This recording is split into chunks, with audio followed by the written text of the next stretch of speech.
Правильно будет, наверное, продолжим все-таки эфир. Вот и Ибраим подключился. Сейчас потихоньку подождем, пока все, как говорится,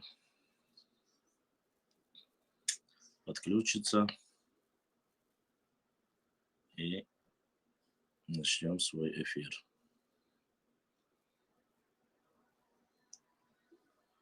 Так, 2 воина у нас уже есть. Так, Ибраим, анонс тема и нери.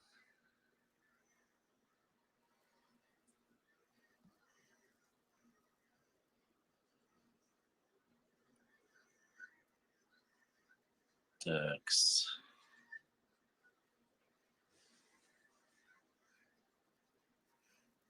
Вроде бы у нас анонс уже был.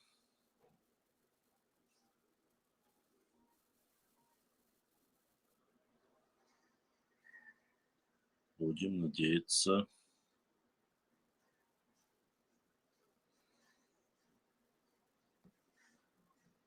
На то, что так, запрос разрешить.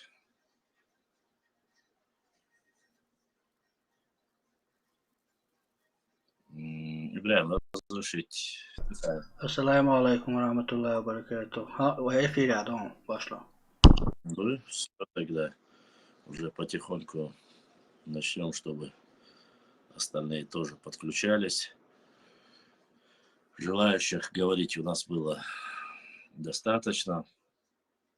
Сегодня дадим вам прослушать пару записей, которые стали, как говорится, вирусными, везде распространяются, и отношения от так называемых братьев, в кавычках, которые некоторые люди так упорно утверждают, что не все такие.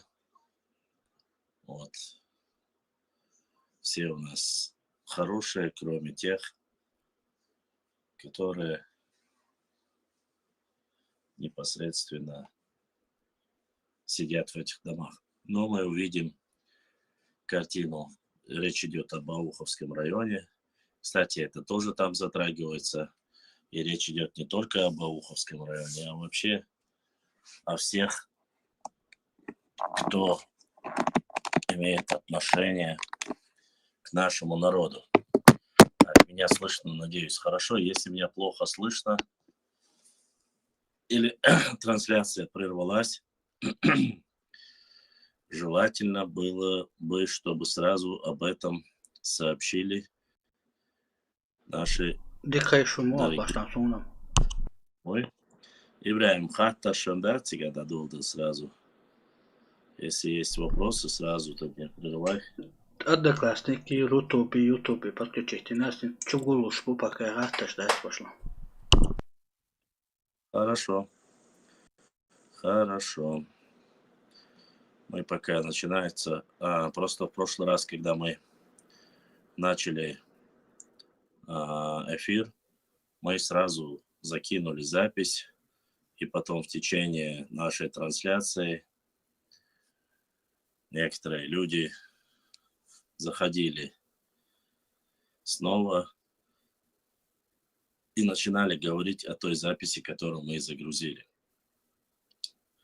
Но прошлом эфире мы говорили с вами еще на тему и Байсангура Биноевского, вы помните, да? Был такой вопрос, в чем проблема, был ли он, не был ли он, и отношение вообще к этой ситуации у соседей. Благо, мы сегодня можем спокойно рассказать и показать вам отношения людей, которые, когда не видно их лица, или в группах, в которых они сами сидят, как они общаются. Мы ни в коем случае не занимаемся подстрекательством или разжиганием национальной розни, но знать нужно, в чем конкретно у кого какие претензии.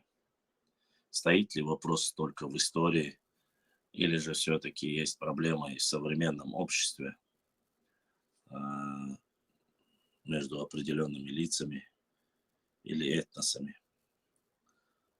Вот, как видно, мы сегодня дадим вам послушать Бяхмобил и Цажим Малцел.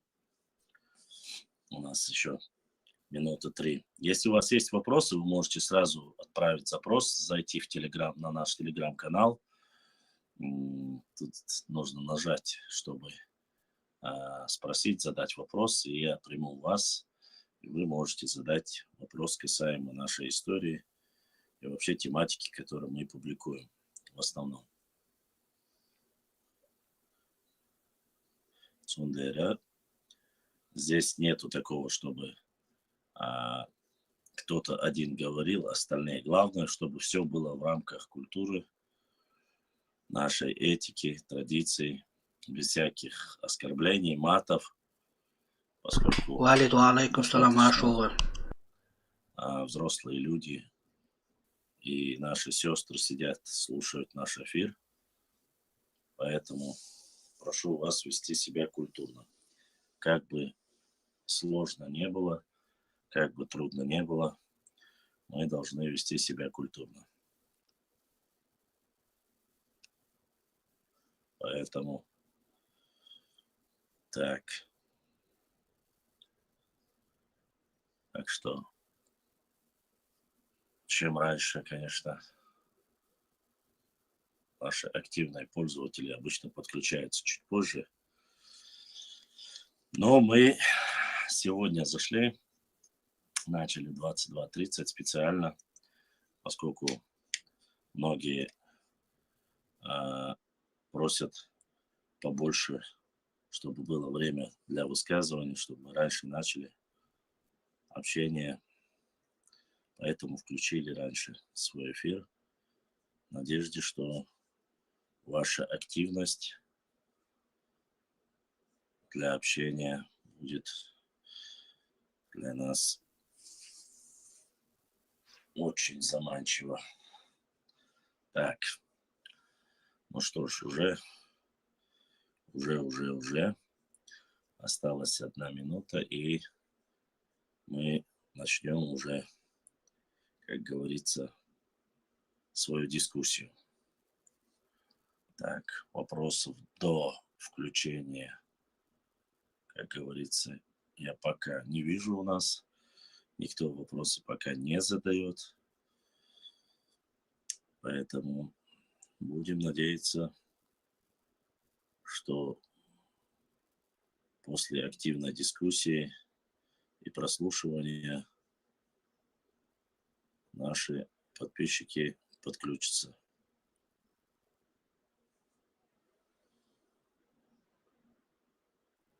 Активно к диалогу. Так, ну что ж, сейчас мы поставим запись, чтобы вы прослушали. И если плохо слышно или а звук идет слабо, сообщите сразу, чтобы мы могли как-то исправить это.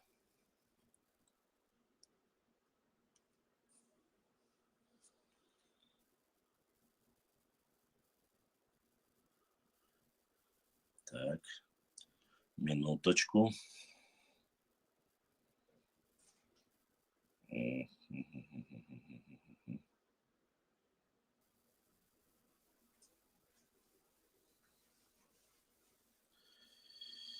Uno minuto.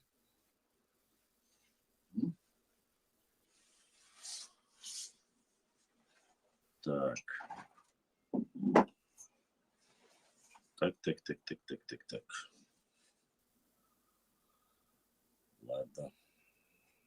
Так. Сейчас мы включим ее. Так, где она у нас здесь была? Так. Сейчас. Он еще раз я. Вот. Вот. Ассаламу алейкум, дорогие друзья, дагестанцы.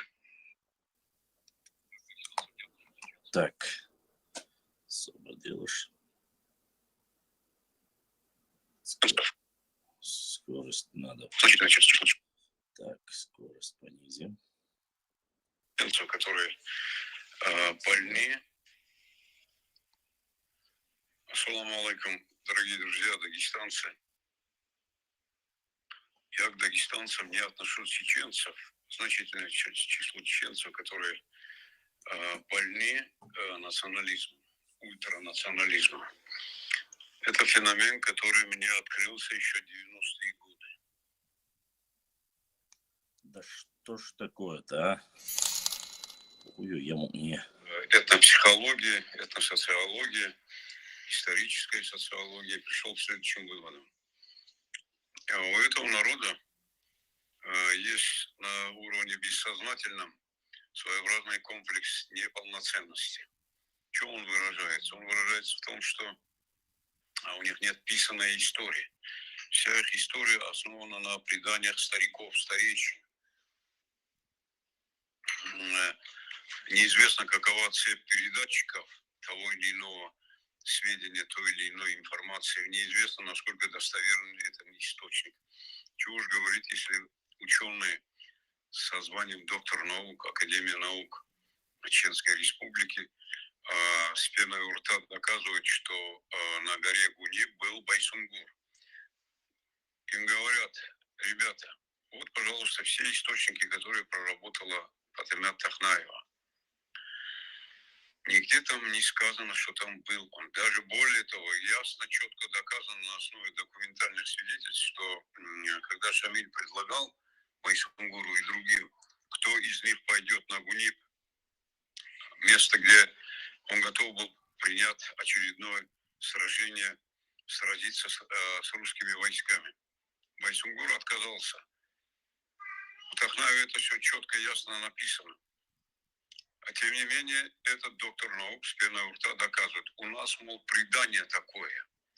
Предание основано на лжи, который стал распространять в свое время Павленко, написавший такую историческую повесть «Шамиль», исторический большой очерк «Шамиль».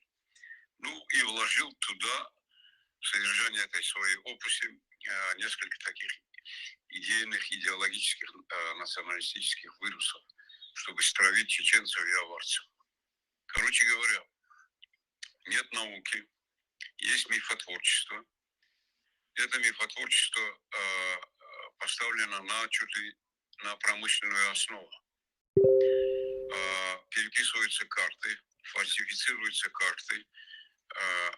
У нашего одного ученого, археолога Рамадана, достаточно материалов, собранных с грифом Академия наук Чеченской Республики, где, значит, фальсифицируется, причем нагло фальсифицируется история.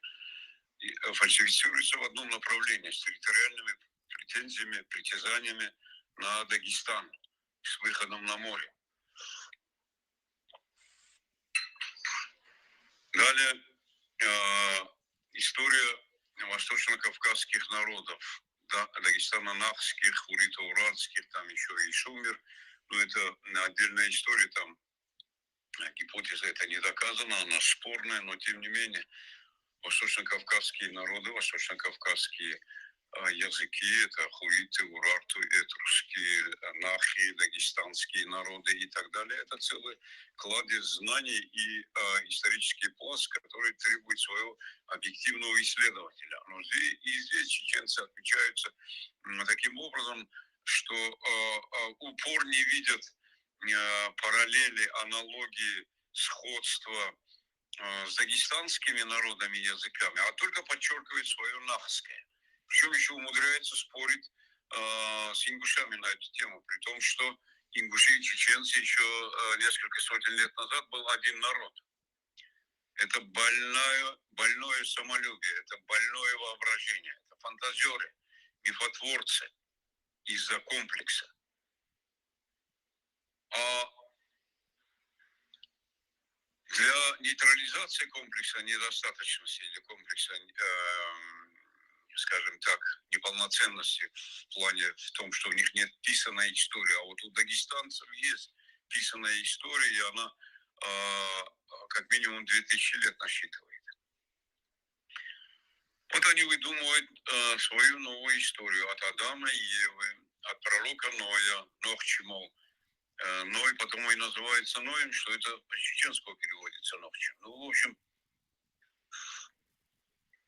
фантазеры еще те. Поэтому войны региональные всегда начинаются с войн карт, со словесных перепалок историков, археологов.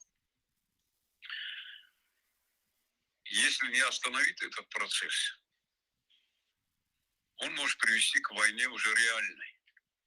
Война армян и азербайджанцев началась с войны историков, словесных перепалок, научных споров, которые плавно перешли в псевдонаучные споры, дискуссии. В итоге трагедия, которая унесла много десятков тысяч людей, сотни тысяч беженцев, миллионы беженцев и так далее. Поэтому я согласен с теми ребятами, которым четко и ясно дают понять. Никаких уступок. Мир – да.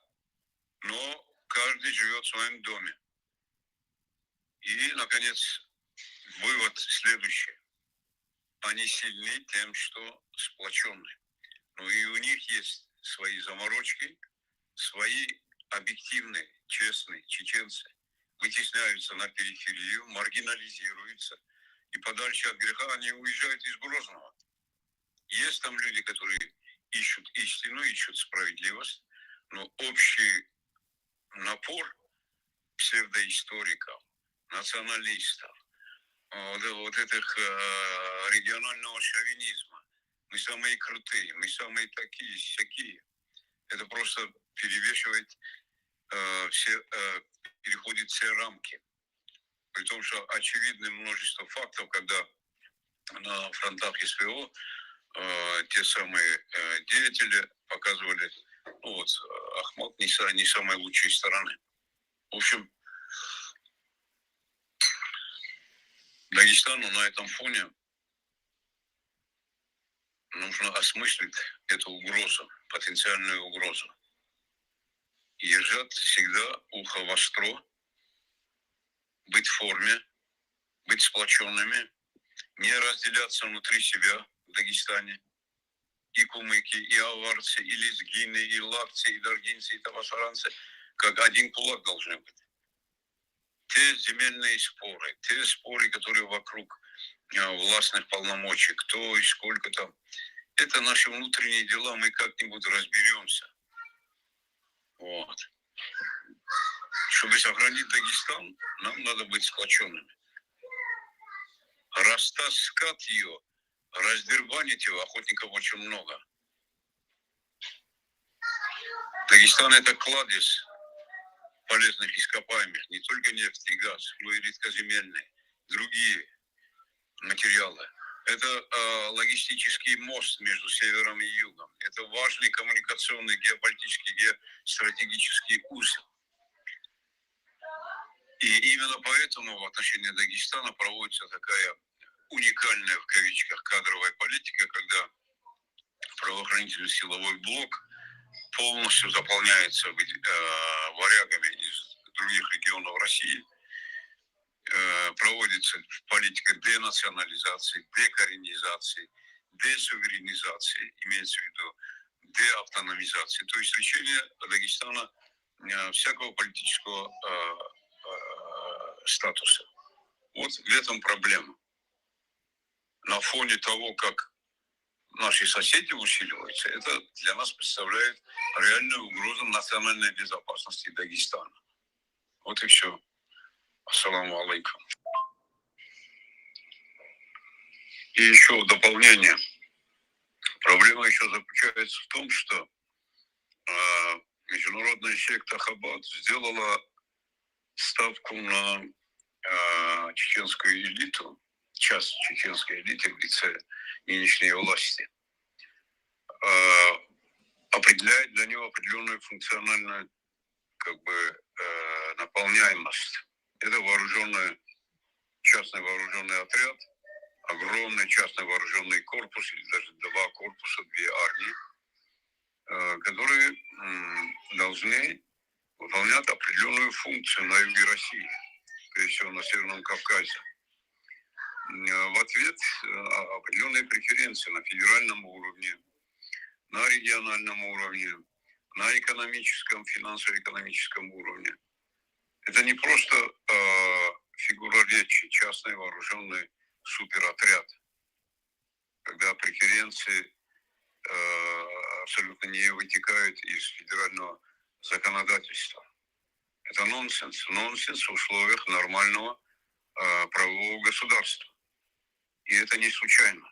Это два народа в лице части своих элит, в данном случае Хабад, это духовная элита в кавичках, я повторяю, это принципиально важно, потому что есть много евреев, которые не признают Хабад, но дело в том, что Хабад сотрудничает аффилировано с Федеральной резервной системой Соединенных Штатов Америки, с каббалистическими масонскими структурами, которые серьезнейшим образом влияют на мировую политику и геополитику.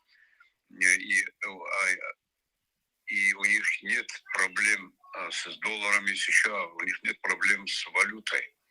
Они управляют гигантскими средствами. Так вот,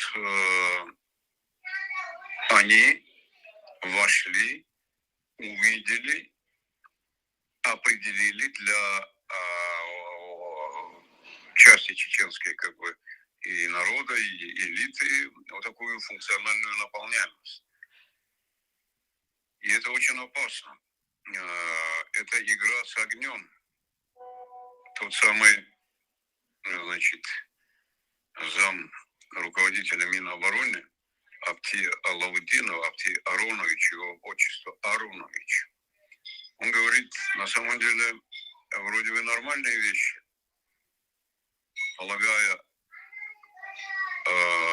утверждая и доказывая и русским, и северокавказцам, что нам противостоит коллективный Запад. Коллективный Запад – это носитель сатанинской концепции, сатанинской идеологии, сатанинской морали. А мы воюем за истину, за справедливость. Он близок к истине, но рядом стоит Владимир Соловьев. Он говорит другими словами, пытается доказать то же самое, но он каббалист. Он аффилирован с этими структурами, которые как раз представляют серьезнейшую опасность для дела мира Евразии, Европе. Но они, получаются, в одной лодке. Вот это противоречие, оно наглядно, оно видно, но оно становится расшифровываемым, если учесть вот такую связку. Хабад который влияет серьезно на российскую политику, и феномен, значит, власти в Чечне, и феномен вооруженного большого суперотряда под названием Ахмат.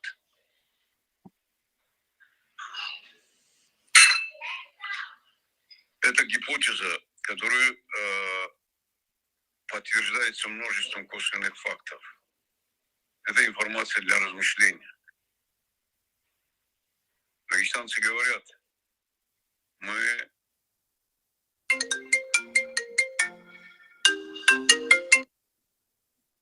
Не вовремя.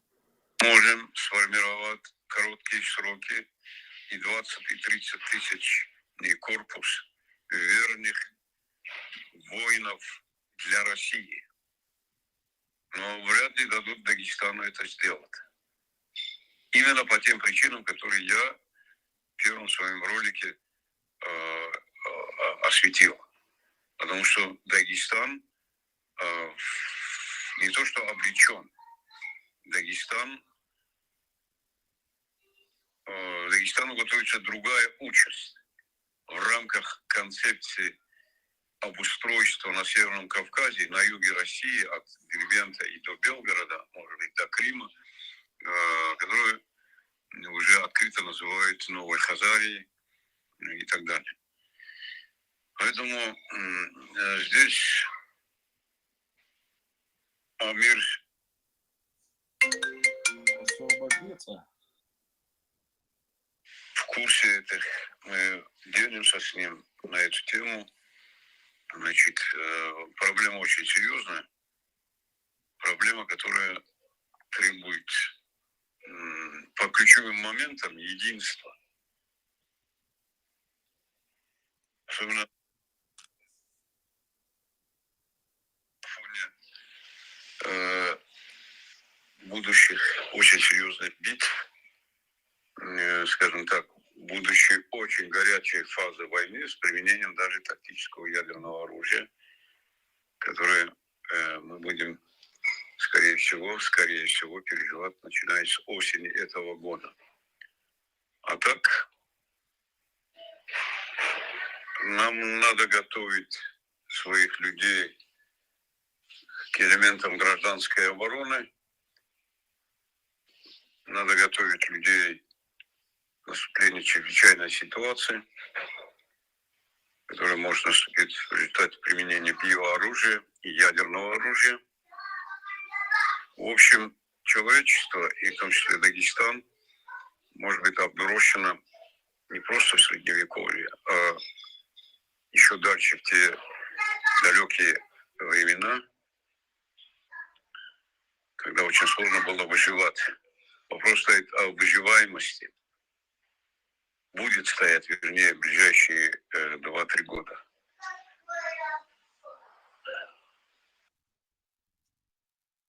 Все чаще слышны призывы о восстановлении Ауховского района как со стороны акинских сепаратистов, так и со стороны дагестанцев, манкуртов. Если это и случится, то приведет к следующим последствиям. 1. Отсоединение Ауховского района от Дагестана и присоединение района к Чечне. 2. Репрессии по отношению к дагестанским народам, проживающим на территории бывшего Ауховского района. Ясное дело, что это противоречит национальным интересам Дагестана.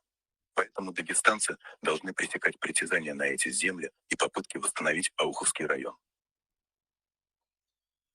Так, уважаемые друзья, я вам дал послушать 3 записи, которые есть у меня, и сегодня активно уже опять пользуются, как говорится, в интернете. Мне их скидывали уже раз, наверное, 20. Там еще фотография некого Деньга Халитов, кажется, у него фамилия. Бляк, мобила шица. Да. Алло. Алло.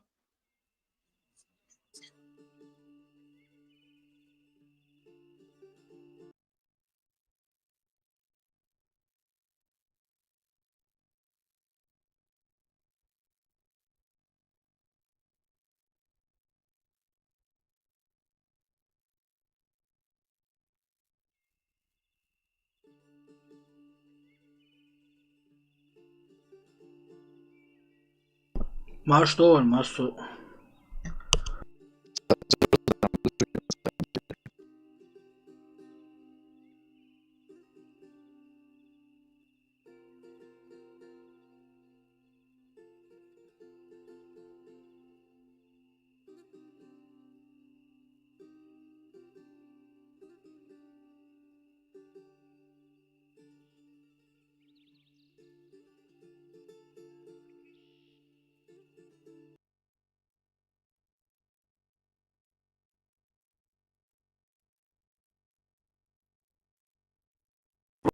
Кстати, начиная разбирать эти вопросы, я надеюсь, у нас будет дискуссия, и я хочу начать с первой части. Вторая часть – это Дастич Фантастич, конечно, там фантастические заговоры всемирного масонской ложи, Хаббата и всего остального, начиная там от главы Чечни и вооруженных сил, и генерал-майора Аптеловдинова. Эти вещи, конечно, это уже какие-то сказки. Видать, у этого человека будни были какие-то тяжелые. Видать, то ли коньяк был слишком крепкий, то ли шпак был не тот киргизский. Но и все-таки я хочу, чтобы сегодня мы рассмотрели первую часть вопроса. Во-первых, ложную информацию, которую дает человек, которому почти что за 50 лет, если я не ошибаюсь, занимается политикой. Нет в Чеченской Республике, он говорит, есть доказательства, а если бы были бы таковые, они бы давно бы сделали, ни одного человека в Академии наук, который подделывает карты для начала. Это раз. Во-вторых, что касается лжи про Патимат Тахнаеву, Дикая Патия ее еще называют, позывной ее, да, вопрос Патимат Тахнаева доказывает документально, доказывала, что на документах Академии, там, Российской Академии Наук нигде нету о том, что Байсангур Биноевский был на Гунибе.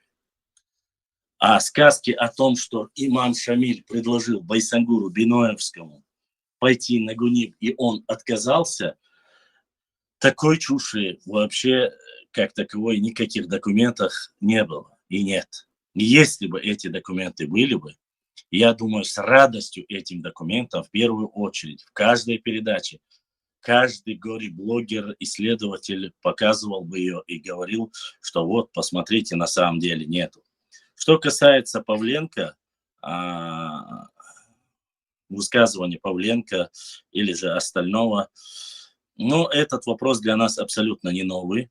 Мы все прекрасно знаем, насколько сильно противится этим документам касаемо того, что Байсангур Биноевский был на Гунибе.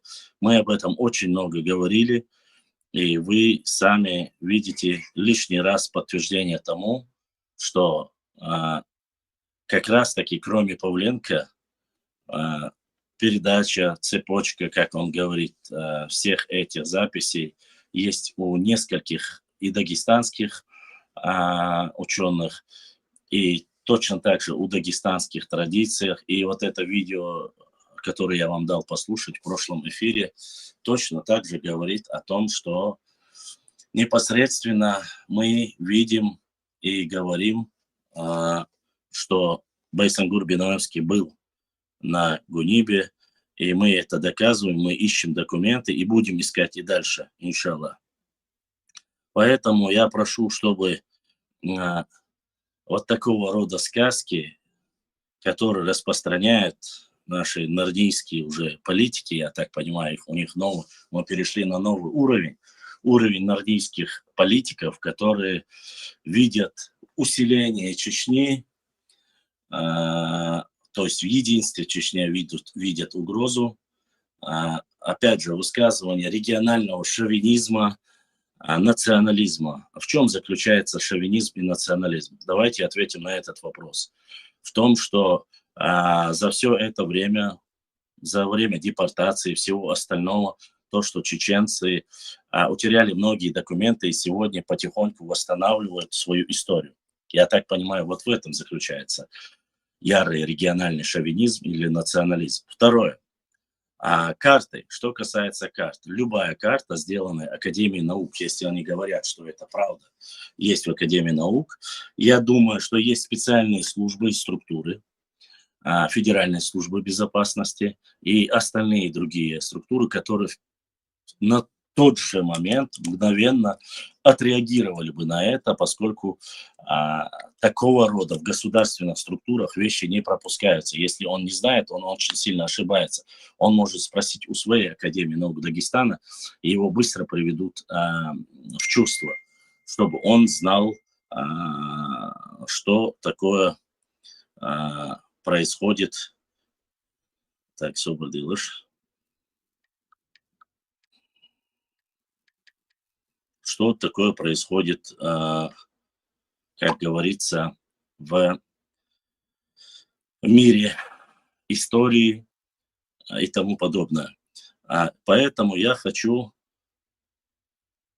чтобы вы все еще раз, кто слушает в Ютубе, кто слушает в Рутубе, в Одноклассниках, везде, понимали. И эти записи, есть такого же формата записи с канала, там, Хумухлар, теперь записи этого человека. Мы не против единства Дагестана. Мы не лезем территориально, не лезем, не оспариваем какие-то официальные государственные границы. Речь идет об истории. И если когда-то на каких-то территориях, включая вплоть до Каспийского моря, проживали чеченские общества, в этом ничего плохого нету. Я не вижу никаких проблем и документов уйма от самих же российских ученых, военных, мореплавателей, путешественников. Мы используем только их документы. Эти документы есть официально во всех интернет-ресурсах, они могут пробить. А если же это ложная информация, они могут доказать. Они могут это доказать. Проверьте в Гугле, в Википедии, да где угодно, посмотрите. В чем наш обман? В том, что мы начали сейчас показывать всем достоверные документы, которых, по вашей милости, укрывались определенное время, или в том, что Чечня возрождается, и теперь возрождается не только экономически, но и исторически начали работать над своей историей, над своей культурой, традициями. В чем шовинизм и национализм? Если тем же самым занимаются в Дагестане, это нормально. Вы слышите от этого человека, он говорит, когда-то работающий в Чеченской академии наук, некий Рамзан, предоставил информацию. Что делает Рамзан, дагестанец, в Чеченской академии наук? И я думаю, ему стоило бы поговорить об этом. Поговорить нам всем об этом. И сейчас я хочу, чтобы вы пока здесь, вы можете начать дискуссию, говорить и общаться между собой. Я не отключаю наш эфир. Я хочу, чтобы вы подняли этот разговор. И я буквально вас на минут 5-10 оставлю. Вы начинаете говорить и вести дискуссию. Я сейчас подключусь, если вы не против. Шунхэш Дуй, история чеченцев. Ассаламу алейкум, башлам. Камал, да, башлам. Масэр, ва алейкум ассалам. Тот, кто хочет что-то сказать, помните и говорите. Сразу поднимите руку, чтобы я вас принял, и чтобы вы могли говорить, пока я временно буду с вами, но временно отсутствовать. Сейчас запрошую. А ты только один, да, Пашлам, админ, который может микрофон включать? Да, я пока только один. Вот Вохстака еще включи, вот Вохстак тоже о том поговорил бы, и Маршу. Да. Вот твоих ключи. Кто отправляет АФГ, принимаю, разрешить говорить. Кто еще? Кто еще? Отправляйте быстрее, я вас сейчас приму, и чтобы вы говорили, я к вам подключусь.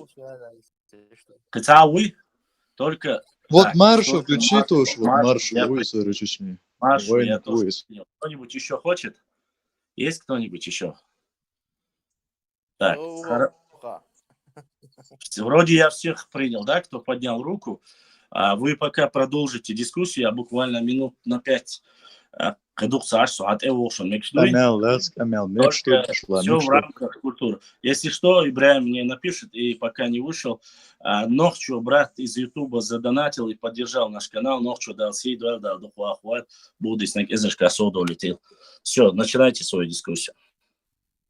Все, пошел, собор, ты что вы? Что он делает писательно? Могут уже, видишь ли, как начинать дискуссию.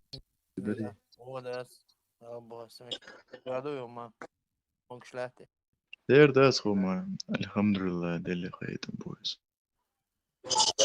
Assalamu alaikum. Masu Masha wa Hikayu Салам, Masya. тебе салам, Маша. Простой смертный, тебя как-то плохо слышно, как-то, как будто вдали ты, типа, прям так тихо слышно. Не, теперь слышно более-менее нормально, просто бывают моменты, где не слышно. Да, вот, насчет тех провокаторов с Дагестана. Просто чем они думают, вот интересно, да, вот от чего они отталкиваются и так далее. Вот Ты почему-то, уточняй, не Дагестан, а аварцы. ну, там же, кроме аварцев, еще другие же провокаторы есть, правильно? Поэтому я выделять не хочу, просто провокаторы, говорю, то есть из Не-не-не, там, Дагестана. короче, там все это мутное замутили, аварцы, еще всех времен аварцы замутили, теперь Ну хотят да, весь я Дагестан подключить. согласен. Да, я согласен. Те, кто начали мутить эту мутную воду, это аварцы. Да, я согласен, но там же зомбированные вещи, кроме аварцев, вот, понимаешь.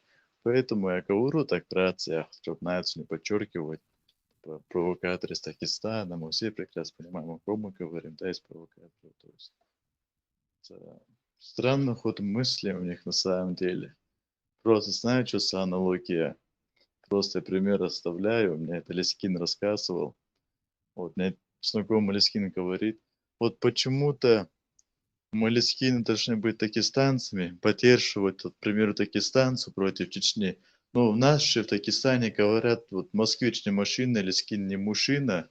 Вот нас так оскорбляют, да, как-то в нашу историю воруют. Но мы должны быть часть Дагестана, КУЛАК и так далее. То есть, вот, просто там, вот такое дело у них на самом деле.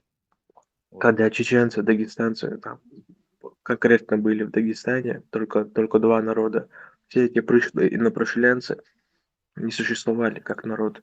Им надо лезгинов как-то унизить, как-то принизить, потому что если лезгины начнут завтра с твоей территории объявлять, там, короче, к ним огромное территории перейдут. Поэтому их же и расстелили на пасаранцев, на рутульцев, акульцев, кто там еще, цахуры, да, кто у них там еще. Поэтому их специально расстеляли, то есть, понимаешь, поэтому понемногу, специально.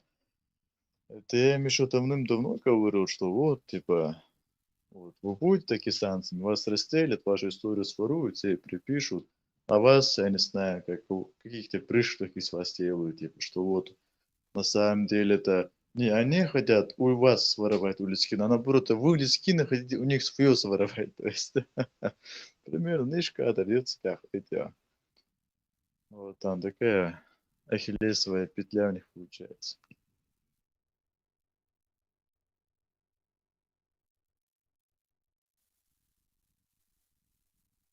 Кому-то нужно понять, что если в кашу добавлять и сахар, и соль, и все перцы, которые тебе нравятся, вот тебе нравятся вот все продукты, овощи, вот хочешь вот самое вкусное, вот в кашу добавить, вот ты добавишь, но каша же не будет вкусная, наоборот, будет вредная, тебе будет тошнить от этой каши, да, то есть. Им также надо понять, что вот, если все мешать в одну кашу, то есть это не будет вкусно, наоборот, будет отвратительно как-то, и отравление получу. Вот так, то есть, да, такие налоги я привожу, то есть, это пусть каждый себе там автономию делает, да, то есть, по закону Конституции Российской Федерации, то есть, а пусть и по закону там кумыкская автономия, аварская, тархинская, лакская, лескинская, то есть, пусть у себя границы поставят, чтобы они друг границы не переходили, то есть, вот так вот.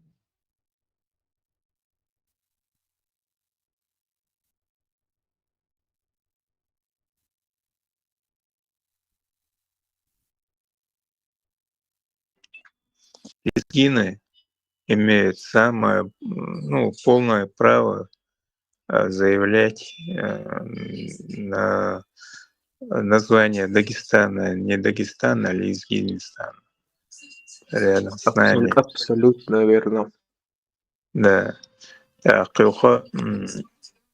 Помимо этого, сегодня говорят аварцы, они состоят из нескольких народов. Не Дагестан, Дагестан мы и так знаем, что они из нескольких десятков народов состоят, а именно аварцы состоят из нескольких собранных народов. Вот. Почему-то лезгин отделили. А вот аварцы, они, по-моему, насколько мне известно, хунзахцы были, а не аварцы. Потом это они стали себя называть аварцами. Но сегодня аварцы как бы сделали нацию, как, допустим, ингуши отдельную нацию сделали. И претендует на лидерство в Дагестане.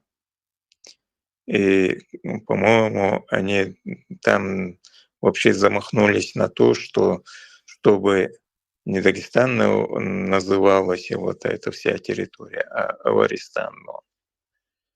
Не-не-не, они хотят территорию, которые сейчас проживают, включая наши территории, отделить и создать отдельную республику.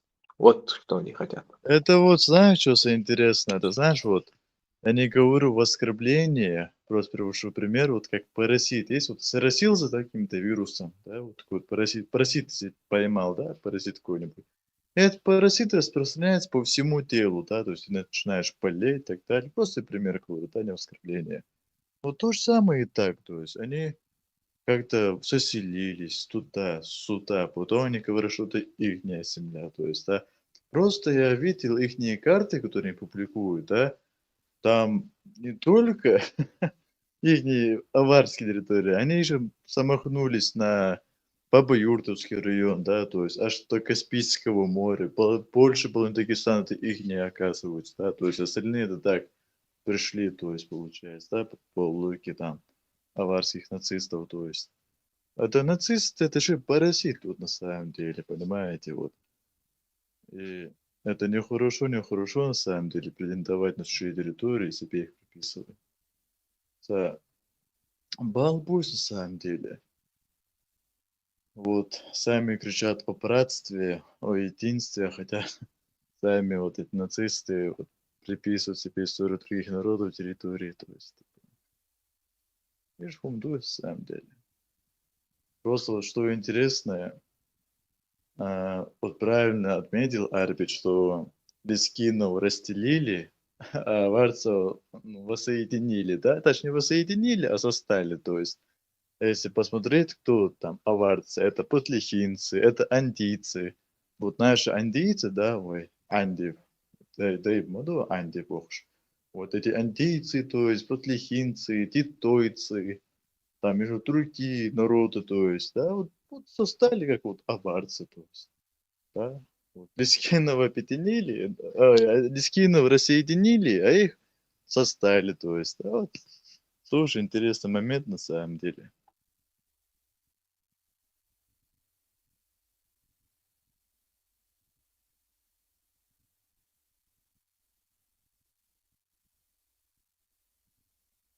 Расскажу одну историю. Мне ее как бы вот отец рассказал. Всегда истинная история. И откуда пришли аварцы? Еще при Македонском Иштигах, Александр Македонский, Ханнибах, и, короче, сар. Тигр легкан. Лелхиннах, более царь. Да, лелхиннах, бубах. Еще при Македонском. И вот этим моментом они как бы вот дошли, говорит, до гор наших. Вайламочка, тербел, цигах, ваба, сагди, гаме, ваба, бюхшилла, бастиш вообще. Так. И при царские времена потихоньку сагдия вабош, так. Пях мобила Ой, ваша, чуть-чуть прослушал. Откуда они пришли? Не расслышал. а? Откуда они пришли? Я этот момент не расслышал. Александр Македонский, вы? Ага. Вот, Цунцей, вот, при нем. И в лучший момент от себя, где он завоевывал Александрию, бог себя мета, улахлакиш. Так, и когда он начинал воевать, завоевывать территории штата, он тех, кого оставлял сзади, вот, ну, их просил, чтобы они оборонялись. Так, сейчас ну, если я проиграю, чтобы вы не сдали свои города, свои места, обороняться. Я что завоевывать их хавена и обратно пришел, ну, ему издали их. Доносинак, хакар, обороняться, дин дастон, эллак дин дастон. شاهين شنو وقع مثلا أرسحق كان شاول شو شاشي في سيجري وقع легко куда шел прогнали в сторону Венгрии Цицуа легко нахла их сега. И вот оттуда, короче, их они там захотели, короче, свою будет ила юрт ила да саши и хутор ила ина, короче, ина сега. Ну, догнали, кто они, откуда, кто их прогнал. И оттуда их прогнали. И через Крым, Иштхабошок, Ламаншка, Тербелыш. И вот в горах они говорят, сколько лет, я не знаю, вот, Уахба, Цабюш, так, потихоньку Сагдюш, так, Бежен Лах, пастух, везешь в башне, и так, уже как бы на пастуха, когда они уже перешли, уже начали, короче, заселять места. Сон حاجة كده إذا لك مش بتخيل إتو هوريان تلو قباح شوق بيغنا هوقع عين بول ناخيش بابا سفر взрослого вохко сагви сюлечо а историю ютяч мои санши его что сюлечо да сада сговоришь он историю ютяч яуч мои санши оле они всегда отказывались от своей истории потому что حلاك الناخ بوي شوقع خلا باتيش вот دخاني هاتي يالك ملي 325 эйлер хатсон в македонском, короче, до нашей эры халая, короче, сухена кахани аски шок хабяка Дядя моду, в те времена еще был народ авары. Это тоже такие древние. И они что делают? Авары, народ тюркский, то, что они делали, их приписывают к себе. Я Они заметку сделаю, авары это монголоидное, это монгол будет, тюрк будешь, кочевой нахбаришь, это монголоидный Я вид. знаю, но они имели огромное влияние еще в те времена до нашей эры, там, в начале нашей эры, они там гремели, там, имею в виду. И сейчас что они? Аварцы, авары ж похожи, и на этом спекулируют очень много в своих исторических там каналах и приписывают себе это. Мы типа еще до нашей эры нас упомянули. Какой вас упомянули? Там вообще монголов имеется в виду.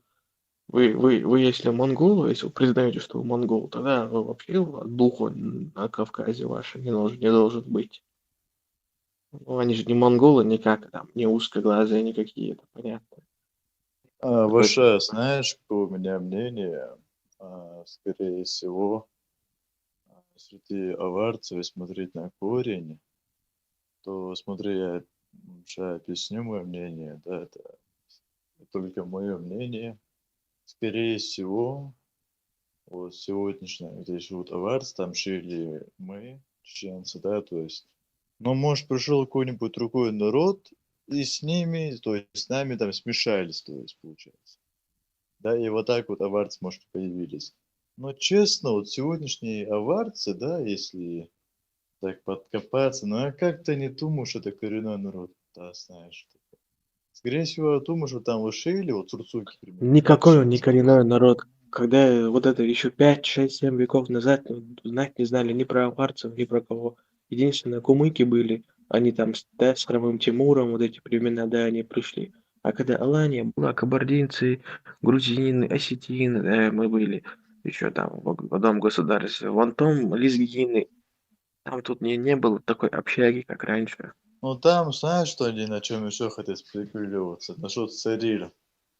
Да, то есть, ну, сариль это тоже очень странная тема, либо это тюркская, либо иранская, потому что, типа, сариль, цар, да, это, то есть, иранское слово, то есть, как он переводится, точно не помню, можете загуглить, к примеру. А так, это очень спорная Ну тогда тема, тем более что они именно. доказывают, что они пришли здесь и не Ну, вот так, автохтоны. то есть, ну, у меня, вот, знаешь, что я думаю, что вот аварцы, скорее всего, вот там, к примеру, шили вот чеченцы, там, к примеру, вот кто угодно, вот давай вот цурцуки, либо аланы, ну, чеченцы, в общем. Вот пришли, вот пришел какой-то другой народ, с ними смешались, и вот так, то есть, получается. Может, там вот такая картина произошла. Я больше думаю, что так это случилось. Да, то есть. А так, еще что очень интересное, насчет ихних нуцалов, да, нуцалы. Я тоже прям, скорее всего, думаю, что вот эти нуцалы этнически не были аварцами. Да, почему? Сейчас я объясню, объясню мое мнение. Смотри, Эти, ну, целых Вейлора. нуцалы, они не имеют аварского происхождения. Этнически не были аварцами. Сейчас я объясню, почему. Смотри. Всем известный факт, что эти нуцалы не смешивались с аварцами, то есть с обычными аварцами. Они только между собой шинились, натурные братья, натурной сестре, то есть, ну, не смешивали свою кровь с аварцами, то есть. И следующее, если подкопаться на там предки нуцалов, то у них есть один человек, суррогат, да, то есть 40. Ну, этот сурок, да, по многим информациям, он был христианином, и он примерно существовал в 14 век. Ну, такие века, например, существовал, то есть примерно. И смотрим нашу историю. У нас тоже есть сурок, он тоже был христианином, и он тоже примерно так существовал, примерно 14 века, то есть. И наш сурок, он управлял аварией. Ну, вы знаете, про какого сурока говорю, да, про Атахоура, там, время нашествия Тамерлана и так далее. Вы примерно поняли, о чем я говорю, то есть, в какое время. И вот, брат Хоура, да, правитель Симсима, вот брат Хоура, Сурок Элла, да, то есть, он управлял аварией, то есть, да, и он существовал примерно такие же времена, как у аварцев, то есть, да, ну, вы поняли, про что я говорю, то есть, да, вот там еще вот такой интересный исторический момент есть. И может, скорее всего, что эти нуцалы имеют женское происхождение, а не аварское, к примеру. Потому что, опять же, если взять этого же сурока, их не сурок, наш сурок, это один и тот же человек, можно сказать, то есть. Да, вот там вот такая картина. То есть. Сега, моду хайшондон. Короче, они состояли, аварский каганат состоял из разных монгольских племен. Когда в 8-9 году, в веке, вернее, их разогнали, разбомбили, они рассыпались по разные стороны, кто в Европе, кто на нынешней территории России, кто на Кавказ, кто еще куда-то рассыпались.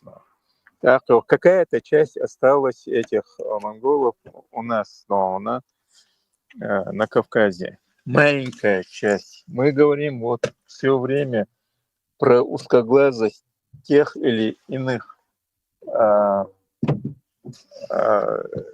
национальностей.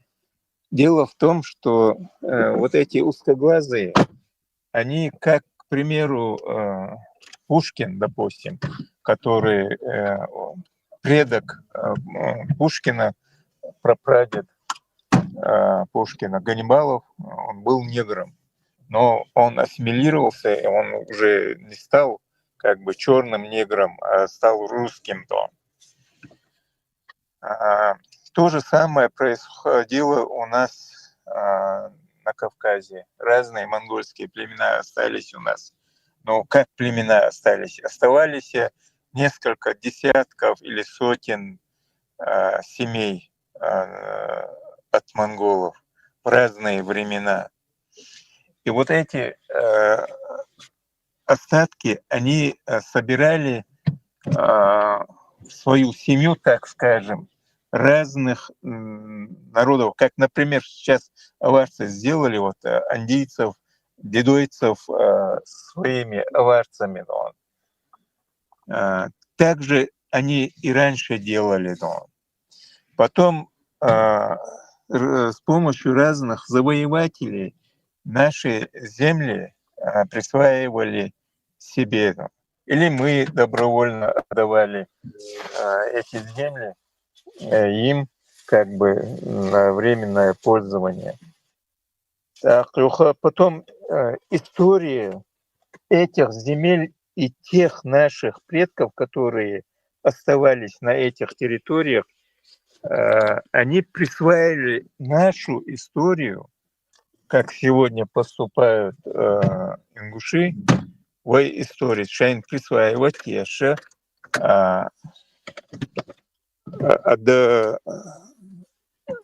как бы становились коренным народом на Кавказе. На самом деле те события, которые они называют, допустим, кумыки кумыкскими, аварцы аварскими, это наша история, наши предводители.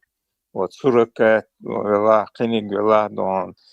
это бывшие раньше чеченцы, Нохчи, Лезгин, возможно, Лезгина. Ну, чеченцы, Лезгина — это один народ, раньше был. И что он до сега, сами себя называют одним из времен аварских, Магрула воюют, как они Маарулау,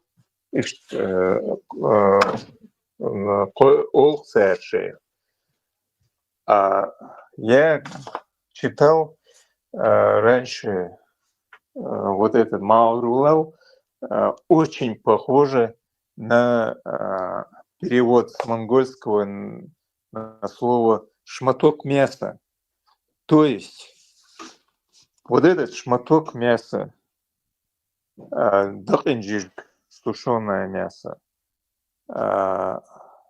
они клали под седло, вот эти монголы обычно, в дальние походы, когда шли, вот этот шматок мяса клали под седло. До недавних времен, даже сегодня, по-моему, есть у некоторых аварских племен деликатес из протухшего мяса, даже где черви там плавают, или лазят. И вот этот их деликатес, тот монгольский деликатес, у них, по-моему, остался до сих пор. И Маарулав был доше, на шматок мяса. Но они говорят, что это горные люди, горный народ, или горцы, бахцы.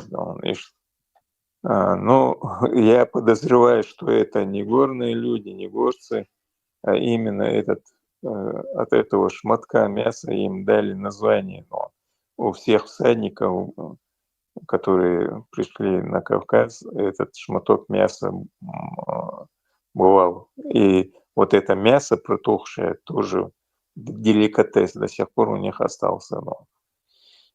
И что примерно, это мое видение. Субханаллах, Арби, вокруг нас только монголы, халаха монголы, авары монголы. Почему именно к нам они пристроились? Ну ты мне извини, здесь Золотая Орда еще была. Чингисханские отряды здесь были, 2 генерала и его полководца здесь были. Тимур здесь, его войско из монголов тоже состояло. Да, тюркский каганат, солдат, там очень много их было, очень много монгольские. Мы тесно были связаны с монголами. Допустим, даргинцы — это халхасский народ, он, между прочим, даргинцы. Кайгаты, кайтаги — это хатагойты, это халхасский народ, халха, монгол шбуй, вот. Церь племена Шерыш. Но дело в том, что оставались маленькие отряды. Вот Милуар, простой смешный, говорил, что там отдавали кому-то какую-то часть. Не Александр Македонский, это первые начали персы.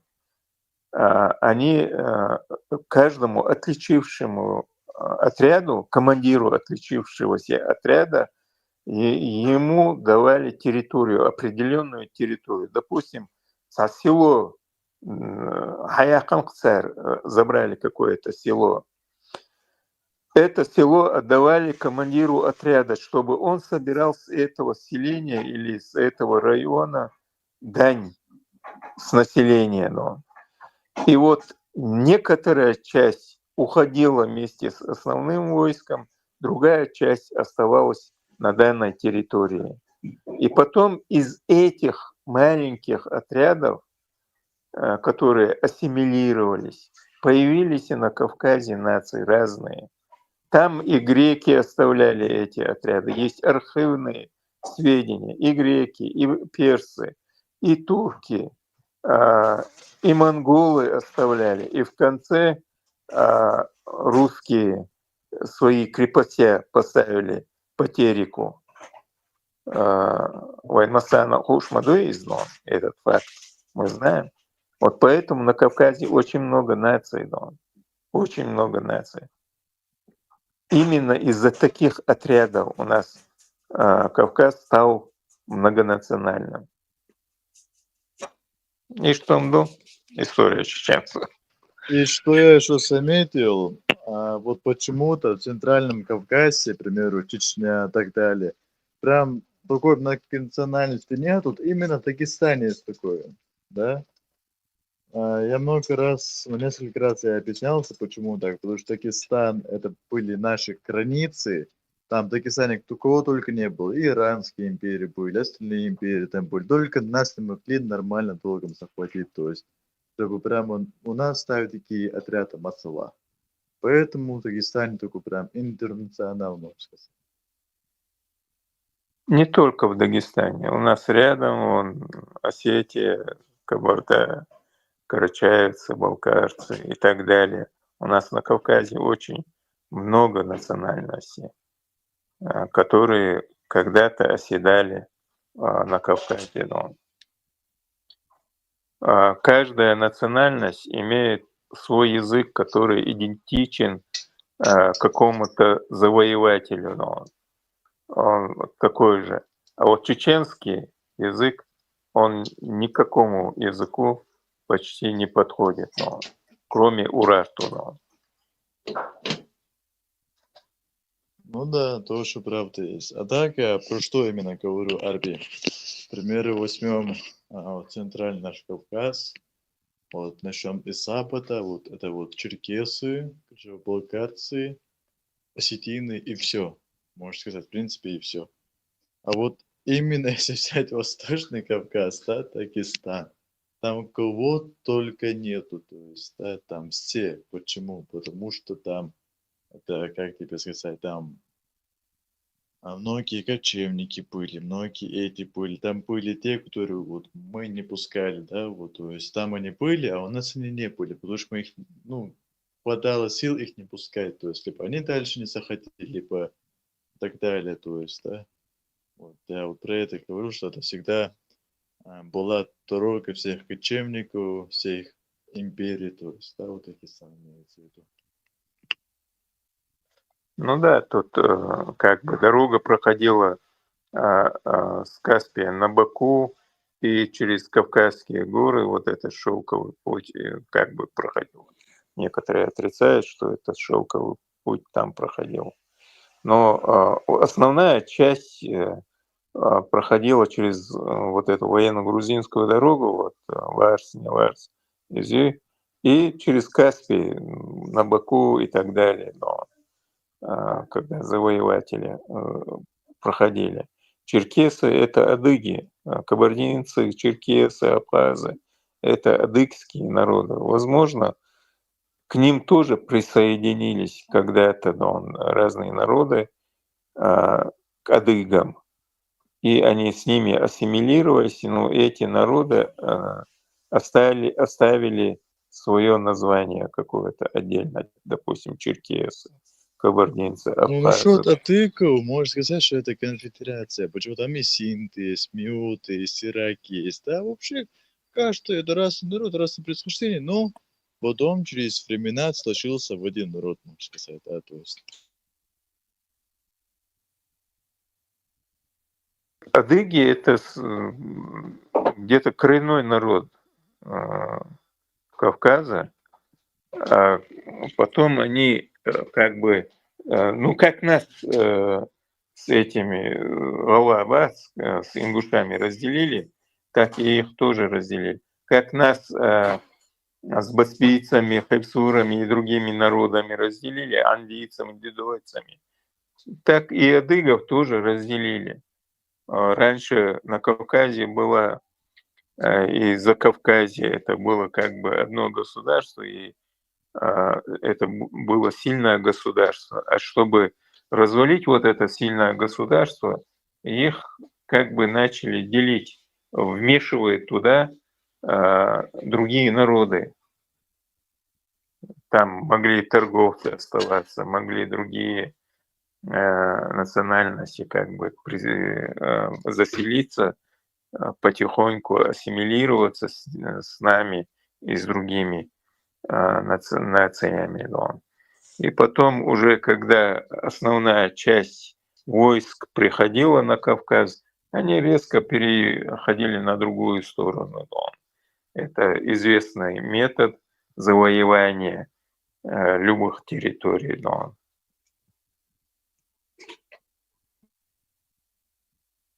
Ну да, правда есть.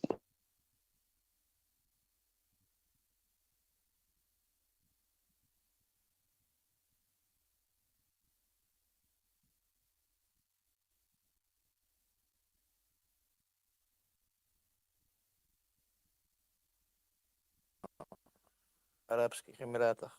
Короче, где-то собрались они, у них какая-то сход села, короче. И среди них был один Нохчевар. Ну, как хороший гость, большой гость, короче, Теля царь, короче, министр обороны, не обороны, Гулбел. Цигай бар, ну, это было чисто, говорит, ксерокопия клинописей.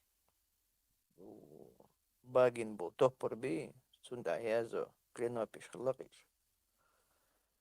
И начал арби, короче, перевод делал, он так полностью перевод, он начал переводить на арабский язык, старый ивритский мета перевод делал, это, говорит, старый еврейский типа язык. И вот он начал переводить, так, перевод, короче, там аж мелдишен, додол дешен, короче, ногчи мета, на чеченском языке здесь слова многие. Бел, да. Посмеялись, короче, дюча рука, хаша муир, так. Обиди твоя, да, цел, дизендари, да, кулк. Что ногчи, خلاص وقع Петербург, она музей спел. И Арби Мехкер, и делегация Хая, ага, шейзе дало, короче, сажим музей Шелдаса, Гобо, Хорбуэл, и делегация, типа, с Арабских Эмиратов, газ, штелях цахарш, ага, свой ногчи буй хазахаш. И чубаган уже тахрейса комната. Едешь, телефон шумон стоя, хока, короче, старый, говорит, еще, типа, сокровища, типа, старые, да, даса, короче, даса, распространять, короче, бокоячая, телефон, да, я это чубан, а говорит, на вас отца статуи, штаса, хумон штаса, короче, Мичель Карин, короче, статуи сел, око, арабы мягкий вианчо, ерди на окон. Эти статуи, короче, с Кавказа, так, поточнее, да, если с Кавказа, короче. Ну, из гор, короче, Чеченской Республики.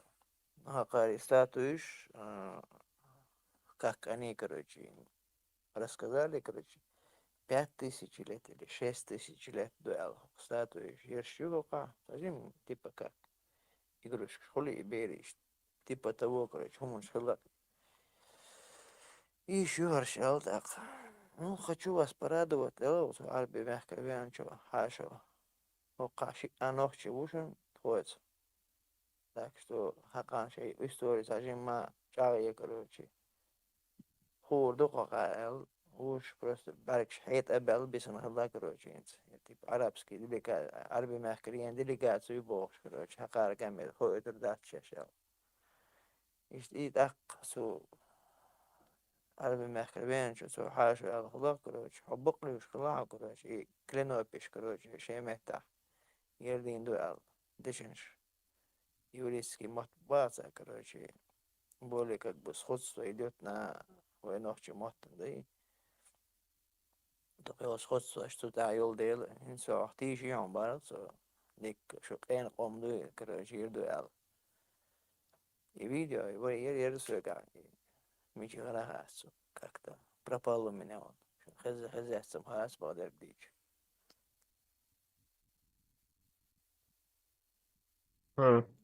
Нохчо уйрич, хейтиш бәк-бәллаба. Нохчи уйрич, короче, хейчи бак бел халакса, что нохчи ча, ну, Чеченская Республика, Карина Харев, ершиал, царь. Агой чемая, и доколом мужчина. Даже при высылке даже цигар царь. Вэлам что дошел да кел хомуш хая да аса цигар. Докел хомуш история тин майри. Они не думали, что нас после депортации в юго и тульдуэл. Полезно ископаемость и хомуш в истории да я хочу стереть с лица земли его. И вариант, что майри царь дега. У меня уже был такой план, чтобы нашу историю стереть. Так, и дохел даже техники, интига, ламаншка, хавай, шахтанш и хомаш иньол. Они, по-моему, ну, успели до Осетии, короче, довести, шееге техник цигер, когда, короче, диасия я киямбасиш. Вот таким же образом, короче, цигар есть знак и техник, с Осетия. Ламаншка, ископаемая даса, хомаш хайохш. И ночь чичур. Башламс, эйларق алق эфир чуах. Нохчо чуах, дашу сайкарина варق. Хокиев. До того древний был, тепас байнакис. Тепас байнак, мичабой. Я тоже читал Инсоцудвич тогда, и читал, и видео было, но видеоролик, по-моему, тоже был про это, о Питере, Ленинграде, вернее. Yokuş, işte siyah güçlerli armaka жуктиш, по-моему. И здесь из Баклудон это Маситус Ешес и события, еще и про эти события. Козыр духом шлечина лэскши киш ома наха золотой сейба, дышу сей. У нас кафе в Грозном было, дышу сей, когда-то в советские времена.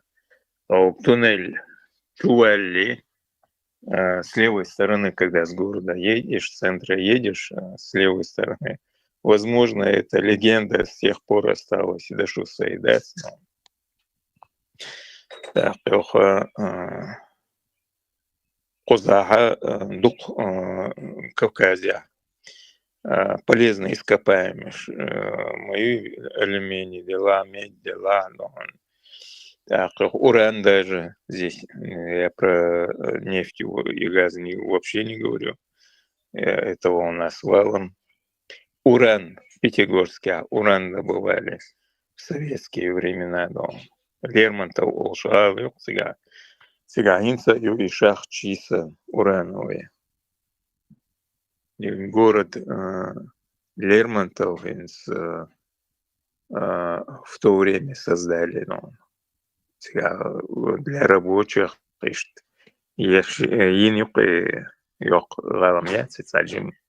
поселок Сан-Равьёис. Так что Кавказ очень богат был полезными ископаемыми, и что тахана, цемент, вот этот материал добывают в наших горах, так золото добывали из Армении, в Азербайджане, золото добывали, алюминий добывали, значит, что козак.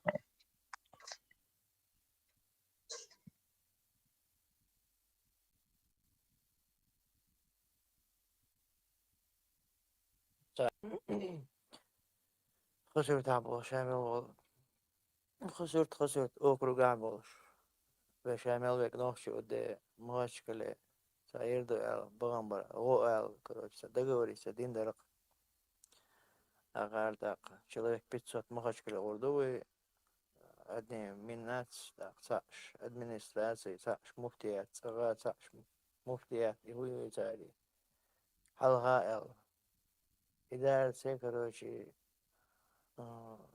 خز دات الخاصون 95 регион махачкала вообще вычается его берзош короче арбах салти хорошо разбавка 500 человек воруялч моментально перекрестить им бросать к пропуск генератором сразу гризеля даже 95 регион махачкале вычует его берзош сразу короче صدقنا خسرت بروك شيء أزرق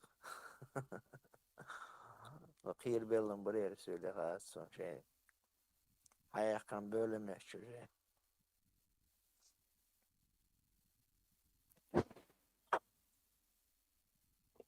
السلام عليكم. وعليكم السلام. عليكم السلام ورحمة الله وبركاته. وموضوع مقش عمسو насчет Дагестан хаболы рахлять, например, аварцы там в основном дитай поса дик андутига аварцы лезгины, так даргинцы и лакцы.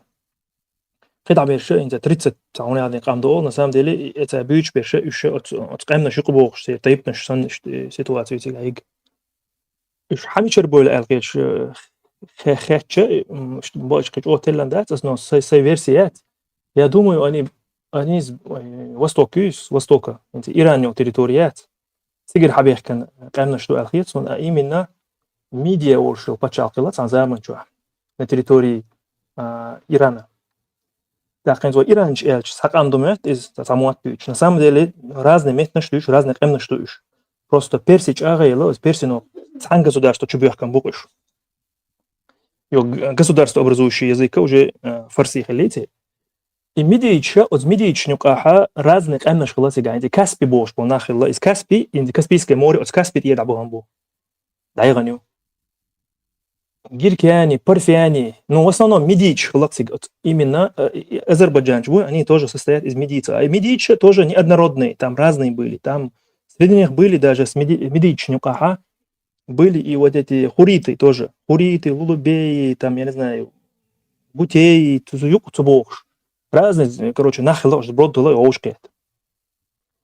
И уахид сюркача оттуда они на северный склон Шинди, и Дагестане, они туда поселились, именно Уайсан, Зуаймадагар, Санницан Келлер Кюк, Даболер Хамбан, Бяхкен, Гуэлхитсон, Худяча, Иштlaklem на штира, Цанкирма, Ведзавеча, от хорошей жизни типа вахушер будет заеться.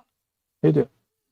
Ишь был заеться. А монгол еще типа периода из-за где-то в начале 13 века, конец 14 века уже вот аялла это 173 года, или, я не знаю, 175 или там, 80 или там, киханят из-за этого периода ишквал белла эльч, например, аварч, аквал белч, из-за этого не смотрите, он даже монгол шабахи алга хилма буй, что он тебя. А шабахканил периода это до нашей эры периода, может 1 век до нашей эры, может 2 век до нашей эры. Вот тогда они начали переходить в эти горы и заселять эти места. Тига аш сагала, лаклемнаштях, он даже. Лаклемнаштях халома дуй, а иш бу алхиетсон монгол шах с версией у нас больше арби, хай версия говорил. Монгол шах вал бела элем сагиетсон иш бу. И вот терхилер дари, вот это тоже именно из-за юка, от медичного раствориться день был, и хурич буй, даже может быть урарту юкир хурич раствориться день хилтерлоца, медич самый, они соседствуют ешалла, и медич юха на мою урарту, медийцы нападали, ассирийцы царь юханю урарту. Царь определенный контекст. Албаны. Ну, албанша. Урарту, медичи, ассирийцы царь юханю. А албанское государство именно от медичи, да их нахма буй, уахойшно шиши. Албанское государство, лезгины вот эти, из этого Хинзел и Иран, Тегеран ел меткери, от Азербайджана до Туркменистана, Каспийский море обогнут еще, или нет, или не что это ашкал лаба медич бац. Джимс Арони яхлош, лемнаш яхлош. Что внешне, то требуешь воих. Инзу даже интернет, что хауса мегердуш он, цац ямшки, чушит азудри хульшун церет. Именно от Тегеран ел, лемнаш яшбол Иран шбаныш. Внешне аж просто noch цюлих тербати, да, именно ауар шихтер будешь, noch шихтер будем, не хсибать, что это. Это говорит о том, что там смесь юза и так что дешнеш вайчон терхелер, это потому что и хурич сердца и белхелер часть хуритов. Ишт хилла элхитсон, и это сихилу процесс, это долгий процесс. Та часть дакиеш бош хакиеш, цейрмат илош, цейрукш, илош, цейр да илош, цейр ويق بيحكي كان شيء سيجمنت يقيح أتقوم قلوشتو государство. وبول عيو чернок حيوت شيء نكتي يحتاج كش تكرر смесь курцу нахидио. И что он делает некоторые слова похожи, хотя сама структура языка не похожа, но дешна штерду, аварти ду, даргинцы ду, например, даргинч шалаца, один бога, вайсан дуцер, вор бог, вор дуцер, бай бога, вайсан дуцер. Вот ко цифра ду и совпадает до даргинцы. У аварцев тоже цаул мяцун царь произносить моду цаасу, но тоже у них один бога, очень аварские. Так, дешнеш, тацтол дешнеш отерду, например, ваши иши ол, шахуль ой конце, а цер цахуль. Вати ити оли олцер, ваши иши богчига. Очень много слов совпадает. За диалектцен, за геймбел мухидер, за диканиал роша цакиш, диканиал чолдя, может три слушать мухидер, то же самое произошло. И что юк цанюк, ага, суал такой цанюк, хурицкий элемент алгертерсо, дешнеш муат терхилер из Ближнего Востока, о илуш махали, и раньше, например, эламцы олшбу на территории Персидский залив елча, Тигр, Ефрат и Шумер хилметя, эламиты олшес, инз лемнеш толшметкюза, инз Иран не олш территориюза, и эламича чога цара شيء вклад внести майни шумеригер культурчи hayata цар дешнеш hayata цар еще илуш хлофет я так сондели тиграни уже муатбат тасто момент штерхлера тигах гоуша киек балер дари гоуша и балер иду алгиетсон это не быстрый процесс долго еще это наложиться деш инзу дючло духдол дешнеша о вейчон терхлот ирани ма тахдуч о дук тердешнеш например قال ويسن قال أولتر قال أولتا غاسون например علا إسبو البروسلام بوك وي كبردين Болгария البارد أول ويتنا и на именно Тигран Ёлча будет то же самое эльбарз бош дуаш, но это четко уже Тигран Ёлча бег эльбарза это четко эльбарз эльбази вейсен эльбарз Хюля бега эльбрус элязина на самом деле эльбарз бу из и обе они почти одинаковой высоты бу ищи вулкан бу ищи И причем Иране Абекбат, он на 13 метров ниже был, около 5,600 пумят, он уже Эльбрус, точно это дос, он хашсаш. Но 5 чем-то был, и уже был 5 чем-то был, только на 13 метров он ниже. И муат будет чин влияние хьется, или барзбог, муат понятно, да из-за хуритское влияние, хрюка, скорее всего, тяготались, тиллер, медичника, был хурич будет. Так, куза حلقة ال барзбог, что Кавказя, не кабардинцы, не вот эти черкесы, термата, да, что название, Эльбрусбог, термата, да.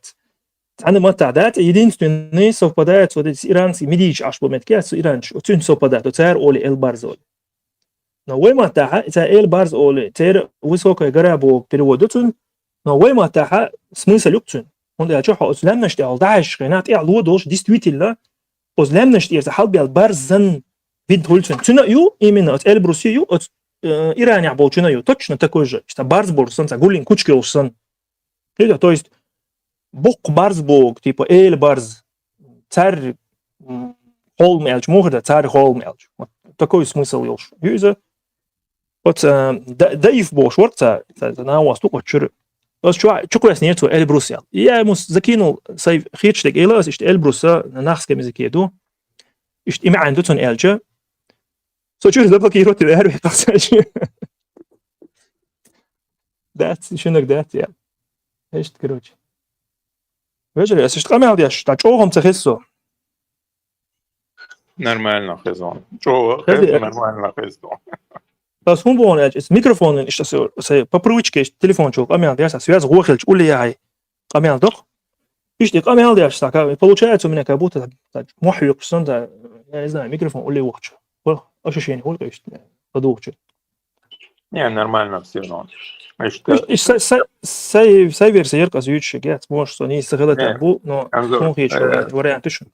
Это понятное дело, но просто дело в том, что в разные времена, в разных империях не было одной только нации, было множество наций, много народов каждой империи. Будь то медийцы, урартийцы, римляне, греки, они вот состояли из разных народов во все времена. В России тоже разные народы. В Америке, во Франции, в Англии. Мы все, короче, все народы состоим из разных национальностей. Так, то, что аварцы имеют схожие слова с нами, это неудивительно, потому что они пришли и переняли. Я не говорю, что все аварцы. Аварцы, они из разных народов состоят. У них 4 или 3 языковых группы, которые друг друга не понимают, но в основном не понимают. Так, сами аварцы состоят тоже из разных, не Дагестаном понятно, что он из разных народов состоит, а именно аварцы состоят из разных народов. Так, в одно время, возможно, был какой-то предводитель, который сдался, допустим, захватчикам с Турции, с Ирана, и те его возвеличили как бы в ранг хана, и он стал начал собирать свое ханство. Потом вот это ханство превратилось в нацию. И что оттуда, с Азербайджана, как бы одни говорят, аварский каганат легкан дайса будет шедон аж на нынешней территории Азербайджана. Раньше Азербайджана как такового не было. До нынешней территории Азербайджана цикдалях, конечно, и в 12-13 веке наш предводитель он пригласил после того, как у нас была чума, он пригласил оттуда был Нохчи, кто имеет какую-то кровь Нохчи с разных регионов Закавказья. Вместе с ними пришли и Шашаваш Бубокшбеш, Хунзахидон. Вот. Так, цигар они начали собирать потихоньку свою нацию. Но. Так, Козак, Кумыч, Лезгинш, Лезгины, это нахский народ. О, Башлам пришел. Башламин, Дейко Хорду, но передаю ему слово. Но.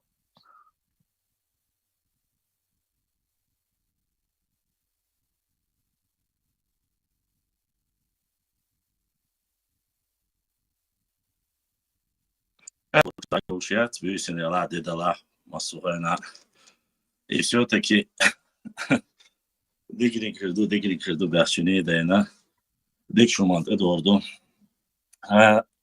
мы как раз-таки, я понимаю, что по ходу уже отошли от многих вещей, но очень интересный момент в данной ситуации является, когда начали говорить вот эти записи, которые есть, которые распространяются, насколько они серьезные или несерьезные. Есть вопрос, хватит ли стучат он тарелками, дети играются, что бы то ни было, это не последний человек, который занимается этими делами. Он высказал лишь общее мнение. Мнение показывает еще раз отношение их и к Ауховскому району вопросу, и отношение к нам и к нашей истории. Почему мы являемся националистами, шовинистами и так далее и тому подобное. Вы должны догадываться. 6 лет идет, и вы знаете, что последний даже тот вопрос, который был у нас по земельным спорам, допустим, заморожен благодаря, опять же, по их просьбе, не по нашей просьбе, даже это те, которые реально, это речь не об Ауховском районе, а о пастбищах, которые им дали в свое время пасти скот, а они потихоньку хотят и оставить у себя. Что касается остальной работы, я не сотрудник Академии наук, опять же, повторюсь и скажу. Вот как происходит, когда у тебя в таких заведениях, учебных заведениях, будь то академия, будь то архивное управление, или где-нибудь, когда находятся люди, мыслящие, не заботящиеся о своей истории. Благо, они сами раскрывают вот эти карты, и вы сегодня видите, что мы здесь говорим вещи, которые далеко выходят за границу даже той нашей истории. То есть здесь уже непосредственно затрагивается политика. И затрагивается она не нами как раз-таки, а затрагивается их так называемыми закордонными политиками. Обсуждение, вот вы заметили, да, как он гладко перешел, вот 100 лет тому назад с ингушами они были одним народом, а сейчас мы до сих пор считаем, что мы один народ, но это 2 республики абсолютно разные.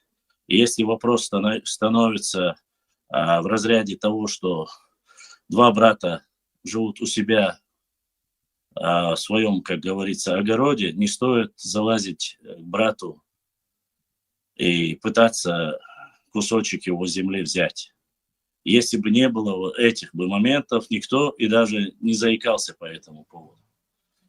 А влазить туда, а кто хорошо? У меня возникает вопрос этому человеку, который так любит труды Патимата Тафнаева и Байсангура Биноевского, вот эти сказки свои, которые рассказывал. Оказывается, Байсангур Биноевский у нас отказался поехать на Гуниб, когда ему предложил это имам Шамиль.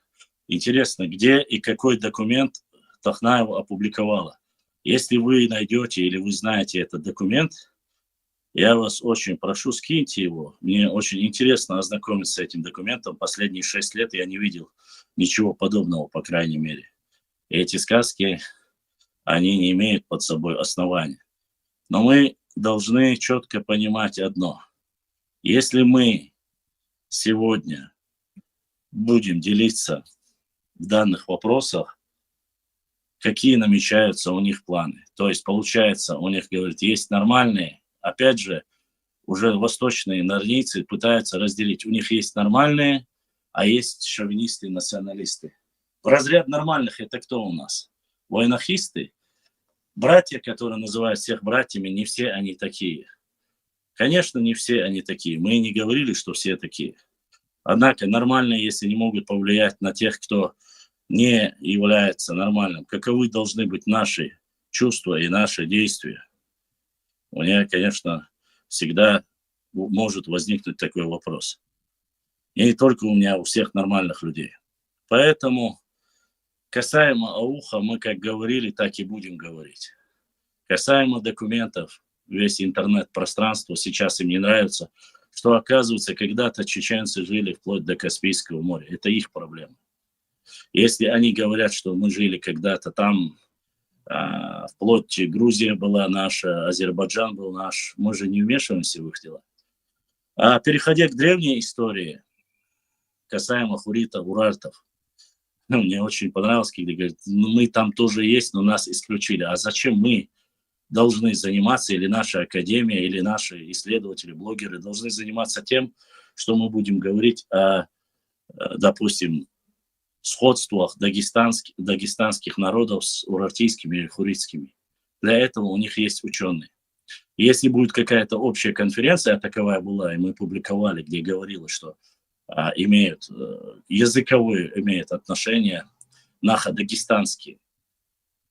Эти работы и эти конференции, они освещены, они опубликованы, и никто не отрицает их. И мы, как нохчи, не должны, или чеченцы, не должны заниматься тем, чтобы другим говорить, вы же тоже там были, давайте мы вас напишем. Мы такие вещами не должны заниматься. Слишком долго мы занимались, и слишком долго этим занимались те ученые-исследователи, где пытались это братство поддерживать. Мы, говорит, за мир, но, говорит, свою непосредственно выгоду должны искать. Точно так же и мы тоже за мир. Но мы просим не трогать ни нашу историю, ни наши карты. А если я, допустим, публикую каждую карту, ни одной карты, валлахи, биллахи, таллахи, я не брал из Академии наук и никогда даже не думал об этом. И если есть такие ученые, не нужно говорить, там есть какой-то доктор исторических наук, предоставьте информацию. Назовите фамилию, имя, отчество этого доктора исторических наук, который подделывает карты в угоду себе, если таковых нет в свободном доступе. Поэтому важность этих карт настолько значима. Карты очень нужны. Их нужно сохранять, их нужно публиковать. Пускай знают, что есть карты не те, которые они свою угоду урезают или закидывают, но есть те карты, которые более обширные, и они всем известны. Это мое личное мнение. Я могу ответить по каждому пункту, кроме вот второй части разговора, где там они говорят про современных там хаббат и вот эти сказки, которые якобы сделали ставку на военизированные и так далее. Это вообще такая чушь, что даже обсуждать это смешно. Это из ряда таких сказок, которые, наверное, многие посмеются. Если у них проблемы с хаббатом или с какими-то аффилированными, как они говорят, профилями, департаментами во властной структуре России, так нужно обращаться к ним, а не обвинять нас в этом. Пускай, и они найдут сразу свое убежище там, где они должны найти. Я не защищаю, тем более, такого рода формат. Хотят восстановить хазарский каганат и так далее. Но вы же сами утверждаете, что чуть ли не хазарский каганат был вашим. Ваши ученые утверждают это. Вы посмотрите в ту же Википедию, ту же Google. Все статьи почти что дагестанские, которые записаны и указаны, что чуть ли не вся Хазария была в Дагестане, 2 столицы было тоже в Дагестане, потом до тех пор, пока их не перекинули на Волгу. Эти разговоры мы слышали, видели, и вы можете прочитать их в свободном доступе, они есть. Что касается истории, у нас она есть записана. Конечно, есть. Конечно, записана она у вас. Потому что вас-то не депортировали. как таковой не депортировали. Все документы сохранились. Сегодня спокойно доктора, кандидаты, все защищаться и выпускать все новые и новых исследователей в Дагестане можно без проблем. А в Чечне этих функций не было до определенного времени. Это только сейчас, насколько я знаю, появилось. А до этого не было. Хотите сказать, что было? Наши все, кто защищался, посмотрите, где они защищались. В Осетии, в Дагестане получали. Поэтому такое количество ученых у вас, документы у вас. Конечно, есть документы, конечно. Кто же это оспаривает? Только глупо будет. Вы же называли нас врагами народа. Это именно вы не возвращаете по закону сегодня те земли, которые должны быть возвращены ауховцам. Закон о реабилитации, который вы не используете, которым вы, грубо говоря, подтираетесь. Хотя на федеральном уровне выделены все деньги, построены микрорайоны. Сделано все для того, чтобы этот вопрос был решен. Но вы не решаете. Поэтому в этих вопросах какой привет, такой ответ. Заигрывать ни с кем не надо. Поэтому мы должны знать и понимать это. Вот такое мнение у меня по этому вопросу. Если вы хотите, Ибрахим, если есть вопросы по этому, тематике по этой, или там кто-то что-то хочет сказать, можешь присылать их тоже, я обязательно отвечу, что я думаю по этому вопросу. Если я не прав, если я в чем-то лукавлю, и здесь есть представители из соседнего там Дагестана, можете зайти в эфир и сказать так-то, так-то. Пожалуйста. У нас эфир открыт для всех. Но в чем ложь? Или последний ролик, который я вам поставил, вы услышали. То есть вы боитесь, по утверждению ваших исследователей, блогеров, боитесь, что если Ауховский район восстановится, что его отторгнут. Да никто никогда не поднимал этот вопрос об отторжении. Вопрос шел только об одном, о реабилитации народа, и чтобы вернули им их дома. Верните их дома, их земли, дайте ребятам работать. А не раздавайте их земли на пастбище и все остальное под мнимыми причинами. Да, Ибрахим, вопрос. Bošna, ja ходите на запись и голос злой грузинячо, Матевдар Бог, Борох Твахрук Эла. Нет, там этот голос, это вообще не похож. Это Деньга Халитов. Там фотография стоит. Я не знаю, это он или нет, но запись, он углубленно знает этот человек, это не злой грузин. Про своих ученых Петимат Тахнаева он тоже знает. И про остальные моменты он тоже знает. Злой грузин не настолько умен и не настолько углубленно знает эту тематику, когда знал. И сейчас он, насколько я знаю, давно выбыл из этой темы. А эти записи гуляют, и их немало. Так что это не злой грузин. И записи я прослушал и слушаю. Если бы был он, я бы сразу в первую очередь узнал. Уже за это время научился, как говорится, узнавать эту ситуацию. Не, злой грузин вообще тервацин, аз тердастон. Имела акцент у цыган. Там близко не роднее. Да, разницы нету. Если это был бы какой-то другой человек, маловероятно, что прямо в деталях знать или о Байсангуре Биновском. Еще раз повторюсь, Павленко тут ни при чем. Раньше они говорили, что они взяли это у Тимура Муцураева, имама Алим Султанова. Теперь уже дошли до, как говорится, Павленко. Каким образом чеченские старейшины были знакомы с Павленком, если они были в депортации? Потом говорили, что Павленко является сотрудником КГБ. Ну, чего только не говорили. Так что я не удивлен. Так что мы готовы ко всем этим басням, сказкам. И думаю, что вы тоже должны прекрасно знать все это. Мы должны прекрасно владеть всей информацией, полнотой картины, которая есть.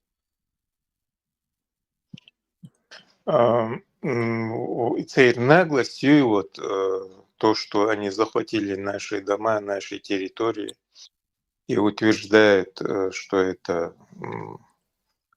что они мусульмане еще, это вообще сверхнаглостью издан. Мы потерпели, сколько потерпели бед Дон. У нас все отняли, выселили в Казахстан, Киргизию. Дон. Сколько у нас людей погибло. Дон. Там построили дома, там очень много людей погибло на местах от голода. Построили дома, потом нам разрешили вернуться. Мы побросали эти дома бесплатно. Очень многие побросали эти дома. Кто продавал там, за гроши какие-то отдавали. А кто вообще бесплатно отдавал эти дома, или не то, что отдавал, а бросали эти дома. Приехали домой, нам не отдают наши дома. А эти лакцы, аварцы, другие заселились в наши дома, забрали себе наш скот и другое имущество. Причем еще обвиняют нас в шовинизме, в национализме. Вот именно. Им, посмотри, уже 2 июля нас выселили, мы пришли, нас выселили, пришли, потом не отдали дома, потом еще что делишь? Потом еще, когда вышел закон о реабилитации, и решили, вынесли это закон, чтобы отдали эти дома, заселив Юха Хажлиш, строят опять-таки этим лакцам и другим этим народам, которые заселились в наши дома, в других местах строят дома, выдают территории, а эти продают, не отдают, а продают своим родственникам. То есть вот эти дома продаются лакцам, аварцам, не чеченцам. И те заново получают. А нам до сих пор не отданы эти дома и эти территории. Это какая несправедливость, Харадов. Неужели в Москве это ничего не знают? Или они... В Москве, что касается по закону, смотрите, в Москве выделены огромные деньги, построен новый микрорайон, все сделано. Но они находят обход этих законов, озеленение, то есть у них уже семьи большие стали, передают. Что касается судебных, даже если судебные решения принимаются, они панику поднимают. Там Москва хочет, чтобы мирно решили этот вопрос. Но закон есть закон, он не имеет обратной силы, насколько я знаю. Его же Москва не отменила. Они говорят, отдайте, вам построили, но они ищут новые лазейки в этих законах и говорят, нужно отдать это, нужно за озеленение, нужно за переезд, нужно за пристройку заплатить. Хотя всем знают прекрасно, какие пристройки и что там есть. Ассаламу алейкум. Ва алейкум ассалам. Да, что, альхамдулилlah. Дело к теме Ашуры. Основная проблема закон запущенный, закон пошел. Его сейчас нельзя отменить, нельзя его в принципе отменить, абсурд. И закон все упирается в дагестанские власти и в дагестанскую элиту. Неисполнение этого закона. Все, всячески вот это цели изворотные, и цели, и вот это ложь их, вот это коррупция и мошенничество. Назовем прямо вещи своими именами. Коррупция и мошенничество. Сегодня они чувствуют, что они не видят в других народах своего Дагестана. Вот, я имею в виду представителей непосредственно вот этих двух народов, они сегодня, особенно одного народа, не видят угрозы со стороны Цанна, потому что история, время показало, что, к сожалению, некоторые вот эти народы бесхребетные абсолютно. Даже ущерб в себе они позволяют именно представителям вот этого одного народа сегодня делать погоду на территории Дагестана, даже являясь неофициальными представителями вот этой власти, Дух-Бухцари, вот эти лидеры в кавычках, которые всеми фибрами души ненавидят именно чеченцев, просто из-за того, что если сегодня мы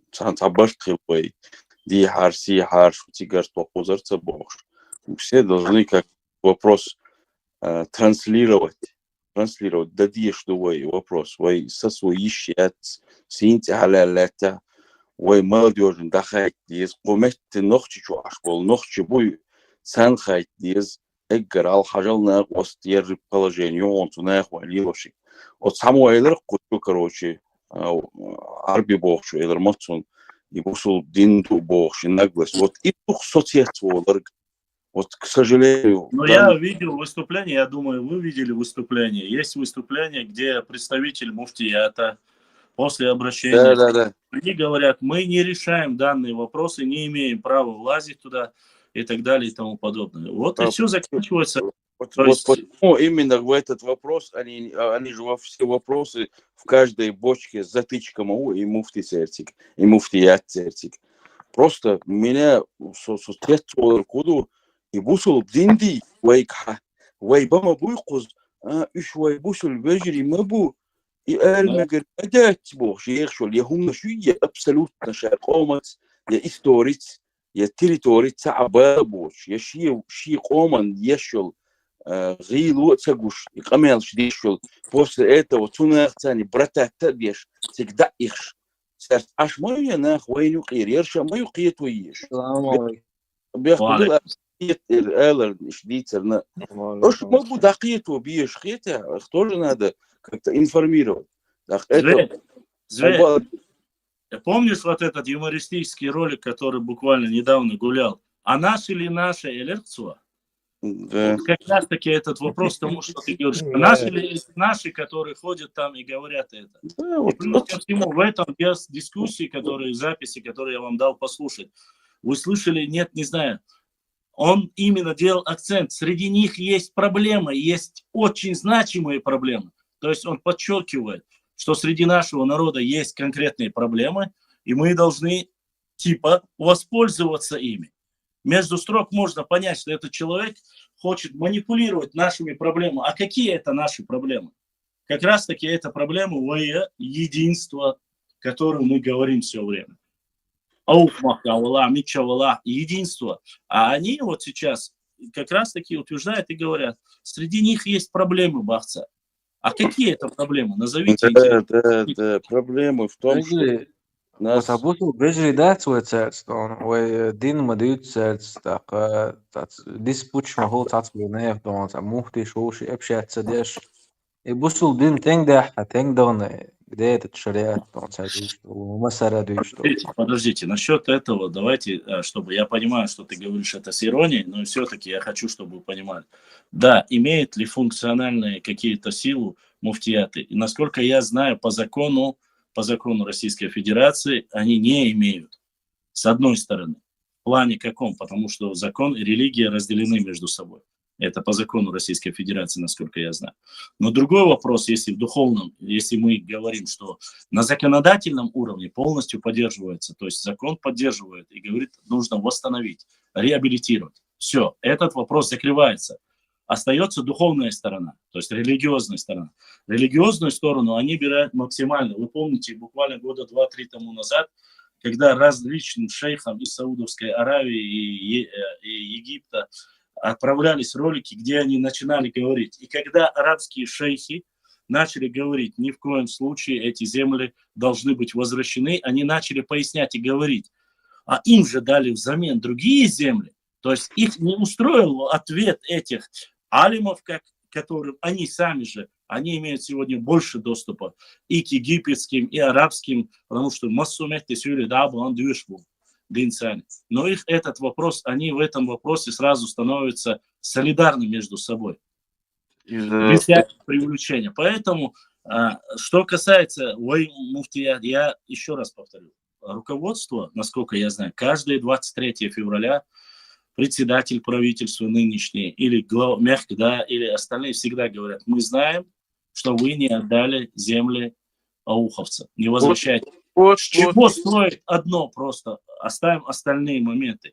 Трехкратный олимпийский чемпион, мировой чемпион мира и так далее.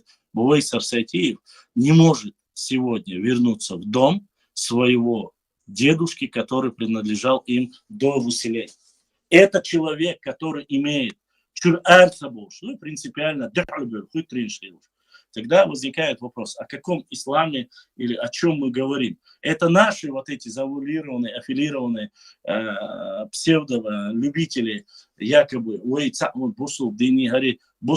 Аллах дал, Всевышний Аллах дал. И принес его Омар бин Хаттаб со своими непосредственно сторонниками, когда завоевал Северный Кавказ. И точно так же, как и в Чечне на протяжении 800 лет, если я не ошибаюсь, ислам принимал Дагестан. Если они нас упрекают в том, что мы поздно приняли, они точно так же, посмотрите в официальных версиях, с 7 по 15 век весь Дагестан принимал ислам. По 15 век. Принимать, да, принять Дейтон, я говорю про официальные данные. Я говорю про официальные данные. Поэтому религия точно, 100% эти вещи не поддерживает. И не поддерживал никогда. Если это или нет. Если по этому вопросу, если вообще я считаю, что кто принял первым, кто после, это вообще безобразие. Только мракобес может такое, о таком говорить. Если эти люди, вообще я считаю, что религия, ислам, Бог, они массово спекулируют именно этими ценностями. Зверь, соборди, послушай, безродные лохчи, выродки. Вот ты за что... Православный Мухаммад Лони, Аватар,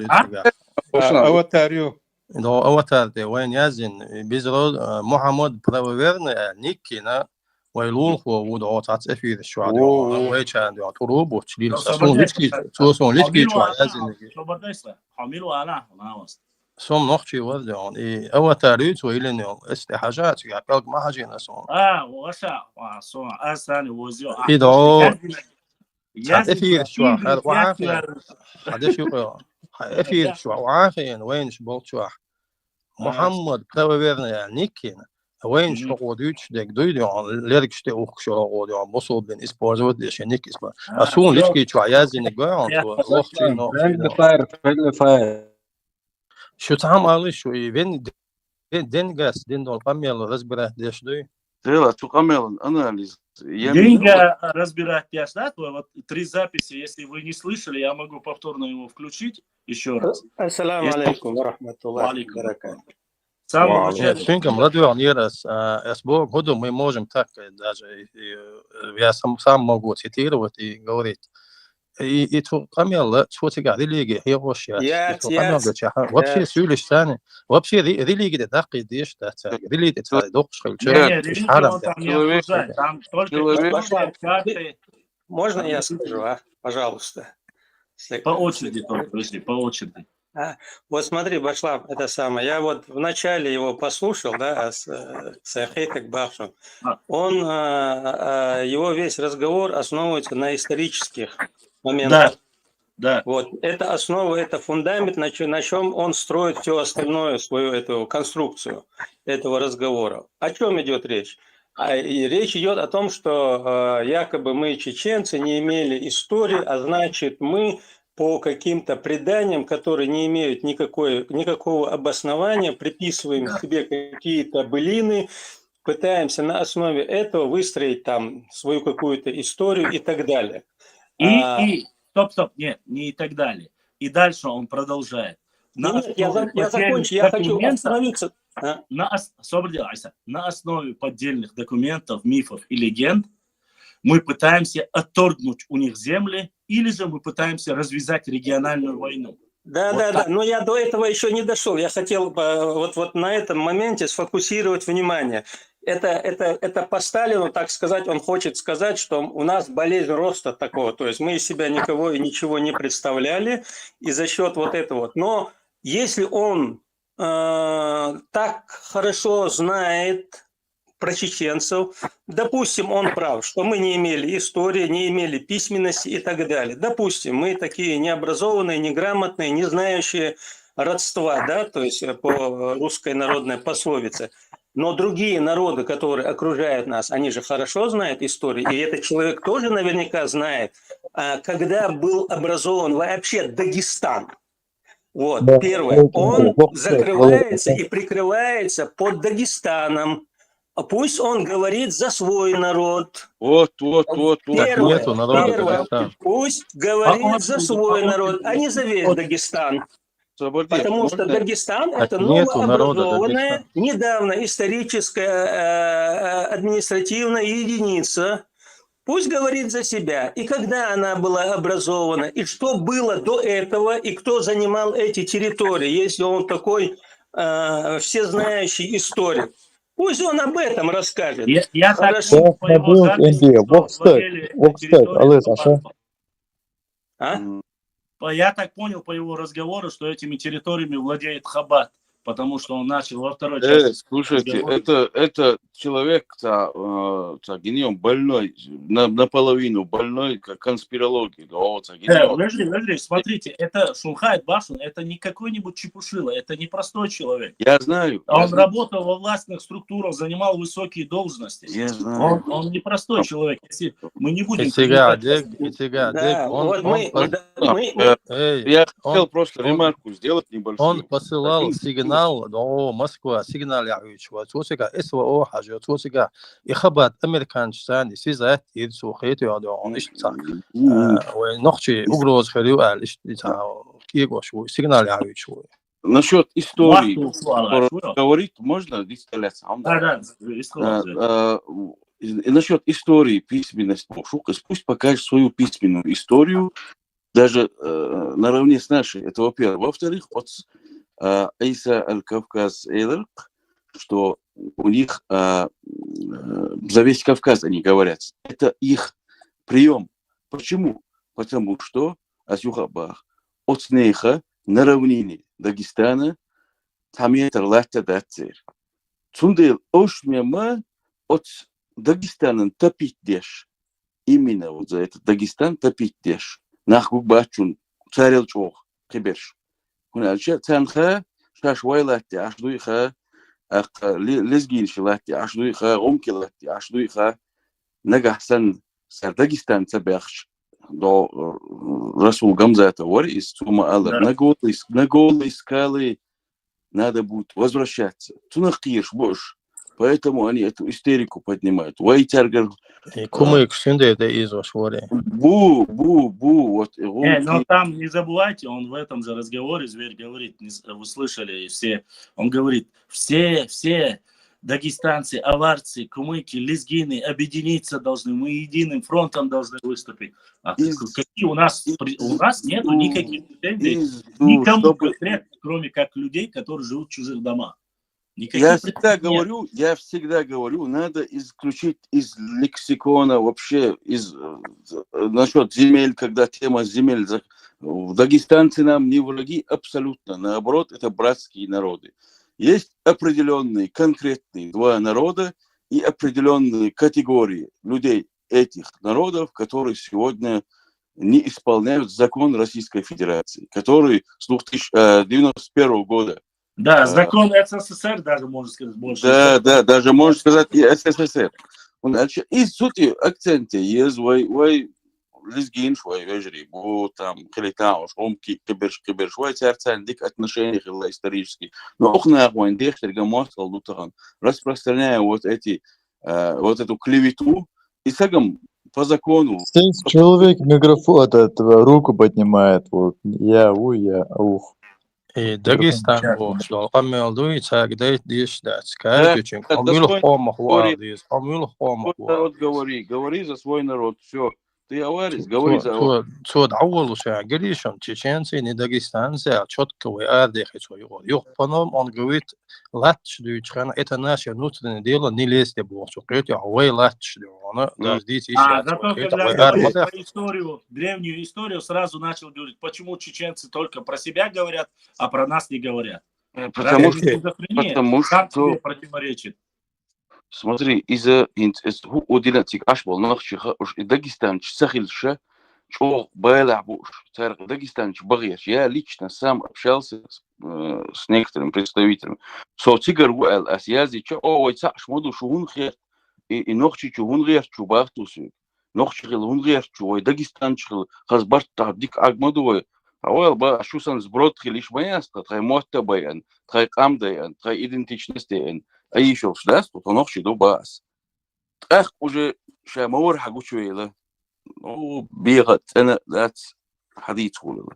أظن ده لا واي أجر حال ده ديش تقاس يوقع بقى واي أتو ما بول وجويو أرح ناخد ووشك كده ديش إبرابليم دايت يزوي. وجري واي تأها إبرابليم يوش كجنا بات كذيك بوك بامبو. نغمال أني все думают, что о واي فيتال ديش دوي إزما آلي وجما آلي.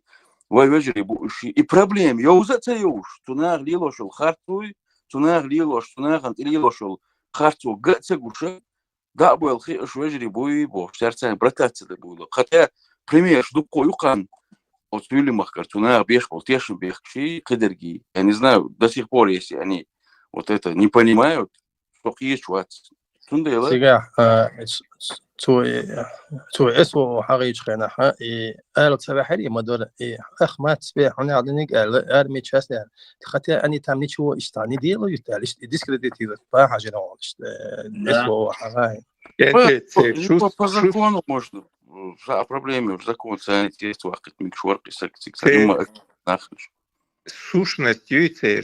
сущность они показали еще тогда, когда долго قرنت عدويبة حدويل إيش قيزن عم تريتوري شيء شاش قرنت عدويبة أربو بيحكن إيش سولي مكر цанюртер и они пришли матичу цигарлат де ан бахка бяхкан قرنت عدويبي أنصاري دون إيش لات شيء شاش تحلات دو Самый худший удуханов. Я знаю эту историю. Это как раз-таки вопрос земель по казино Аму и Ботлиха и Эцуманты Уланда Дулдилхан. Изем, дати, и вопрос. Казино Амам Боков. Казино Амам Боков. Набил бар сущность, сущность дагестанская милиция. Там речь не Собордыш, там минута, Хауслаш, там речь не об этом. Я про другое хотел сказать. Что вот именно вот этот случай переняли наши некоторые ногчи, перекинули на наши некоторые ногчи тейпы, и между собой, и тейп должен царем чеймачу латте андуйбе нирбоша, и сюлюс хилил ситуации, ногчи чисто, ногчи до тейп наш гоши юбка и темниш ючлишбу. Да, дейл не отхилаш. Хунд элча, и тема хиллага, реально хиллил, и ситуация, это была касаемо Ботлиха и Ботлиховских земель. И Цуцигадл, Михель Тай, дал ими Эслачан, Баэндуйбу и Цухайна. Это было намного раньше. Не столько и еще когда были шариатские суды. Если я не ошибаюсь, некоторые говорят даже, что это было во время Шамиля. Да, ты в 90-м году Халне обошла. В 90-х годах тоже было. Эта ситуация... Эту ситуацию и больше говорит, это было намного раньше. Бог больше нахил дуй хамят. Это раньше был разговор. Просто вечер хаяться с Богу, вечер хаяться сураг лично, со ночь маквай, ислам школан цигаталом бяшхена. Диктейпнах, как минимум, лет десять. Разные диктейпнах доны битна. إيش خزيون أصبح خزسون يبيتشبو باس بات يبقى أصبحت باس يبيتشبو يدينаш дехар динаш сулибу сугайна. Это они поклялись еще, когда были шариатские суды. Никогда светская власть была и все остальное. А больше в 90-х годах, а мы уже все потерять, иногда уже я войду потерять и на Бокус и 30%. Юзан анда беловой, ау хажимеловой, уже хирдик шадик дадин.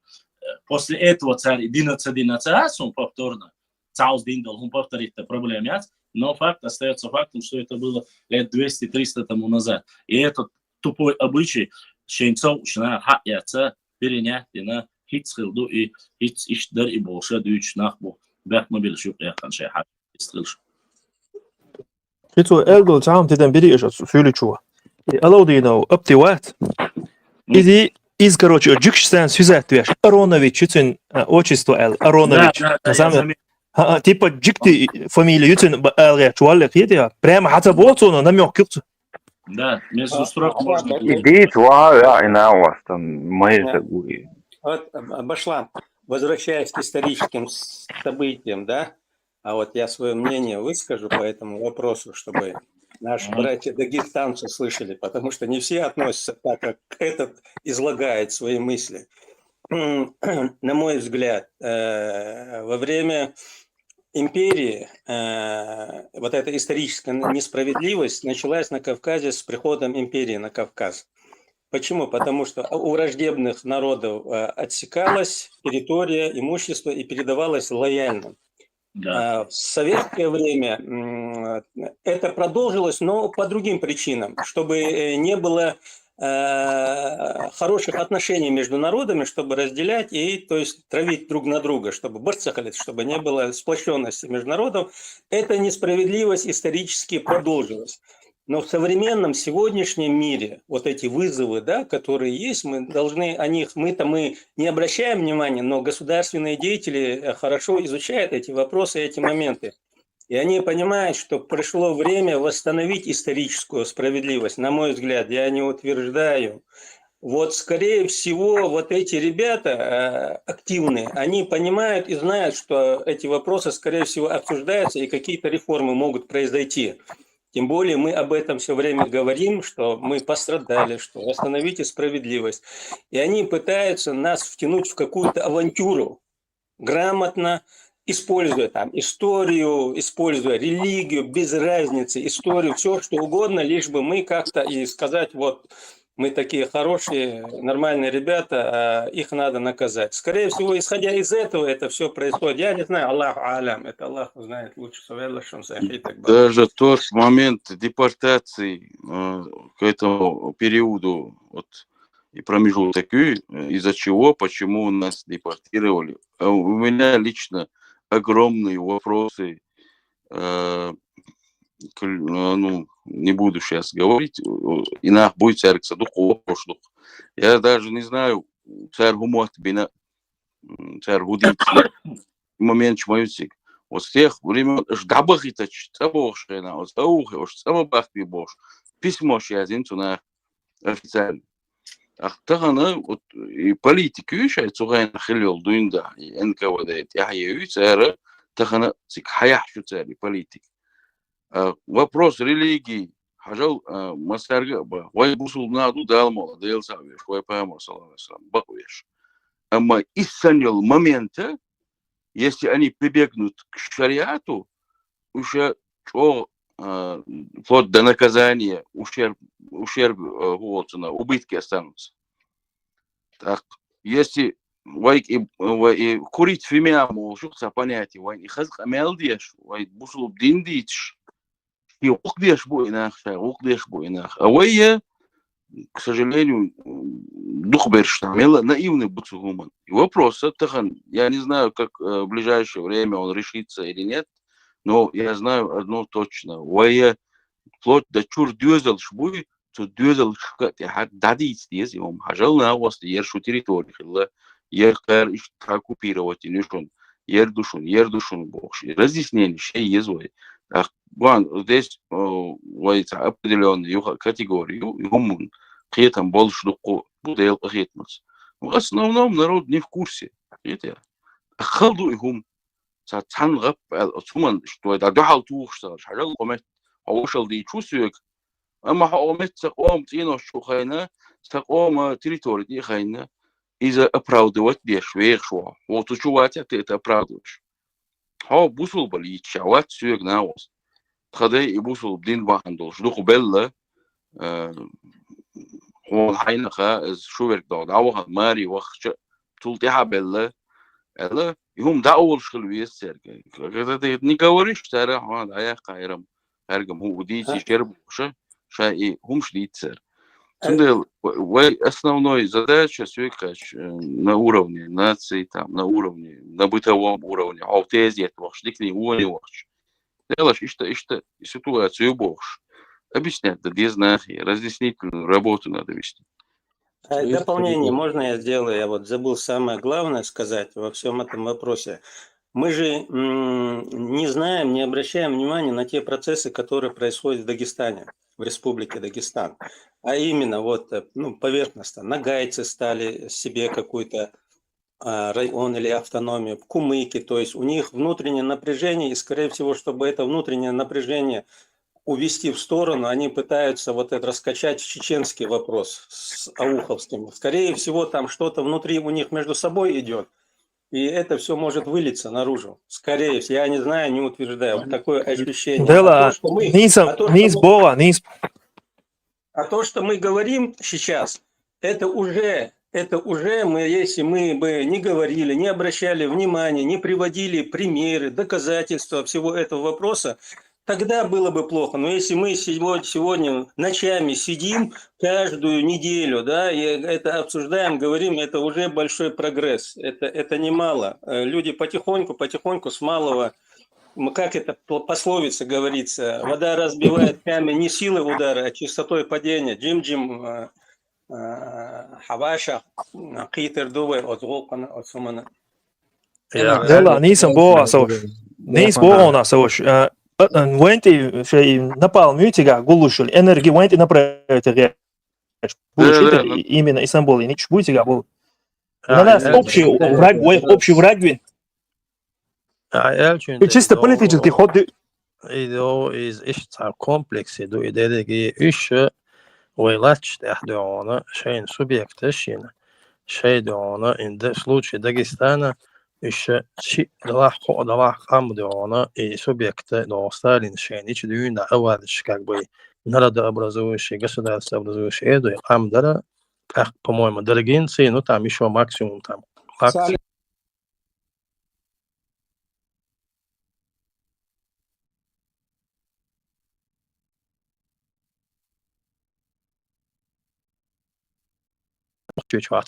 يدينا تاع بث بولشم دوت أثير بث بخنا وين حباح كويش وريك شبو إليقت وديو تويش تاجل حياة كان شيء كأليتين عاش ما بريش ديو شيء تعني كميل تدوش ديو شيء شقق عم وشقي إذا إلين توش قاعد تأخذنا متودوش ديودو وتح أرمي شديو تأخي أرمي إزاي خوش مدعي هو أرمي يوم يكديرو سياشي الله نخشي ما يسيرون هذا دوغا إبتان دغيرش أبتي ديون وين زي مخبرات ديون أرونوفيتش عشان ديون إذا كوتش تو ديسكريديتيرو تحاجري تيجي عند سامم ديلي خارون خيليو أبتي ديته بس بتنستو لا خط ديال نتيجة أرون خيلشي هدو وين إسرائيل تيجو تعو إسرائيل تيجو شتاكيش تو ديون شو تحنا يوريتس ويس ده دغيرش إسرائيل هو إسرائيل ده إخبات شو قوسيتو إخبات يا أمريكا سوزاتي سو تويش دو موسكوا إشتان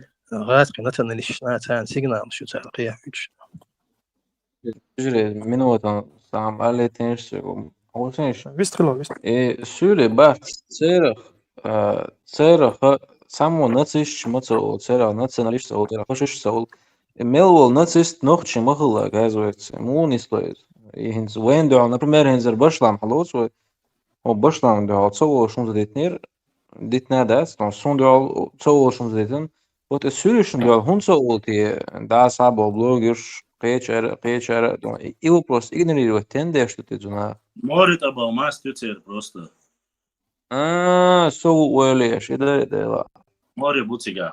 То есть شيء национальный субъект شغلات ديك عاش بوريش تحقيد وقيمة ما ينتجع هو أوكرانيا ريجيون إذا كان مدايدون يم قيورش بويش دون دق إيش دون أنا إتير وابشي دادول دون دق كاج национальный район إن دون دي على مداي يدين سубъект خلج كومي كبون своем районе нагайцы в своем районе и как бы так цер يدين بوش دادول то есть ويخ قيورش بوش دون قيسة قاعد ما دات هو Конкретно ديسكريديتي выстроены وين دعوا коалиции أصلا да конкретно وي دون ديسكريديتي درهم история اللي تسوي ميفيتشكي история هنا وي قيهو история خليش ولي غاس حتى باخ история ميوي غاس حباخ كان شينا اسكاسبي ده دون تاني سولي نقشي مو تاع كوميكوات تاع اواريت وات دون أتخيل يون история شو هو توم две-тысячи историю شيء اللي دون две-тысячи назад то история хлюция. Я, честно сказать, если мы говорим о данном высказывании, это видео и не в первый раз высказываются, мы оставляем вторую часть вопроса, то, что касается современных политиков. Я думаю, они прекрасно сами разберутся, и есть информация, они сами поговорят. Если это человек, вполне возможно, он может завтра сказать, что это не он, что выставили его фотографию и так далее и тому подобное. Речь не об этом. Речь, зачем мы прослушали эту запись и дали по этому вопросу. У нас две или на три части, если мы разделяем, мы говорим в первую очередь. Дробление своего народа пытаются раздробить. Другой вопрос. Оскорбление тоже научного мира чеченского народа. Они указывают, что у нас якобы здесь есть доктора исторических наук, которые сидят и, оказывается, делают поддельные карты для того, чтобы найти выход к Каспийскому морю. Он явно не знаком, наверное, с ситуацией. Потом он рассказывает, что у них, еще раз я хочу акцентировать внимание, наш человек работал в академии, и он знает Пахцу, Рамзан, некий Рамзан там был. Я не знаю, что за Рамзан, я в академии не работаю. Но я знаю однозначно, что нету ни одной карты из Академии наук Чеченской Республики, которую я использовал. В свободном доступе эти карты есть и в Грузии. Мы берем из архивов, мы берем их, имеется в виду общероссийских, Санкт-Петербурга, Москвы, и эти карты могут. Тут здесь можно зацепиться за каждое слово. Начиная от Байсангура Биноевского, который якобы не было, и что Павленко все это выдумал. Опять же, выдумал это Павленко, не выдумал это Павленко. Видео, которое я вам показал позавчера, которое я, к сожалению, еще до сих пор не опубликовал, опубликую, они сами говорят, что есть, что был ранен. Сейчас уже, оказывается, и появилась еще одна жена у него была, у Байсангура Биноевского. Та же самая Патимат, которую он называет, великий ученый, в свое время утверждала, что Байсангур Биноевский вымышленный герой, и что его никогда не существовало. Когда ей просто потом показали столько документов, она уже занялась тем, что нету. Это я подтверждаю, еще раз говорю.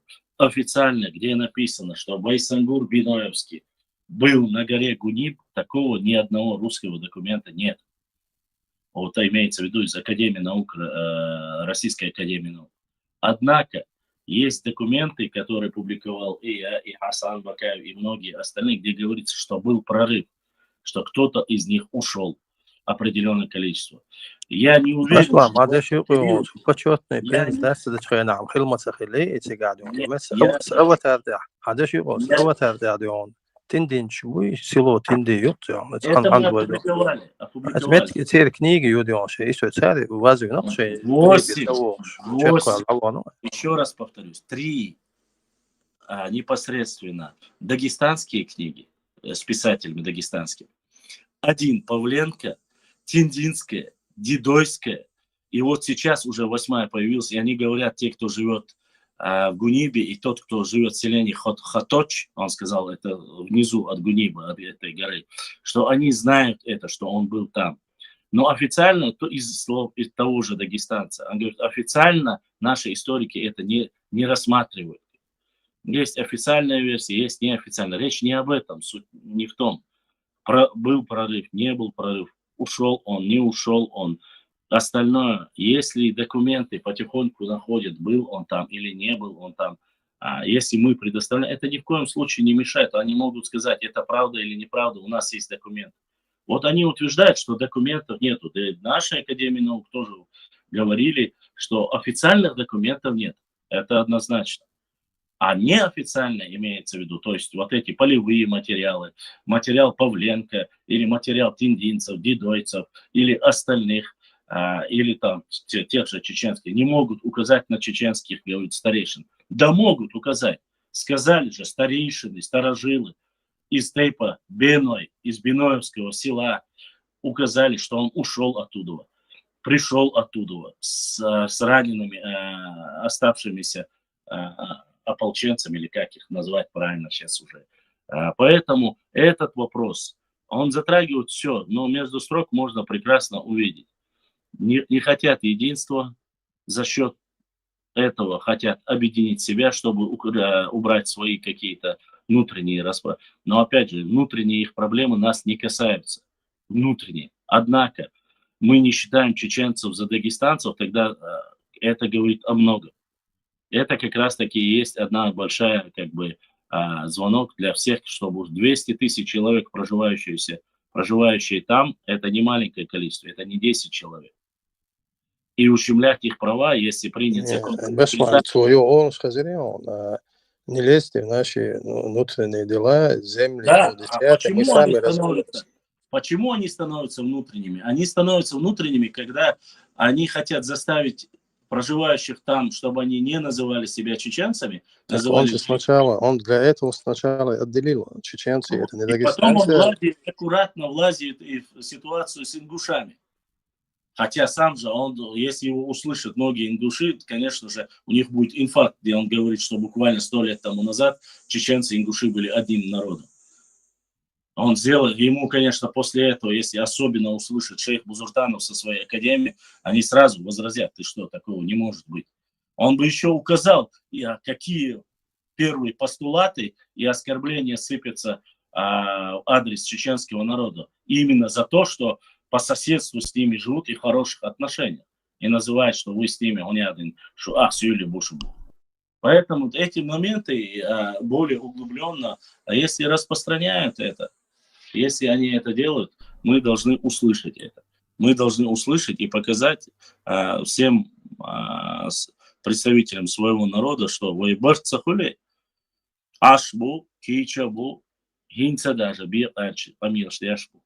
Буквально недавние ролики, которые выступают, мы видим, где, опять же, здесь нету того, что разжигание межнациональной розни, нет таких проблем.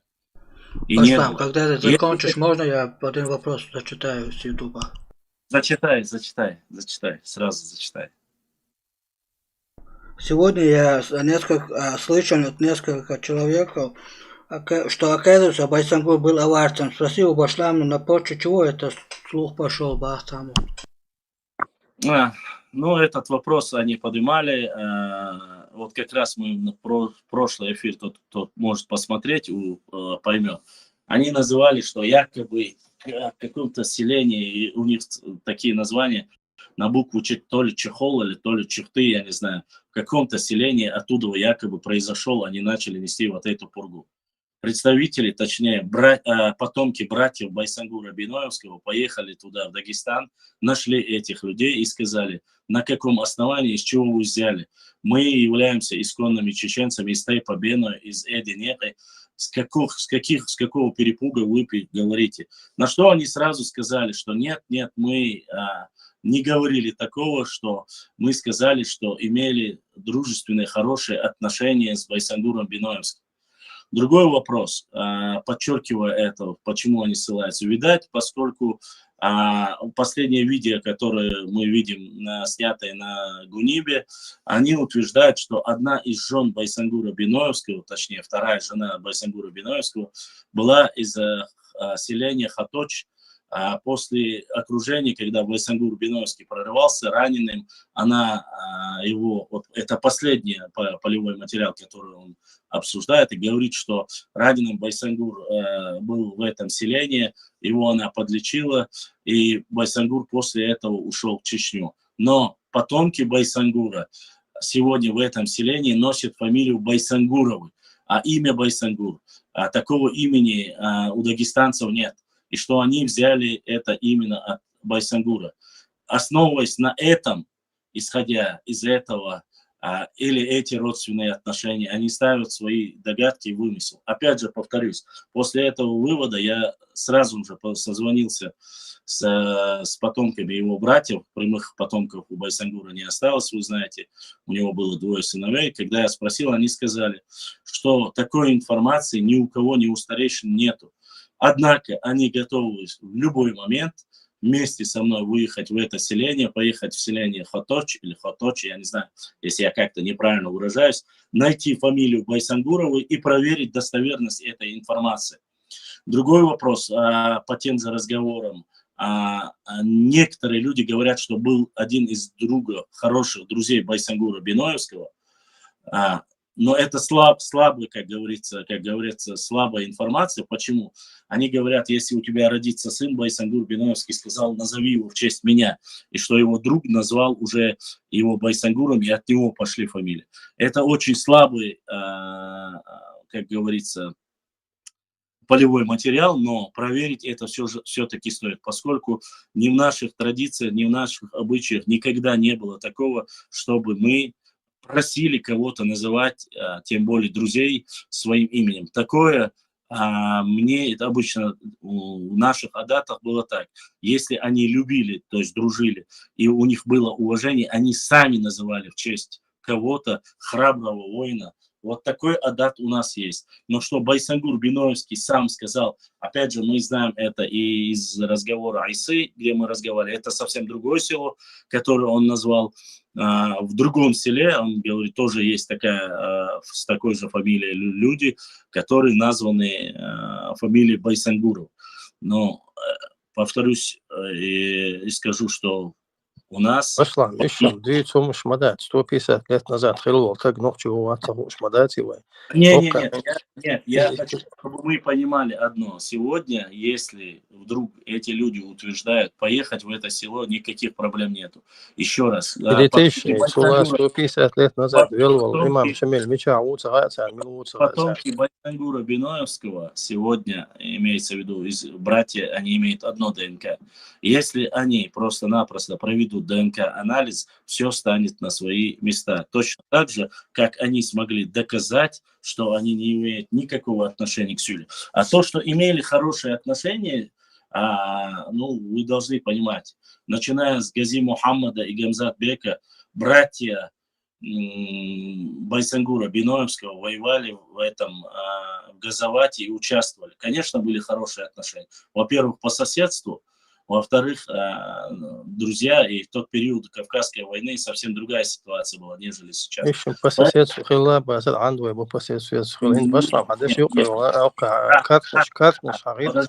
Этот период,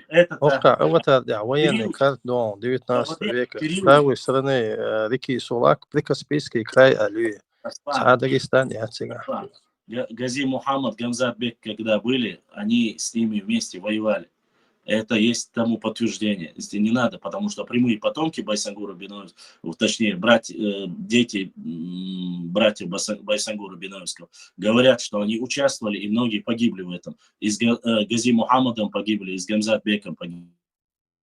У него было 9 братьев, точнее, их было 9 братьев, и они участвовали. И тот же Ташу Хаджи, и поэтому в этот период, ты не забывай, ты говоришь о раннем периоде, мы говорим более о позднем периоде. Это уже непосредственно но Богу, сегодня мы можем без всяких проблем, если они утверждают, что там есть, это стоит копейки даже, чтобы узнать родство. Там не нужно даже делать глубокий биг-тест. Если они возьмут у Байсангуровых анализ ДНК и сравнят с нашими, сразу будет понятно, была ли у него жена.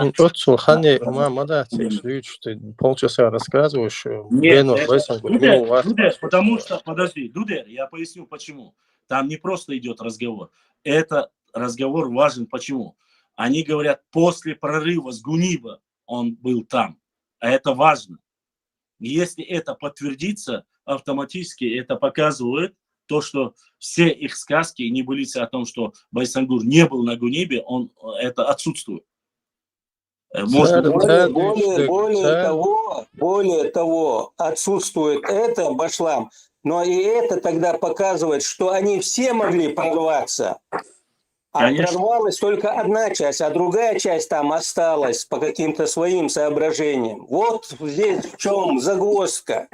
Если будет доказано, что Байсангур прорвался, значит и другие могли прорваться. Но почему они этого не сделали? Не захотели, испугались. Вот что выводит на вот в чем загвоздка. Вот они боятся этого. أقل نقدر ما نوصل أش يس ويس أش دينك خدو أش تجا دينك خدو من الشارع حاول تنخش السنة العرض وليش وش ناسر شو يدو تجا تغييرك دوي أسبوعهم إنه داغستان بوش ورقة كارت نشتويش ورقة متى وين كارت وتردح كوكاسكي وين بوش وين правый река сторона реки четко прика списки края российский субъект утига. А левая сторона ряца субъект ряц отдельно дон, а ухы дон, ичкери, что общество связан. Это говорит о том, что и Кавказский дом Набенчино, Дагестанская область, иная официально. Прика списки края субъект и в 1921 году сделали из него Дагестана, до этого какой он? Нет, Дагестанскую область в 1861 году после окончания Кавказской войны, я имею в виду во время Кавказской войны и территория левобережья реки Сулак издёна, Нохчистан и 15 дёна территории, Разхштан и 15 Нохчистан территории. А хош, они были субъектом России, то есть они тоже воевали с нами. Дагестанская милиция Борш, Бобеш, Рейн Мобуш. По поводу Башлам, по поводу вот этого вот ученого, который или кто там, он по поводу вот этих вот исторических, я последнее хотел сказать, свое мнение, да, возможно, оно ошибочное, но, скорее всего, оно ошибочное, я же могу его высказать, да, то есть даже если оно ошибочное, нет? Можно, конечно. Можно, да? Я знаю, что вот эта мысль меня вот сейчас посетила. Если, скажем, нагайцы, кумыки, там же более около 40 народов проживает, у каждого есть какие-то свои национальные районы, администрации и так далее. А некоторые, например, в лице нагайцев и кумыков тоже хотят создать свои. Почему бы и чеченцам Хасавюрта и других населенных пунктов в рамках Дагестана, Республики Дагестан тоже не начать создание своего какого-то анклава или какой-то Так у нас же есть закон о реабилитации репрессированного народа. Нет, но это уже, я понимаю, Иса Абошевич, я понимаю, но послушайте, друзья, вот этот вопрос уже, как говорится, конкретно он нас не касается. Не касается, почему это внутренние дела Дагестана, создают или нет. Для этого есть законы, есть конституция, пускай они сами. Мы говорим только о реабилитации, на закон о реабилитации. Это важный момент. Закон есть, он не отменен, а поэтому закону выделены огромные деньги, построен новый микрорайон, вот только в рамках законодательства. Что касается истории, по истории, конечно же, этот вопрос мы даже и не затрагивали. Этот момент, как раз-таки, когда мы начинаем говорить о том, что имеют ли право, это уже право, точно так же, как и для нас, и наша Конституция есть. Конституция у них, и у нагайцев, и у кумыков, и других. Он же в этом случае говорит, как мы должны все объединиться, и у нас фактически не говорит прямо, но говорит, мы должны объединиться все против чеченцев и бахцев. Вот что он говорит. А все, что остальное говорит, конечно же, можно по полочкам. Опять же, для меня стало новостью, оказывается, я еще раз повторюсь, это новость для меня, что, оказывается, имам Шамиль сказал Байсангуру Бинаевскому, подавай со мной на ГУНИП, он отказался. И говорит, Петимат Тахнаева предоставила этот документ. Если, еще раз попрошу, если кто-нибудь видел этот документ, видел, слышал, опубликовал, я прошу поделиться данным документом, потому что это, конечно же, меняет очень многое, и они, если они правы, тогда могли основываться, это был бы документ, всем документам документ. Если они говорят, если же это... Чечня, Да нет, там-то, конечно, есть еще вопросы. Многие историки, исследователи говорят, что были и села более крупные, где он мог укрепиться, и именно почему он ушел в ГУНИП. Другие говорят, что якобы это была не преступная крепость. Но военный стратег, человек, который воевал 25 лет, должен прекрасно понимать, с горсткой людей, там, сколько, 300 человек, они говорят, ну, 300 с копейками человек, подняться даже на гору и держаться там, это намного, с какой точки зрения, с учетом того, что там не было никакого оборонительных сооружений, это было простое село Верховье горы. Какой смысл был? Тем более у него не было достаточно людей. И я не уверен даже в том, почему. Потому что сам же дагестанский фольклор, возвращаясь к нему, есть дагестанская песня, где мать проклинает своего отца за то, что он указал царским офицерам дорогу, которая с другой стороны... Сына проклинает. Да, проклинает сына за то, что он предал собственный народ там за определенную сумму, который указал путь, где можно было отступить с другой стороны, там, Гуниба. Почему же по этой же дороге не мог уйти, там, допустим, тот же Байсангур, если такого там был даже? Я не могу понять. И народные предания есть, песни есть, оно тоже не подтверждено. С другой стороны, военный стратег, который воевал 25 лет без малого, да, 25 лет, который знал, прекрасно знал и чеченские леса, он был здесь, две столицы были здесь, подняться на место, где нет ни деревьев, ничего, в одно место. В чем проблема прорывать окружение? Можно я скажу свою информацию, которую я слышал по поводу, или слышал, или читал, я сейчас могу ошибиться, что имам Шамиль попросил, и только гунибцы согласились его принять для обороны. Другие отказали ему в крестьянстве. Это я тоже. Он 2 села других, говорят, тоже зашел, но якобы после того, как его не поддержали, говорит, он поднялся туда. И такое я слышал. Я еще раз говорю, мы говорим о версиях. Мы не были там, и слава богу, ни один из представителей нашего народа не брал Шамиля в плен, имеется в виду на стороне царской России, когда брали его в плен. И мы не были писарями у него. Сегодня это все, конечно, перед Всевышним Аллахом. Я не пытаюсь сегодня нисколько принизить его, почему он так поступил или не поступил. Это его личное дело. Но мы проводим исторические параллели. Если там был Шамиль, почему не могли там быть Байсангур и еще один? Как раз таки здесь же в этой записи позавчера, которую я вам дал послушать, если хотите, могу еще раз сейчас его включить. Он говорит, не только Байсангур, еще один чеченец был там со своей семьей, с детьми, где имам Шамиль сказал, уходи, у тебя большая семья, тебе не нужно здесь погибать, и он ушел. Ни в одном российском документе об этом тоже ни слова нет. Если это так, а если это говорят сами дагестанцы, причем тут чеченцы и региональный шовинизм или наши историки и так далее и тому подобное. Шовинизм, национализм был всегда у любого народа, в том числе он есть и у них. Это такая горсточка людей, которые имеют свое мнение и относятся ко всему по-своему. Поэтому я нисколько, конечно, не приписываю себя ни к шовинистам, ни к националистам. Я нацистам, точнее. Национализм здравый, любить свою родину. Son national patriot, то оқуш вахин собаде хинзи, ладюры хинчинг тахинза.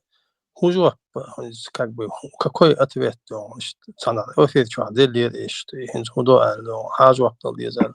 Ухиечун. Но мы сделаем запись специально, зная, что они слушают, зная, что, возможно, даже здесь слушают и донесут. Они 100% услышат и донесут этот разговор. Мы говорим слабость доводов и вымыслов, сказок, которые он несет. Он несет полнейшую чушь, ерунду, и с больной головы хочет перекинуть на наш народ. Но, с другой стороны, мы точно так же обсуждаем и говорим, чтобы наши люди, представители нашего народа, кто интересуется своей историей, своей родиной, знали, что это не выдуманная история, что эти проблемы есть, и они существуют. Им свободы, истории, исторические дуи, но тадия эфир чуахвар соцайста хонаден беги бадси гаразны нохчи мабай бигбел политические сараду хар обсуждаттеш. Там элидион تحقين تشندون جواب بدل تديز بودون حاضر دي تصير عيد لوتا غشتات أرع بقطع تخليل شلون تتار أس بودون تو أصلا يشلون أميل نقشي أرمي يوش ولا يتحشاسني أرمي نتعير أرمي اشتعيد أرمي تون خيط شخلش تون خير شخلش أرمي ديونا ناشي تعير شيء غلطة دي تعير شيء أرمي يدخل دي أقيت حابول شهادة يستيقظ خسارة ثانية غورسك ريسبублика يزي حد يزي بغيسولي مرة بيتشليرش بودو царь Это вопрос, что касается, я еще раз говорю, все, что касается варягов, там, или генералитета, или военных структур и подразделений. Я думаю, что есть там определенные люди, которые этим занимаются. Мы не с этой стороны рассматриваем этот вопрос. Мы дали совокупности послушать все мнения, точнее, все 3 записи, которые гуляют. Мы обсуждаем с точки зрения истории то, что... А то, что привлекут ли или не привлекут, заставят ли отвечать за свои слова или нет, это уже властные структуры. Я думаю, есть достаточно представителей ИЦП и остальных МВД и всех остальных, которые могут задать эти вопросы. Я прекрасно это понимаю, и все вы знаете, потому что попробую сказать что-нибудь по разжиганию, и ко мне придут завтра постучаться в дверь, скажут: послушай, ты этим так-то сказал или нет. Поэтому незнание закона не освобождает. И если он такое сказал и заявлял это, он ответит перед законом. Это уже дело, как говорится, кто у него варяги, кто у него не варяги, эти вопросы другие. Нас интересует только часть касаемо нашей истории и нашего народа. Мы должны это услышать и рассматривать это со своей стороны. Создание какой-то горской республики или анклава, или независимого, они должны со своей стороны, каждый должны выступить по этому вопросу, если таковые есть. Потому что вот это мнимые создание, мифологические какие-то государства, псевдогосударства, я не знаю, всего остального, все это невозможно до тех пор, пока народ не будет един. Я в том числе говорю сейчас о нашем народе. ويتسعقل ويموح ويقام ويتعب نشطق مش ويبرت بوش ويتسعقل لها ويمياودو يشتغل غالبي شوكا ирак сандайса диапа диапа. Мы говорим о простых людях, о тех людях, которые могут сегодня просто сидеть и обсуждать это в социальных сетях, или в остальном месте. Горская республика, Горская республика, Дагестан, Сулак, Диахил, мою. И вопросом царем там были высказывания хаят нир око инил выступление генион цансюличу эллахтиш оуфид адалдиз. Подождите, всеми известный любимый Хабиб Нурмагомедов в своем интервью четко рассказал, и я сегодня этот случай, я почти что всегда, когда вопрос поднимается ауха, всегда говорю, когда приехали чеченцы, вернулись после депортации домой, мы и наш дедушка, мы вернулись обратно в свое родовое село. Это достойный поступок соседей, братьев, мусульман. Вот таким должно быть и у остальных. В одном случае Хабиб красавчик, народный чемпион и остальное, а в другом случае, когда говорят, а почему вы не поступите, как сделал Хабиб Нурмагомедов, не оставите дома ауховцев, которые до сих пор или выкупают, или судятся, или и все остальное не делаете, тут вопрос закрывается сразу, и они забывают, что Хабиб сделал хороший поступок и что он является их национальностью и всего остального. Поэтому эти моменты, конечно же, это проблема внутренняя Дагестана. Но опять же, валикум салам, если это проблема внутреннего Дагестана, тогда будьте любезны не влазить в наши внутренние дела, рассказывать сказки про нашу академию, про нашу историю. У них, оказывается, 2000-летняя история. Но, извините, у нас есть на официальном уровне доказательства того, что мы автохтонный народ Кавказа, и наша история, без малого мы здесь проживаем 5000 лет. Без малого, я говорю, 5000 лет. А то, что сегодня уже начали заниматься древней историей, то, что сегодня находят все новые и новые доказательства благодаря таким независимым государствам, как Армения, Грузия, Азербайджан, это была тупость, конечно, говорить. Началось с рисования карт, и появилась проблема Нагорного Карабаха. Он явно не знает, из-за чего произошел конфликт в Нагорном Карабахе. Не из-за историков и не из-за рисованных карт. Проблемы Нагорного Карабаха были намного глубже и серьезнее. Там они сами разберутся без этого. Поэтому сегодня говорить, что это приведет к войне, и мы должны навострить уши и все остальное, он как раз-таки подстрекает к войне. Мы же говорим нет, послушайте, есть закон о реабилитации, есть построенный новый микрорайон. Есть Амир, так-то сун так, кирми есть братство, есть ислам. Но не прикрываясь им, нужно все, чтобы было по закону, и нужно жить в единстве, согласии, и тогда не будет никаких вопросов. И я, честно сказать, когда мне заходили и задавали вопрос про Дагестан или даже про тот же Хазарский каганат и все остальное, максимально пытался избежать этого вопроса. Я говорю, это внутреннее дело Дагестана, и решайте его сами. Но вот когда начали некоторые люди в группах Хомуклар писать, что чуть ли не до Назрани, по Сунже, вся земля принадлежала кумыкам и остальное, тогда приходится отвечать, конечно. И будем отвечать, почему, сидя у нас на нашей земле, на нашей родине, люди, которые получили в свое время политическое убежище здесь, благодаря доброй воле нашего народа, хорошим взаимоотношениям по исламу, сегодня предъявляют нам какие-то претензии, говоря, что вы должны за 200 лет заплатить нам дань за то, что пользовались нашими землями и так далее. И напоминает о каком-то Султан-Муте, который во времена царя Гороха где-то что-то получил убежище, опять же, у чеченцев, при поддержке его воевал против другого чеченца. Просто не забываем, кто автор канала и где он находится. И там были на стороне Султан-Мута, были точно так же одураченные, и на стороне Шихмурзы Якутского были. И получается, опять же, у нас Султан-Мут Нохчихиловой, Шихмурзы Нохчихиловой.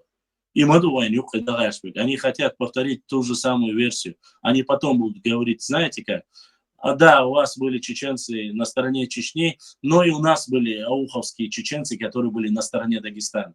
И они хотят просто-напросто повторить ту же самую версию и через 300 лет говорить, а это были на нашей стороне, эти хорошие чеченцы, а те плохие чеченцы. Вот что хотят. Мы же хотим просто историческую правду.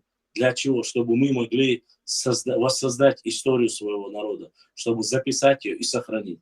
За все эти годы под разными причинами уничтожались документы, уничтожались, возможно, из-за политической неграмотности, возможно, из-за ошибочности мнений. Но Альберт, я твой вопрос передам сейчас. Кем и это когда очень интересный вопрос. Аллаху алям. Кто-то специально. То сегодня я не могу сказать, что здесь, вот сейчас у нас в эфире сидит, было до 39.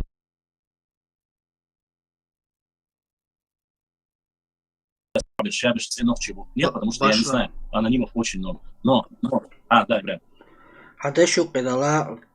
Альберт из Осетии пишет, у нас есть фамилия Байсангуров, не знаю происхождения этой фамилии. Имени Байсангур нет у нас. Они мусульмане, говорят чисто на осетинском. Есть какое-то сведение по этому поводу? Байсангурову есть у них? Да, он говорит. Послушайте, у меня нету информации, поэтому я знаю, что есть там Басаевы, Дудаевы фамилии есть, насколько я знаю. Но когда я спрашивал об ученых, как раз таки род Дударовых, которые жили в Дарьяльском ущелье, они считаются частью чеченского общества, которые обосетинились, если правильно сегодня сказать. Если правильно так сказать. Документов я опубликовал, где говорится, что Дударовы это наши лам-эхкы, что они там, у них были и башенные комплексы там. Но они, одна часть осетинов считается, что небольшая часть общества остались там, и они стали сегодня осетинами. Мусульмане они или нет, но факт остается фактом. Я знаю одно, что именно не знаю по всему Кавказу, но у нас есть традиция. Традиция, когда своих детей называют именем сильных воинов, достойных сынов своего народа. Или же даже не всегда своего народа. Такие имена, как Батухан, Чингисхан, Гирихан и Аюбхан. Вот эти имена, они никогда не были чеченскими. Эти имена как раз-таки, или Тамерлан, они были приняты, поскольку, несмотря на то, что они были злейшими врагами нашего народа и уничтожали наш народ, но почему-то для устрашения в наших адатах, которые пришли через тысячи лет, брали имена тех великих воинов и давали им. Ну, не знаю, то ли для устрашения врага, то ли для сохранения исторической памяти, но факт остается фактом. Вполне возможно, что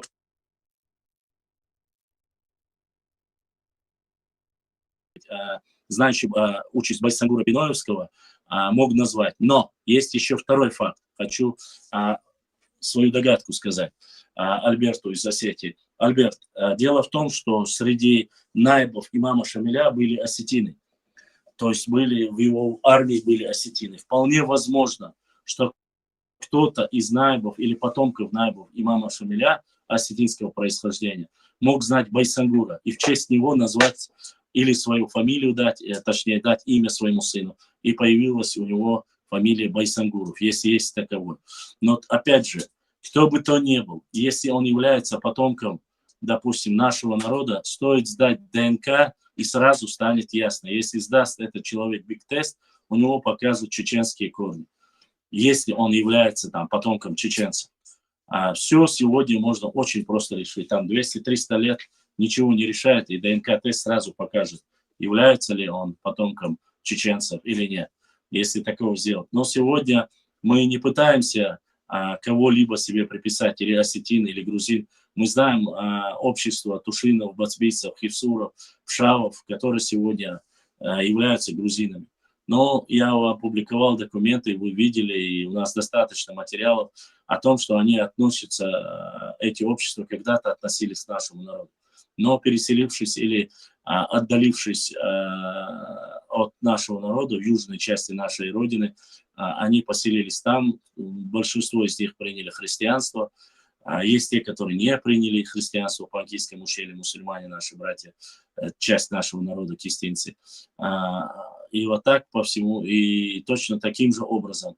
Есть достаточно тейпов, которые проживают в Дагестане, которые являются, я не говорю про уховцев, а другие тейпы, которые сегодня ассимилированы среди дагестанцев, и они называют себя дагестанцами и считают себя другой национальностью. Такова жизнь, и это за определенное время меняются взгляды, меняется язык. Конечно, достойные сыны ищут корни, и где бы они ни находились, хотят прильнуть к родной крови, к родным людям. Но есть те, которых называем космополитами, которым без разницы. Они ради комфорта живут себе, просто проживают и готовы называть себя кем угодно. Им без разницы, какой национальности. Некоторые люди говорят, есть и те, которые у нас говорят, главное, что ты мусульманин, без разницы, какой ты нация. Есть и такие люди.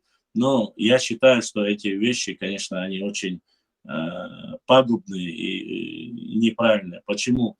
Поясню. Да, хорошо, что ты мусульманин, но все-таки наш любимый пророк Мухаммад, саллаллаху алейхи вассалям, всегда гордился в каком плане? Знал, назывался и свой тейп, и свой, как говорится, или как там у них, я не знаю, рода, общины, и все это сохранялось. Нас Всевышний создал разными народами, и отказываться от своих собственных отцов, это является одним из больших грехов.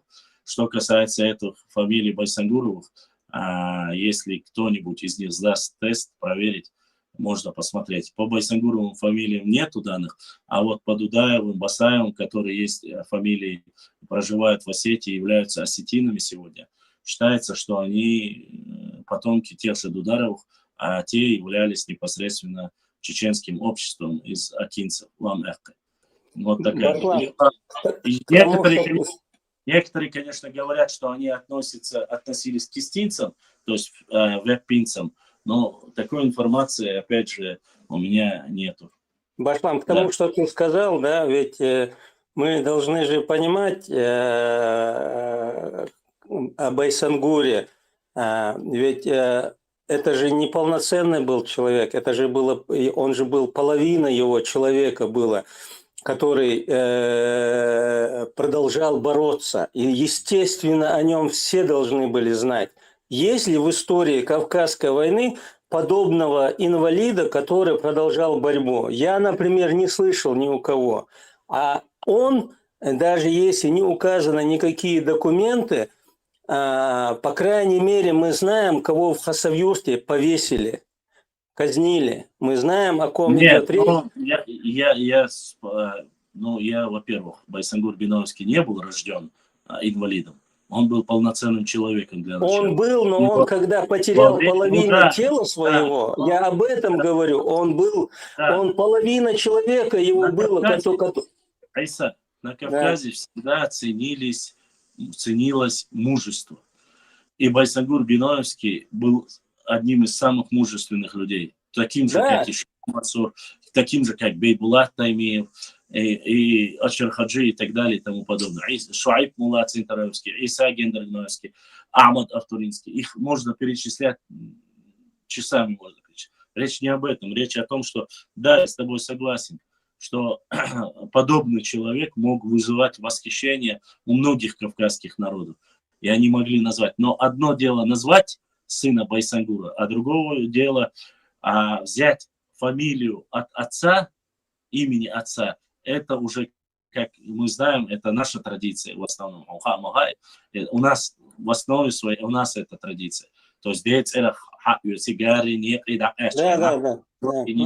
То есть это, поэтому здесь сразу два косвенных доказательства тому, что он может быть. Опять же я говорю, кто бы то ни был, стоит сдать ДНК, и все станет ясно. Вот по могильникам, когда нашли вот это древнее аланское захоронение, сдали анализы, что показал? Самые близкие родственники, опять же, на территории Осетии, найденном могильнике, самые близкие родственники оказались кто? Чеченские тайпы. Вот в чем фишка. Хотя чеченцы меньше всего сегодня кичатся тем, что мы аланы или аланисты и так далее и тому подобное. Хотя в этой истории Аланского царства занимали, видать, не последнее место. Найдены огромные захоронения в нашем Натеречном районе. Все, опять же, показывают наши, как говорится, и ДНК, и находят на нашей территории. Огромное количество аланских могил и археологических, исторических артефактов на нашей территории. То есть Аланское царство, когда некоторые люди, самое интересное, мне нравится, вот, к сожалению, сегодня у меня не получилось, но завтра мы сделаем Инстаграм, я вам покажу карту, вы посмотрите, где почти что на 90 и 100% аланских карт, где показано Алания, большинство, если не 70%, это Алания находится чуть ли не на всей территории Чечни. И Алания именно бывает написано именно в местности, где находится самое, что не есть сердце Чечни, центральная часть Чечни. Очень странно, что многие это не замечают, но на картах это имеет значение. Возможно, это просто совпадение. Но я в такие совпадения очень не сильно верю. На картах древнего мира, итальянский, французский, везде, посмотрите, где находится Алания. Я вас прошу, и сравните ее с сегодняшней картой Северного Кавказа, даже Кавказа в общем. Вы увидите, что в основном Аланское царство и вот это, даже само слово Алания написано на территории, большей части на территории Чечни. Большей части. Многие карты. И я думаю, что тут Виноградов не слукавил и согласен с ним, хотя многими вещами я согласен. Однако я согласен с ним, что вполне возможно, что столица Магаса находилась на территории Чечни. И именно Чечни. Все это, конечно, всему этому должно быть определенное время. Я надеюсь, что скоро, когда мы более экономически сильно будем развиты, наши археологи получат огромные финансовые потоки, и мы сможем уже доказать и показать всему миру те открытия, и все будем сохранять у себя в наших музеях. Мы сможем всему миру показать.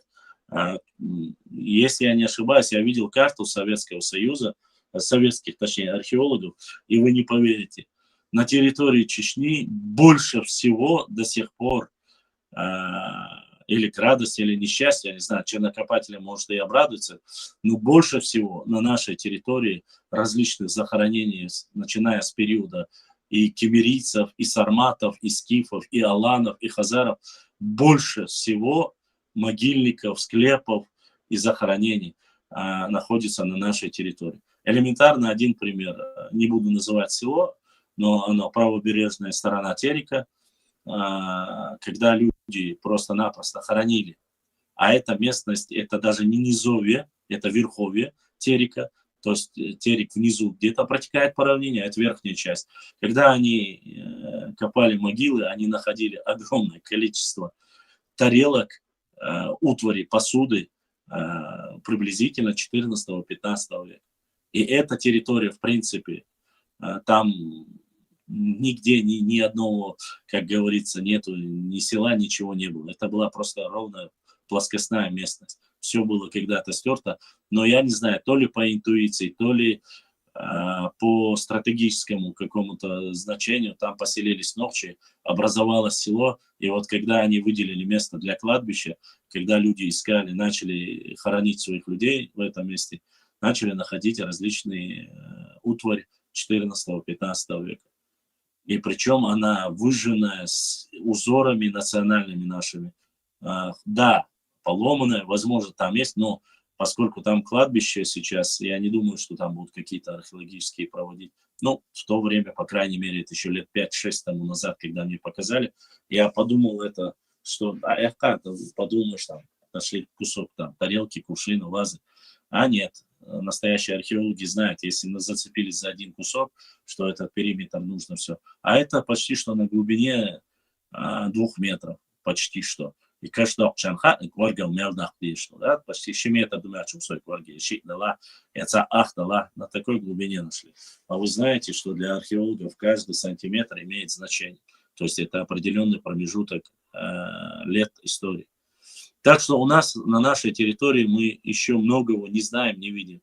Надеюсь, что наши чернокопатели ослепнут, оглохнут, оставят остальное наследие. Может, это когда-нибудь мы будем находить и сдавать в наш музей, дабы сохранить свою историю, свою культуру и свой народ.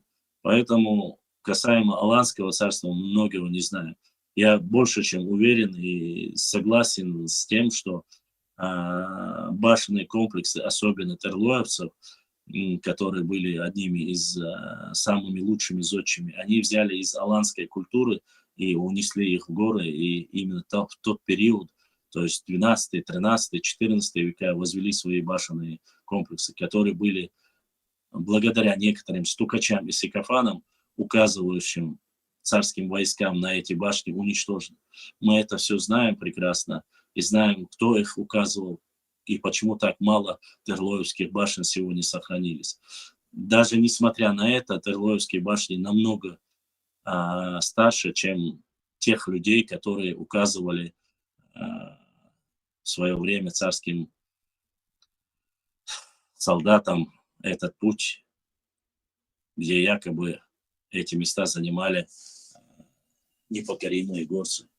Поэтому Баулуай, которые строили башни, я почему-то уверен, что они вполне возможно, что с периода как раз-таки аланского периода эти башенные комплексы взяли. И именно по этому же лекалу с Аланского царства были построены, мы знаем, в истории есть доказательства тому, что часть из аланов были увезены в Китай, точнее этими татаро-монгольским игом. То, что построены там башенные комплексы, да, они не сильно, так сказать, геометрически не похожи, грубо говоря, но по функциональности и по своей высоте они идентичны. Итальянские башни точно так же, вполне возможно, какая-то часть из Аланского царства ушло дальше в Европу, и построенные башенные комплексы тоже являются непосредственно, возможно, копиями аланских башенных комплексов. Почему? Потому что, исходя из чего я это говорю, ну, мы знаем, что Аланское царство с 1 века, а нашу самую древнюю башню, которую археологи в советское время нашли в Карачеве, она была 5 века, 5-9 века.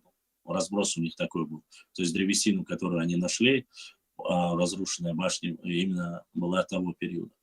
А 5 век – это как раз-таки тот век, когда Аланское царство уже существовало, и причем процветало, и неплохо.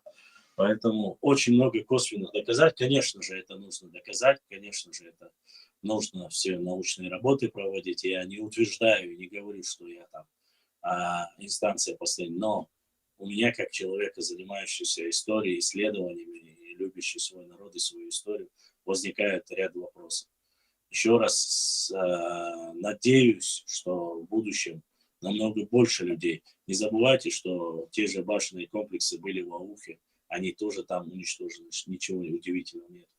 Эти башенные комплексы были на плодородной плоскостной территории, вплоть до сегодняшнего, нынешнего города Грозный, Сюйлькуартного, Чаха, там, где находилась Ханкальское непосредственно сражение.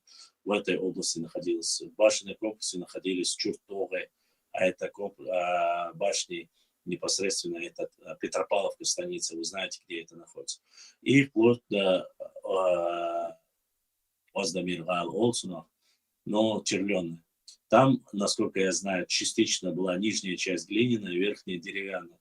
То есть до этой области. И вот это непосредственные вышки, которые для надзирателей, которые мы ставим с высоты, чтобы на плоскостной территории.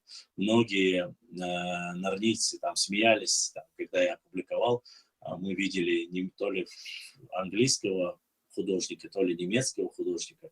В Америке сохранилась картина, где указывается там чеченец, там чеченская башня указывается. Она состоит деревянная башня.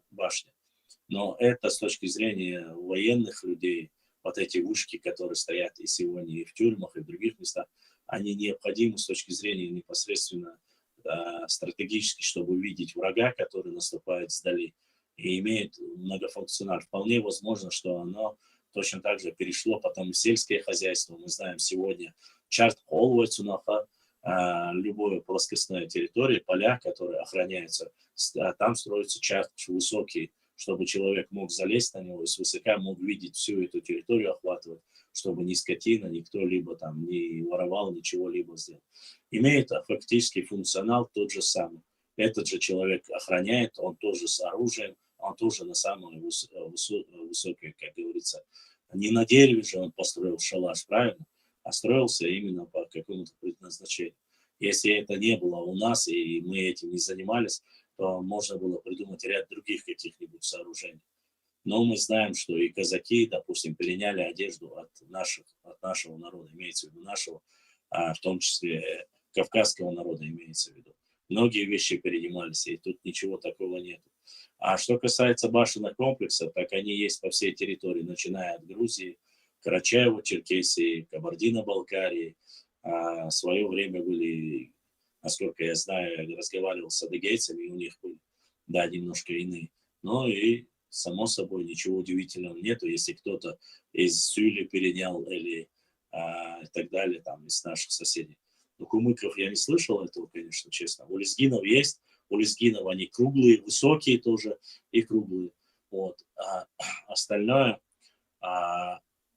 могли ли перенести или форму, ну, возьмите Зарка, наши мухаджиры, которые уехали в Иорданию. Построенная мечеть в виде башенного комплекса. И если предки еще в середине 19 века переехали туда и перенесли архитектуру нашего народа на мечеть и построили его в Иордании, почему бы их не построить где-то в соседнем регионе, который с нами граничит, с которыми у нас вполне были хорошие отношения и с карачаевцами, и с балкарцами, и с адыгами, и с грузинами, и с Сюли.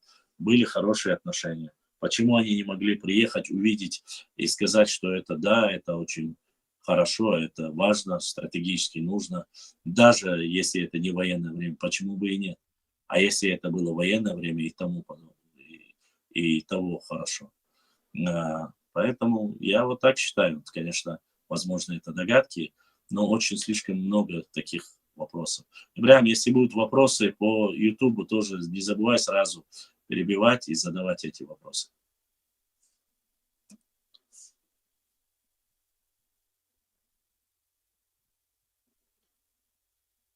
Вы еще живы все или уснули?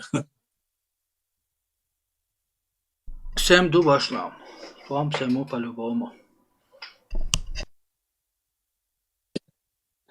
Ибрахим, массовый YouTube чанал, удуши, массовый. 53. На лайфе же ты, да? Одноклассники, Рутубе. Отлично, хорошо. Трансляция везде идет, и это хорошо, пускай все знают. Вот, и, конечно же... Башлам, вопрос у меня к тебе такой. Вот был на предыдущем стриме разговор о Хурита-Урартском и чеченском каким-то взаимодействием или взаимосвязям, да? Да. Считается, что с юга на север было продвижение или с севера на юг? Ну, я имею в виду относительно Кавказа. Какое? Они по этим данным, они говорят, ареал, там есть и карты. Я сегодня не в телеграм-чату уж гайты ищаться, но я вам обязательно завтра покажу, под этим текстом были карты. То есть это как и Гугурамы Гумбы. Область Нахчиматян, где проживали нахчи, оно было намного больше. То есть, видать, отголоски потихоньку начали уходить, эти места собираться, и вот остаток, костяк самый остался в центральной части Кавказа, там, где мы здесь проживаем сейчас. Остальные места были заселены или завоеваны другими соседними народами. Топонимы, гидронимы, этнонимы какие-то там остались, поэтому такое сильно большое совпадение. А остальном, как таковой, кластер людей уже переселился, видать, и уже полностью собрался здесь. То есть историческая родина – это главный Кавказский хребет, откуда пошло расселение. Да. Там не говорится о Северном Кавказе, там конкретно говорится о всем Кавказе. Да. Ну, это же советский термин. Северный Кавказ, Закавказье. Закавказье и Северный Кавказ – это советский период. А так это Кавказские горы. Который делился на Большой и Малый Кавказ, скажем так. И Большой Кавказ – это и южные, и северные склоны главного Кавказского хребта и прилегающих равнин. Правильно ведь? Я понимаю. Верно. Там есть еще материал. Я хотел просто... Все промолчали, если там есть еще материал, я могу вам зачитать, кому интересно, конечно, если вам интересно. Там есть моменты очень... Почему я зачитываю? Я хотел, честно сказать, армянскую версию зачитать сегодня, но пробежаться, так сказать. Там очень много моментов, на самом деле, описания взаимоотношений. Но, опять же, когда мы говорим о таких вещах, они обязательно делают вкрапление в эти тексты. То есть они говорят правду, и чтобы людей привлечь, раз вкидывают туда новость, там, допустим, вот, и этого Чекиндеза, который мы сегодня начали, вы заметили, да, что он говорит, там, от Ноя произошли, этот момент мы как-то упустили. Где он говорит, они говорят, что они от Ноя произошли и так далее и тому подобное. Какое дело, допустим, Сюли, от кого мы же не говорим, что вы в 15 веке только начали называться аварцы, масла, если он Сюли. Если он Газгунки, там вообще вопрос другой. Там про других, про другое. Нам нету дела, от кого они произошли, от кого они свою 2000-летнюю историю, в кавычках, несут. Да? Нам до этого дела нет. Но им интересно, им не нравится то, что мы сохранили вот это название Нохчи, допустим, одна из версий нашей истории, что Нохчи потомки, прямые потомки Ноя. Нравится им или не нравится, эта версия описана и у азербайджанцев, и у армян, и, думаю, на сегодняшний день и современном. У Лезгин тоже есть подробная версия и рассказ о том, как Ной причалил даже к Кавказу. Вот мне лезгины рассказывали об этой, она схожа с нашей. Многие вещи, Айса, многие вещи, они не знают, честно сказать, до сих пор роль Кавказской Албании в истории Кавказа не сильно изучена. Точно так же, вот просто почему сильно изучен вопрос Аланского царства? Потому что определенный, допустим, народ, который проживает на Северном Кавказе, взял название, дал своей республике название РСО Алания, понимаешь? Другие назвали свою столицей Магас. 3-е, 10-е. Но сегодня же нету, лезгины же не говорят, давайте воссоздадим свою часть Родины и назовем ее Албанией, Кавказской Албанией. Мы потомки Кавказской Албании. Они не кечатся этим. Хотя они являются большей частью, как раз таки, являются частью этой Кавказской Албании.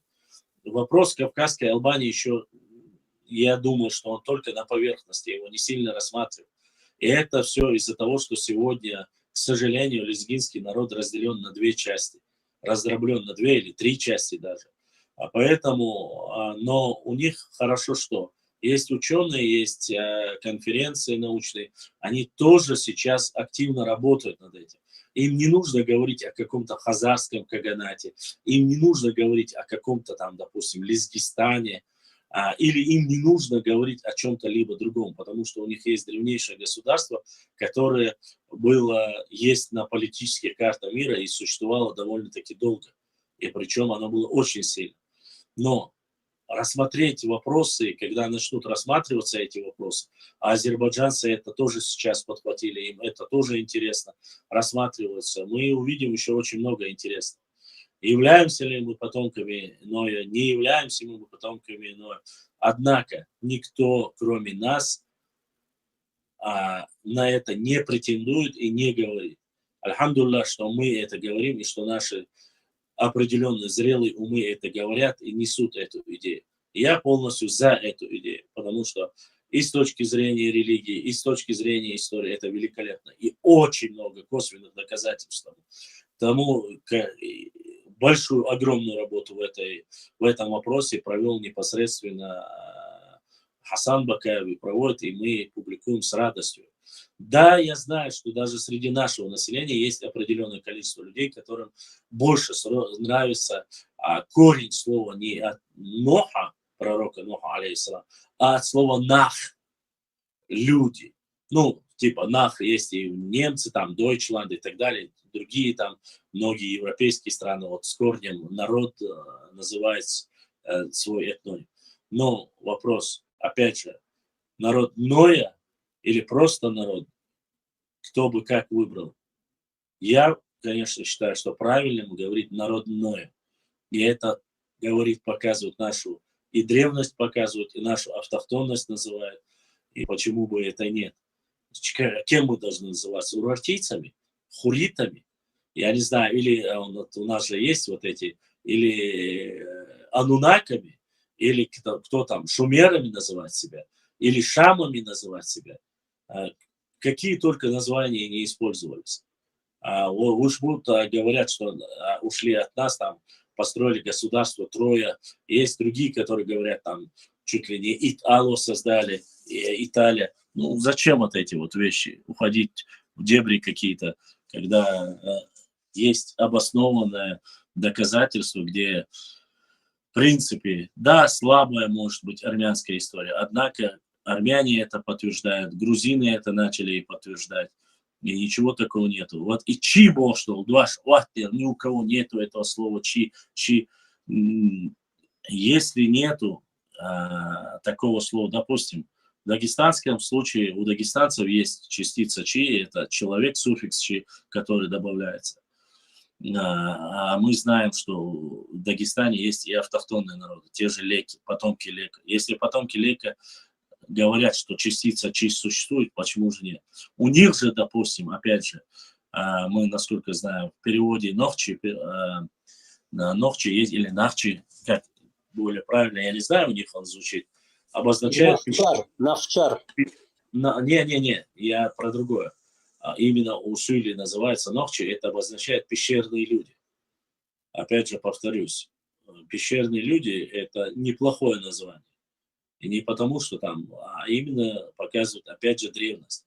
Кроманьонцами называйте, неандертальцами называйте, я не знаю, кого там называть раньше, кто там был, кто там дарвинист, а кто нет, я не знаю. Но в любом случае, связано это с Ноем или нету, не связано с Ноем, я не знаю, честно сказать, врать не стану, но эта версия все больше и больше. Все ученые, которые сегодня приезжают, начинают говорить, Нохчи себя называют народом Ноя. И это прекрасно. Нежели чем там отселение Чечен-Аул или Чечен-Тала или и так далее. Зачем брать современные там сейчас названия? Это мы получаемся просто ровесники американцев, да, грубо говоря. Ну да, ладно, чуть раньше, чем американцы. Но, однако, факт остается фактом. У американской истории тоже буквально 200-300 лет. Да, это сверхдержава, но все знают, что это сборная солянка. И древности у этого народа нет. Есть у коренных американцев, индейцев, но они сегодня в таком плачевном состоянии до сих пор живут в своих, как они называют, резервуары, или как они называют, резервациях. Вот. Поэтому сами выбирайте, как и кем быть. Нам, конечно, нужна правда. Я понимаю, почему хотят до минимума свести, назвать нахами специально, почему хотят. Почему? Потому что они завтра просто-напросто на эти нахи возьмут и скажут: подождите, возьмем термин нахи, откуда он появился. Они зайдут, посмотрят, скажут: в начале 20 века Яковлев и Мальсагов взяли слово основу нахи, и войнахи появился оттуда. Это мы вам дали название, у вас не было раньше такого названия. Все. Такое. Кто что сможет сказать? Ничего не сможет сказать. Благо сегодня есть еще уже Грузия независимая, Армения независимая, есть ссылки, есть документы, но это же нужно еще доказывать, и всему миру нужно доказывать. Не в том смысле, да, есть среди нас такие люди, которые говорят: мы никому ничего не обязаны, мы никому ничего доказываем. Нет, не так все делается. Что сулха печан часам балабас конечно. Мы живем в этом мире, и с планеты Земля нам не уйти. Мы должны свою историю воссоздать по стандарту всех мировых достойных держав, будь то Индия, Китай, Великобритания, ну, я вам говорю, те, которые более или менее еще, или Италия. Вообще самым древнейшим государством считается Индия, Китай с цивилизациями своими и Ближний Восток. Но Ближний Восток раздербанен, вы знаете, там уже то ли не поймешь, что метанеец, то ли акадец, то ли ты хурит, уратиец, хат, хет. Уже настолько разделили, что мы сегодня не можем шумерты кому относить. Опять же, доказательств по языку у нас достаточно много, благо. Но будем надеяться в дальнейшем. Поэтому шухат тождаться, а сам момент даю шарюк, если вы не задаете вопросы.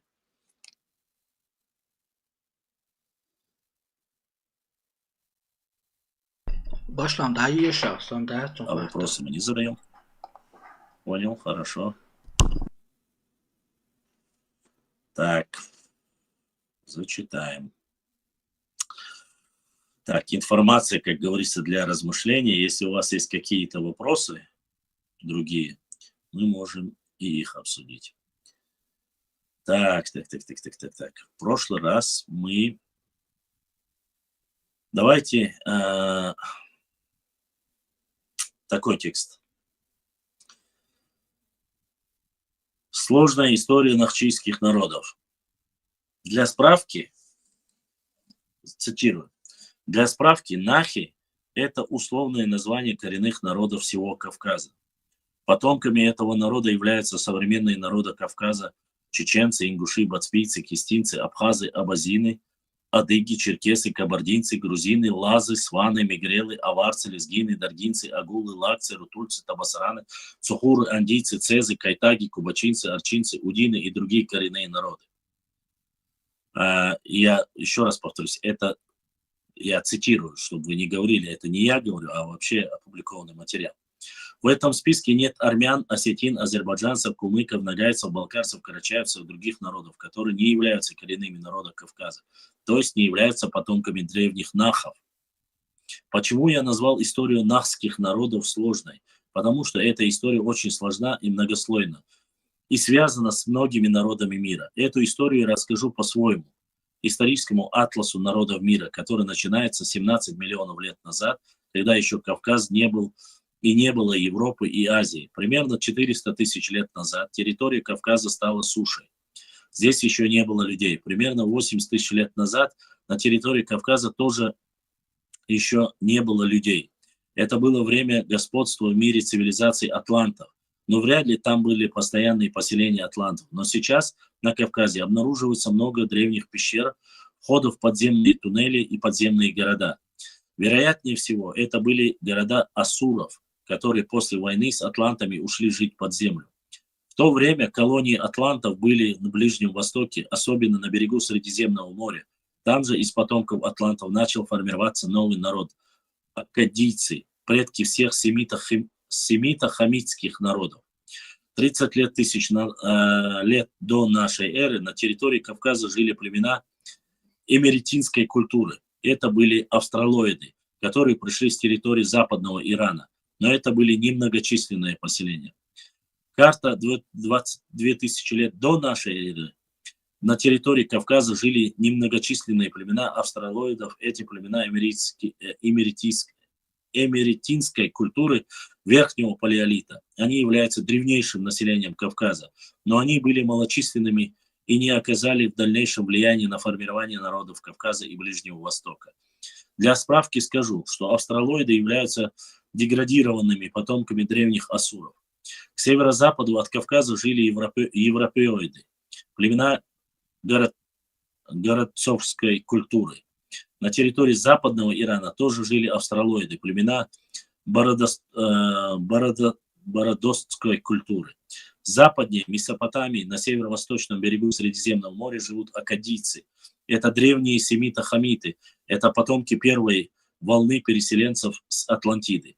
Все, кто внимательно следит на все этнические карты исторического атласа народов, племен, культур с 17 миллионов лет назад, заметили, что основное формирование древнего народа, нахов, были разные группы потомков атлантов. Об этом хорошо написал книгу Ахмед Махмудов «Язык атлантов». Он провел в ней хорошее лингвистическое исследование. 14,5 тысяч лет до нашей эры с юго-востока на Кавказ начинают проникать субарийцы. Это потомки переселенцев с Атлантиды. Этот народ занимает промежуточное место между акдийцами Ближнего Востока и туранцами Восточной Азии. Первоначально они жили в Средней Азии, Казахстана, Северо-Западного Китая. По этой причине некоторые исследователи иногда объединяют народы Кавказа и Китая в единую сино-кавказскую группу народов. Кстати, о сино-кавказской группе народов очень много писал и пишет Туманов, соединяя именно кавказцев в сино-кавказскую группу народов. Карта 14,5 тысяч годов до нашей эры на территории Кавказа жили многочисленные племена астралоидов. Эти племена эмеретийской культуры верхнего палеолита. Они являются древнейшим населением Кавказа, но они были малочисленными, сказали дальнейшего формирования. Повторение, мать учения будут заниматься. Западной Месопотамии, северно-восточном берегу Средиземного живут семито-хамиты, племена мушабской культуры. Это предки угаритян, хананеев, будущих эблитов, эдомитов, аммонитов, моавитов, акадцев в то время. Короче, честно скажу, это такая ерунда. Я даже дальше читать такую ересь. Лучше я вам, честно сказать, я надеялся, что этот материал будет какой-то серьезный, но он такой балалайка. Вот у меня в руках сегодня в эфире, я просто зачитаю, а завтра покажу. Этимологический словарь чеченских слов на основе шумерского языка. Написал его Фирвани Кутаев. Этимологический словарь чеченских слов на основе шумерского языка. Это новая книга, и, надеюсь, немножко заинтересует вас монография.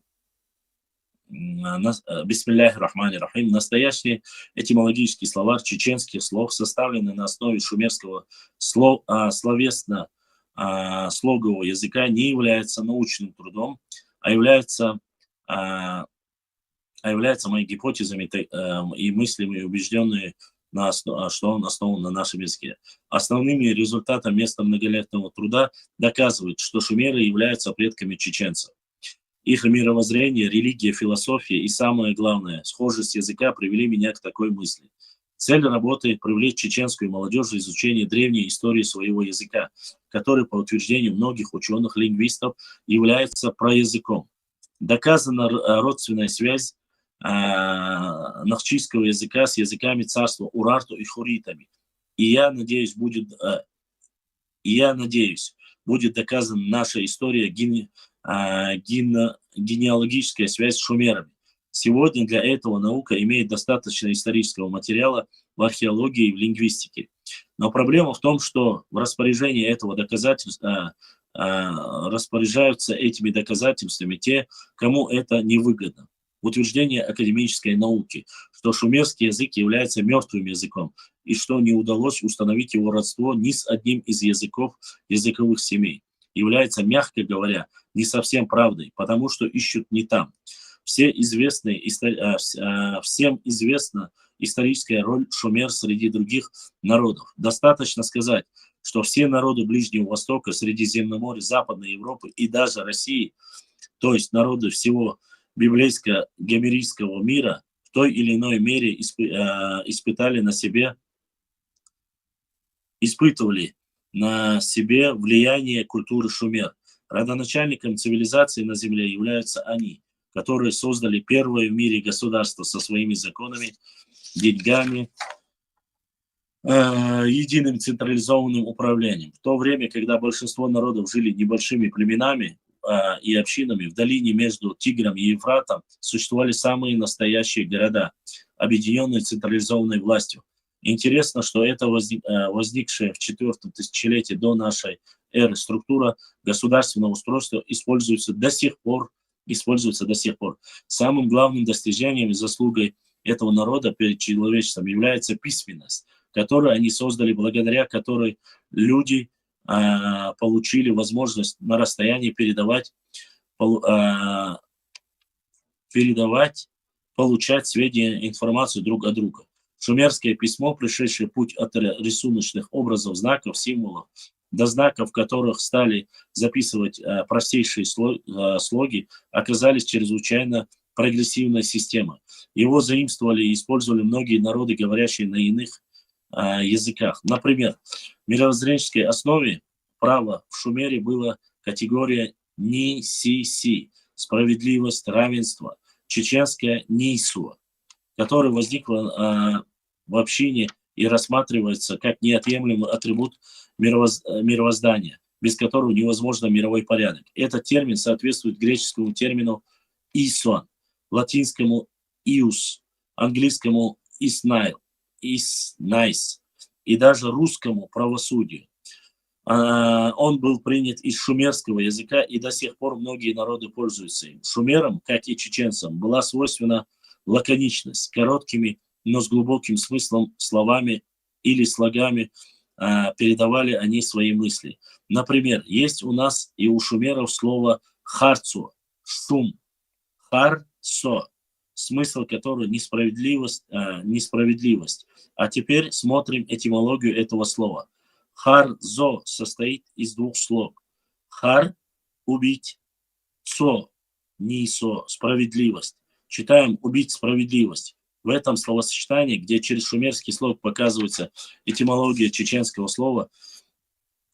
слов, таких примеров много. В шумерском языке есть ключевые слова, которые выражают весь спектр их мировоззрения и религии, который по смыслу, семантики и фонетики соответствует с чеченским.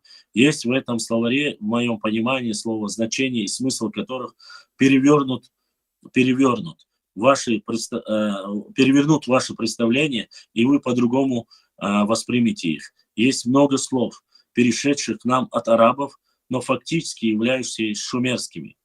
Как раз таки об этом мы говорили у нас в эфире, и вы слышали, мы много обсуждали это.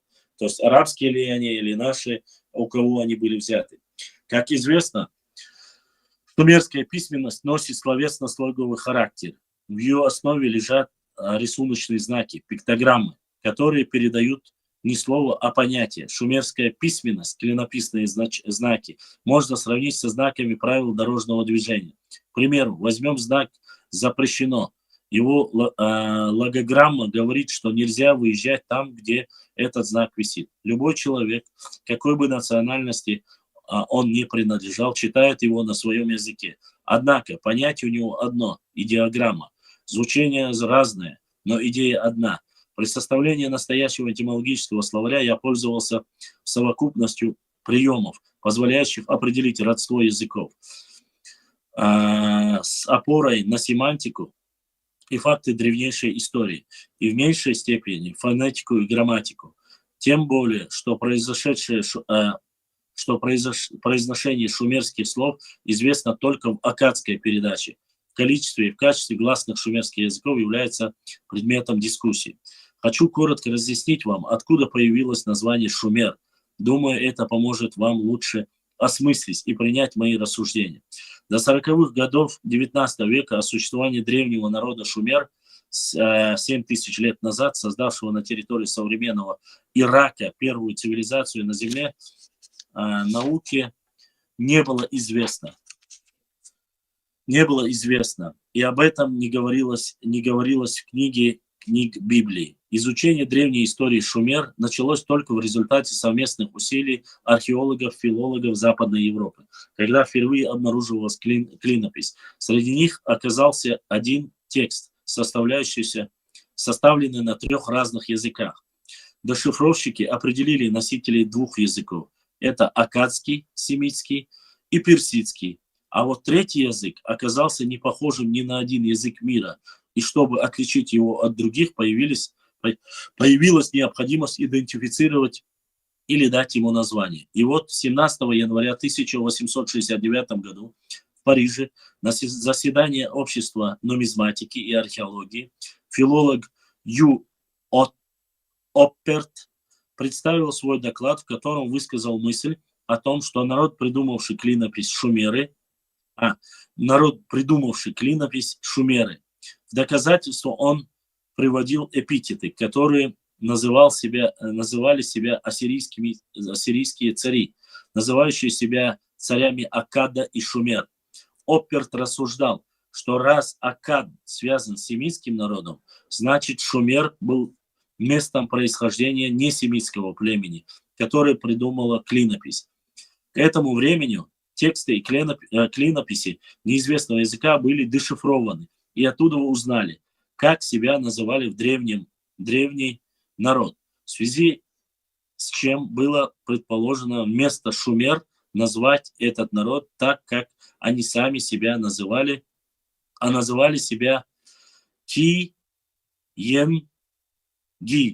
В частности, немецкий ученый О. Вестхольц предложил назвать их Ки-Йен-Ги, где Ки – земля, Эми – Ги – благородный язык, земля благородного языка. Были и другие предположения, но было предложение ученого В.Х.Ф. Ремера, которое нам необходимо знать. Он предложил иное толкование. Вместо Ки-Йен-Ги, благородный язык, читать вместо князей Ки – место, Эги – князь. Он обосновал это тем, что самое раннее упоминание топонима Ки-Эн-Ги известно из источника раннединастического времени. Надписи урукского царя Эншакушанны, 2450 год до нашей эры, в которой последний именует себя владыка Ки-Эн-Ги, страна, место князей Эли. Известный ученый-шумеролог Крамер в своем известном труде «История начинания с Шумер» пишет, что когда у шумеров спрашивали, из какого он народа, тот отвечал: «Я из Калам», что соответствует нашему Кам, этимология К – земля, Лам – гора, изобилие. Действительно, это была страна, где были все необходимые для жизни, кроме одного. Там не было бедных. Самый бедный крестьянин имел 2-этажный дом, земельный участок и пруд.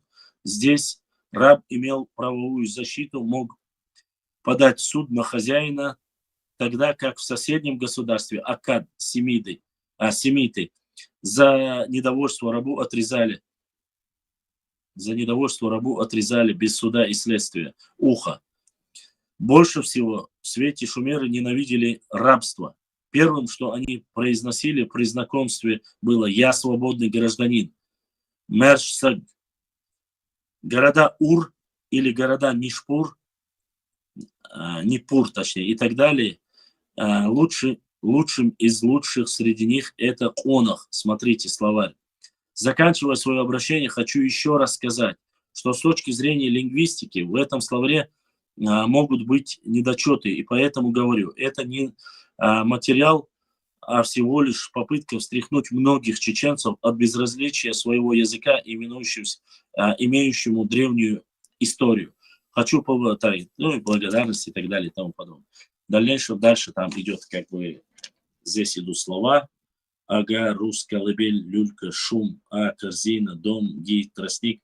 Здесь можно это, конечно, бахан, причина, повод, основание, шум. Знак хан не будет.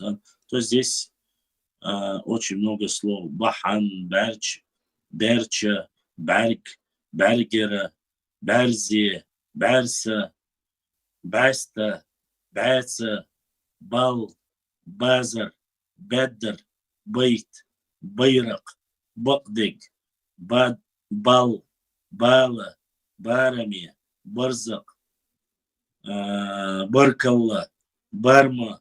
То есть вот эти слова, насколько я знаю, их очень много. Я сейчас всех зачитать не смогу, но обязательно покажу вам эту монографию. Вот такие. Başlayalım. Şumerski Bobovцой. Шумерский Дубовцой. Да. Он перевел. Вот это шумерские слова. Ну, шумерский, чтобы было чуть раньше, он не говорит шумерский, он говорит совпадение с шумерским языком. Но шумерский матаду. Он сравнивает шумерский язык с нашим. Hangar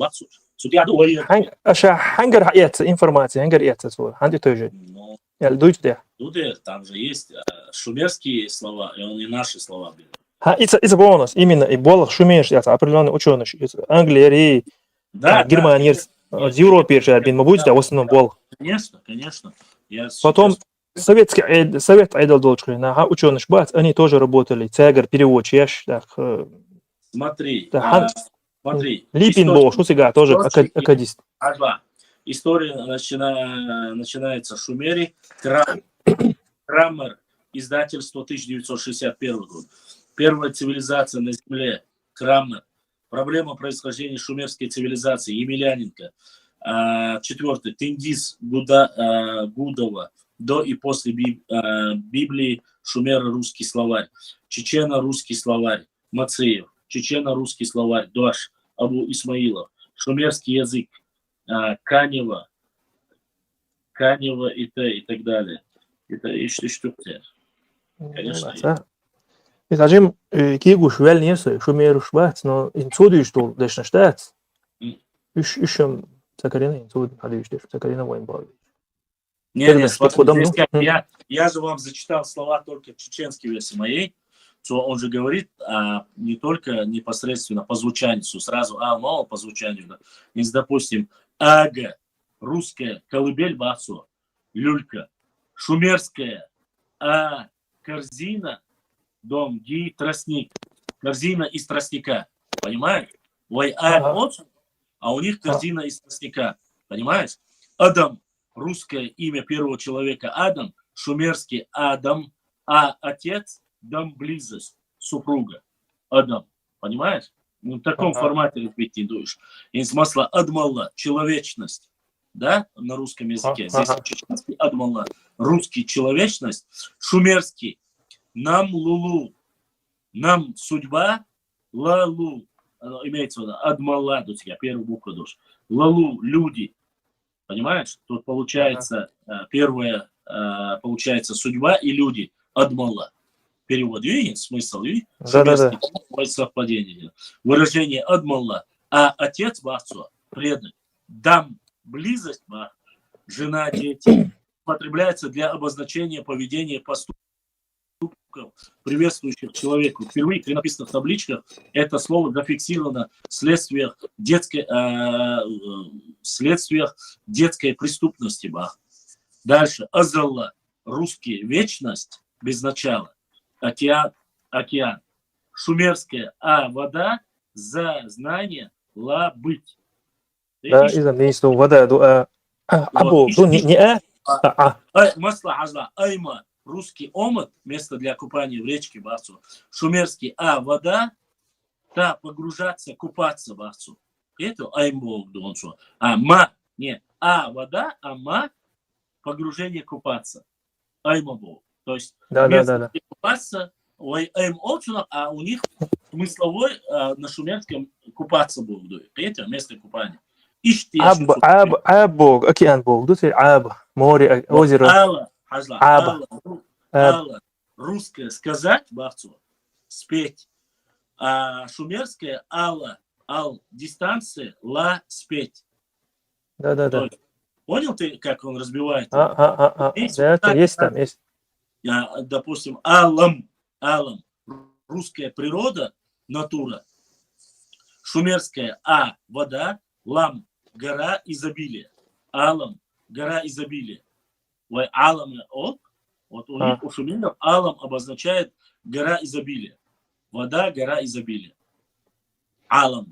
Ан Бог, небо Бог, тут ан. Да, смотрите, алмаз. Ан бонус, ан. Шумерский мата, небо. Куза, я задать, видать, Ой, ночью мата, диснауниз, ан Бог, ой, стигалю, ан ist горизонтью. Анду, не стоит. Алмаз, допустим, алмаз, русское мифическое существо, дух скал и лесов. Шумерское ал, высокое, ми, женщина, голая здесь. Алмаз Бог, иду. Алмаз Бога, войнохчи матаду иду, ашон хазе. Алсам, русское побольше, шумское ал, быть, высоким, наполняться. Сам эквивалент торговли, продажи, цены, товары покупать. Алсам Бог. То есть у них он разбивает слово, шумерское слово, разбивает, разбивается на две части. И смысл перевода с шумерским, то есть смысловую нагрузку шумерское слово имеет такое же, как и наше. И таких слов здесь сейчас я скажу, чтобы не соврать. Азла.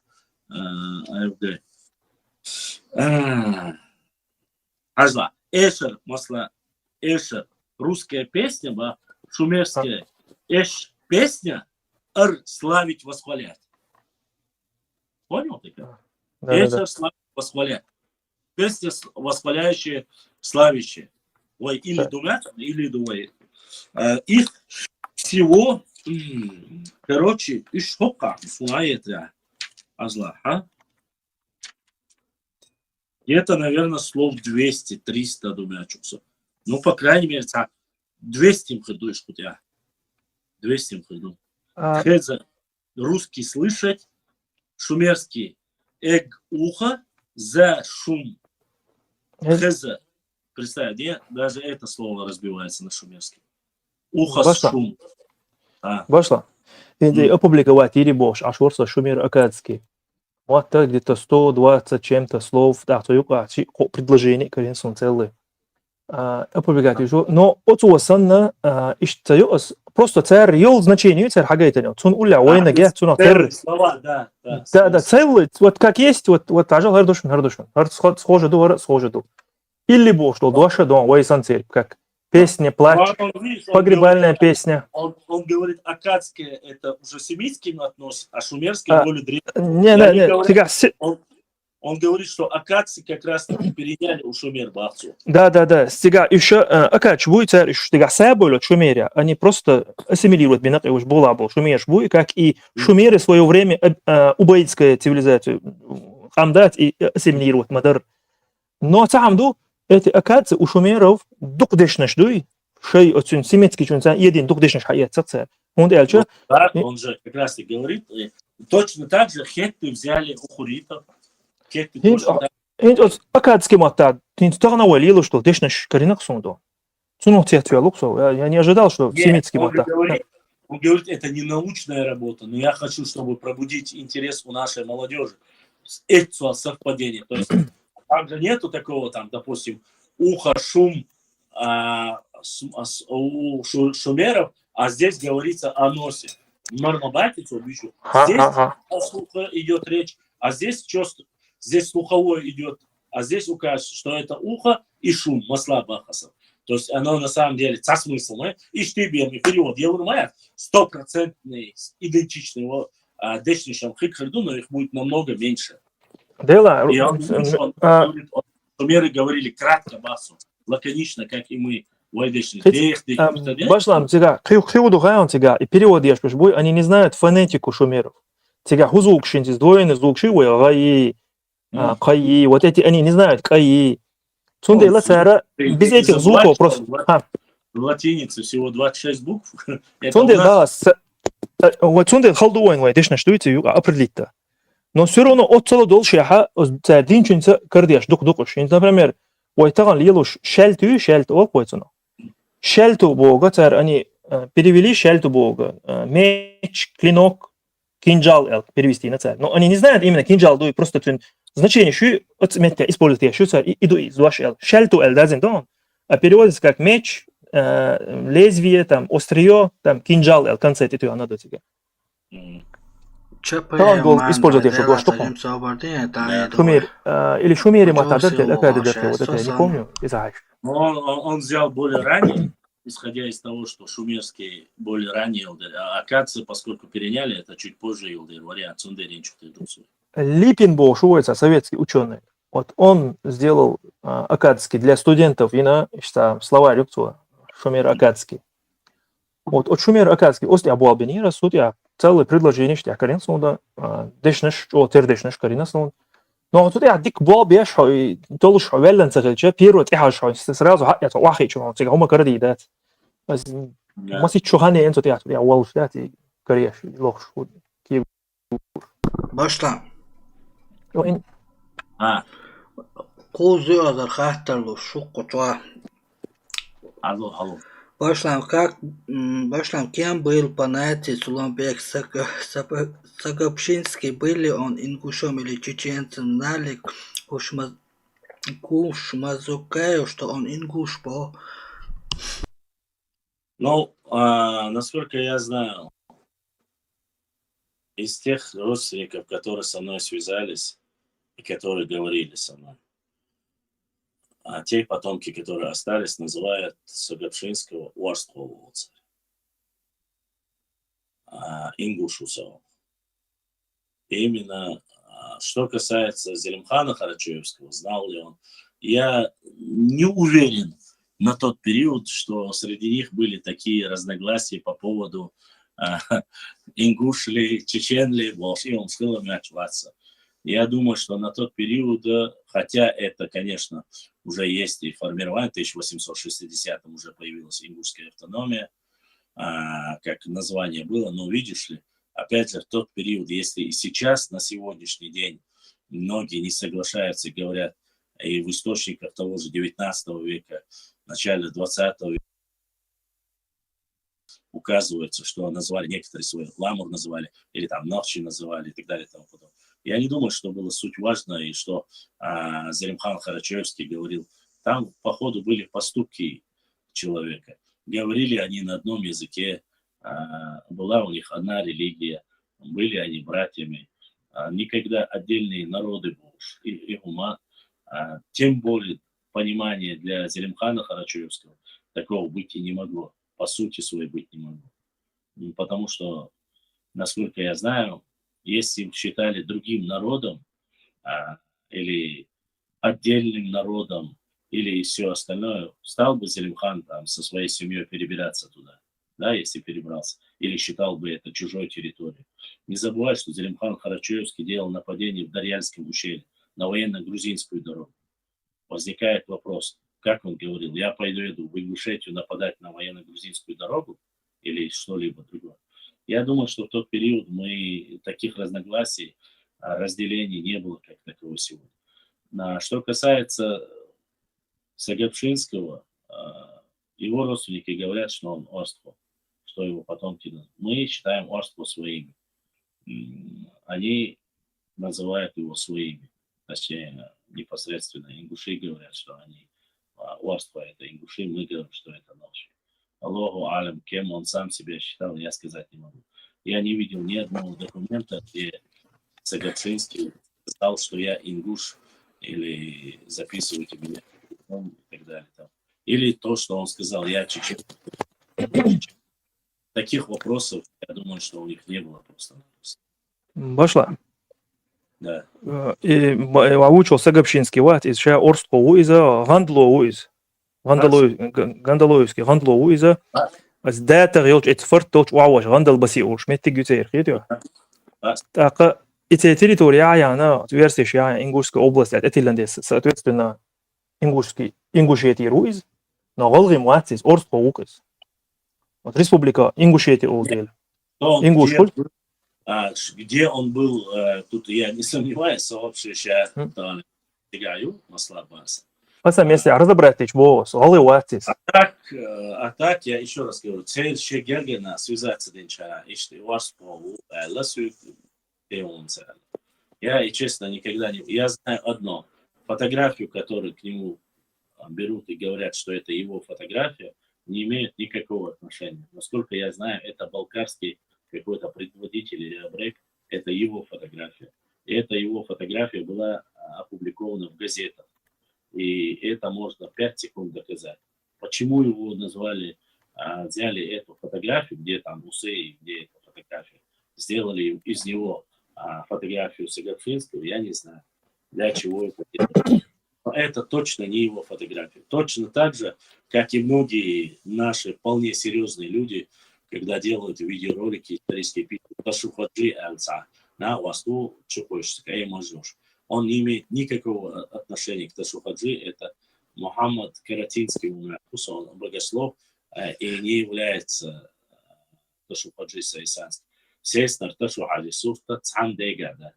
Приблизительно сбоку анфас Оли или профиль делен рисунок, и то нет подтверждения, что это является фотографией. Поэтому достоверно получилось так, что у Зелимхана есть, но личность Зелимхана, она немножко иная, намного больше, не в обиду никому, потому что все-таки о Зелимхане Карачевском очень много чего сказано, написано, снято, показано, и то, что он был его соратником, никто не оспаривает. Некоторые, конечно, норвийцы пытаются говорить, что тот был намного, я читал лично, круче, дерзкий вариант на то, что у них соглашался Зелимхан, якобы шел Сагапшинский, вот эти сказки, приголубки, не больше ничего. Ну, не было такого понимания, кто круче, кто сильнее, кто знаменитее был. Они занимались тем, чем они занимались. И мне, поверьте мне, почти что 30 или 40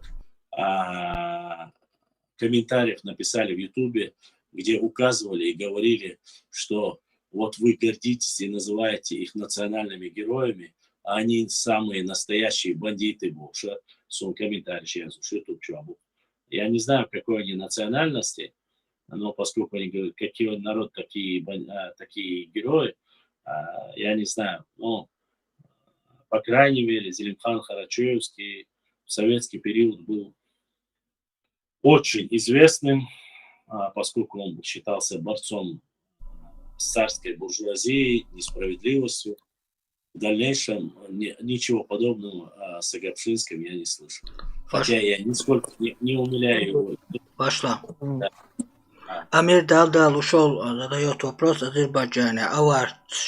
Ашчарский район, чеченский, Бавношью был, Цори был, Аварский тайпту, Цигар Цори, Вой Цори, Бастия был, и Дархатор. Смотрите, ну то, что там могут быть башенные комплексы, походу, чего такого нет. Переняли ли аварцы или не переняли у нас, опять же, это вопрос, я не видел эти башенные комплексы. Если Далдал может сделать фотографию, точнее, скринни на свою дирекцию Инстаграм, я бы более детально сделал бы анализ и показал. Похожие башни есть, но даже настолько близко граничащие с нами сами аварцы, имеется в виду, даже за Сулаком бьешь, Ашбала, Баца. Я смотрел их комплексы, но они чуть-чуть похожи на наши, геометрично, 2-3 этажа, но еще в Айчарах теряц, Сундесун, Гацагичу, Аль-Хутрова. Что касается тейпов, вполне возможно, может быть, расселение, ареал проживания нашего народа, наших тейпов опять же, по тем же и Маргашвили, и остальных был, ареал был намного больше, вполне возможно. Может, они стали теперь азербайджанцами или аварцами. Башлам, вот я читал по поводу вот этих территорий сейчас, которые заселены аварцами, да, они буквально недавно, после вот Кавказской войны, эти места, говорят, были опустевшие, и они заняли, пришли, просто заселились. Это Закатлинский район, по-моему, Азербайджана. То есть это недавно они заселились, они раньше не проживали там, насколько я не знаю, может быть, я просто сюлищу, когда он я верю, что вполне может быть. Я знаю на сегодняшний день, что это так. По крайней мере, есть такие представители, которые требовали ночиш, а услышу, ночи тайпа, дуара, дуажа, дуачи, сейчас уже ошхиет, сейчас аллашабу, не только они. Гигена яц маздок, я аш. Цацдо тайпи, что требовал, что ночи духа, ночи ором духа, что сейчас, да, сейчас, по кайфу, что сейчас волки дуалашбу. مدير دول ده لا عنكر بيعتيل سان قسان آلهم داس عودة وشكر شوية وتسان سان داهم داس بوين شين لا عوي ورش خليلوش но شين радикал форт. Им так комфортно, в общем. Им так комфортно. Им так комфортно. Да, это и есть космополиты. Я же говорю, сегодня я понимаю, что определенное время, тяжелое время, можно там фамилии, цахит, ребят, это делали всегда. Там какие-то статьи, оборкши, гергер, хотя фамилии, хуючие, дети, хватяш, или лошкула. Но ща кома, хватит, дать, вождать ради комфорта, или еще бая, хамма, ще техваса хамма, или еще бизнес, или хам, и ум штуючи, ум суннахам сахит. Есть так говорит. Да, тебе есть да, вы, асиот акаба, это единичность. Но ничего удивительного нет. Мы же сами тоже, вы помните, предыдущую как раз АФГ, Саня, Крашин, Инза, движение Алерх, если они себя считают чеченцами, чеченч, бацич, волш. Вот то же самое в отношении наших, если они себя считают аварцами, или кумыками, или ингушами, или грузинами, пожалуйста, да никто не против. Пускай считают. Против. Шейла, шейла, араб, шейл, но мы не против, абсолютно. Ca momenti интернет чуа целый статья عن كرچايوت يزنا ابرك زلم خانالات короче ихар чу богдат из-за карачай богду болсо короче чечен шей годекн карачой ю зелим хан я из-за ю болсона из тюркский зелим ханнел ю аз язна цинк аз дюзек датин типа сваха хин дава худюит бог да типа аз болсен гада болсен это во-первых зелим хан нет бо зелем хитин это зелем хош all оцно просто это русский транскрипцию ахара чу бога из-за шими عنده ши из ю шидуа что бас хар чу бог до бос никакой не карачай короче да аз изам АФГ. Ну, для начала ты мог его сразу обломать только тем, что, во-первых, карачаевцы не говорят на своем родном языке, они говорят на тюркском языке. Они утеряли родную речь. А то, что приписывают, ну, насколько я знаю, не только карачаевцы приписывают. Насколько я знаю, Башлам, тоже приписывают. Ты скажи по поводу харачоевской вот этой научное обоснование, советская кабанская культура и харачоевская культура. Это же научный термин, они же... Они разные. Харачоевская культура и кабанская культура. Разные, да, но харачоевская, она указана же в научных кругах, что это чеченская, на территории Чечни, харачоевская культурная там. Арабская, да. Харачоевская есть. Есть, да. Поэтому это разные, конечно. Дело башлам. Приписывать дара, мумадаться. Карачаевич бац башлам. Üşama şaş Türk şiyetonsun он делча. Крымский полуостров, я аж и штата Шмабуй. И как раз таки от Азовский Азов Ёлч Аурхама Бяхни, это их Черкеш. Вот с ними по ходу эти татары пришли. Там уже доказаны, там научно уже доказаны. Ни по ДНК, ни по своему проживанию они не пришлый народ и не тюркский народ. Крымский татарский не он. Крымский татарский не он. Юхтир, вообще Войхтербук. Савош Тама Лета. Карачаевцы проживали на Приазове во время господства Турции. Оттуда они получили этот язык, и когда Россия стала вытеснять турков, они просто отошли в горы. Они потеряли там свой язык и переняли турецкий язык. Поэтому булгары балкарч Булгары, это татары, это тюрки. Балкарч. Балкарцы это один народ, карачаевцы и балкарцы это один народ, это они просто переняли турецкий язык, когда они проживали в Приазове, когда там турки находились. Балкарцы были, от булгаров фактически одно и то же. Булгары вообще это тюрдацу, это позднее название, то, что передали. Вот вот это как раз во времена Тамерлана, вот в этой научно уже доказанной говорится, что те татары, которые нанесли урон и уничтожили Аланское царство, вот и царь под их влиянием, царь стар царь Белба, царь Мат, нет, они утеряли свою родную. أديك شون سأيات شيء تركسكي مات أديك شون سأيات إيش أو влияние تجاعين بات. Представил адыгов, которые были за 5 миллионов, которых взять и перемешать их, это было невозможно просто-напросто. Это физически. Это мы точно не знаем тебя. Я тебе говорю то, что тут не наши догадки, там уже ученые, я тебе говорю, генетически они не схожи даже с крымскими татарами. Генетика-то не может соврать, ладно, лингвистика, фиг с ней. Но генетически нету такого кода, как у крымских татар. Генетически, возможно, да, не, братан. Черкешник, это бед. Например, кумык шалата, кумыкшник, G1 во, G1 боцуш бу, это, воих тербеш бу сега. Это говорит о том, что тебе пил. То есть ты, слушай, насколько я знаю, генетику невозможно изменить из-за того, что можно написать, что ты принадлежишь этой национальности. Но генетически, значит, те, которых ты называешь,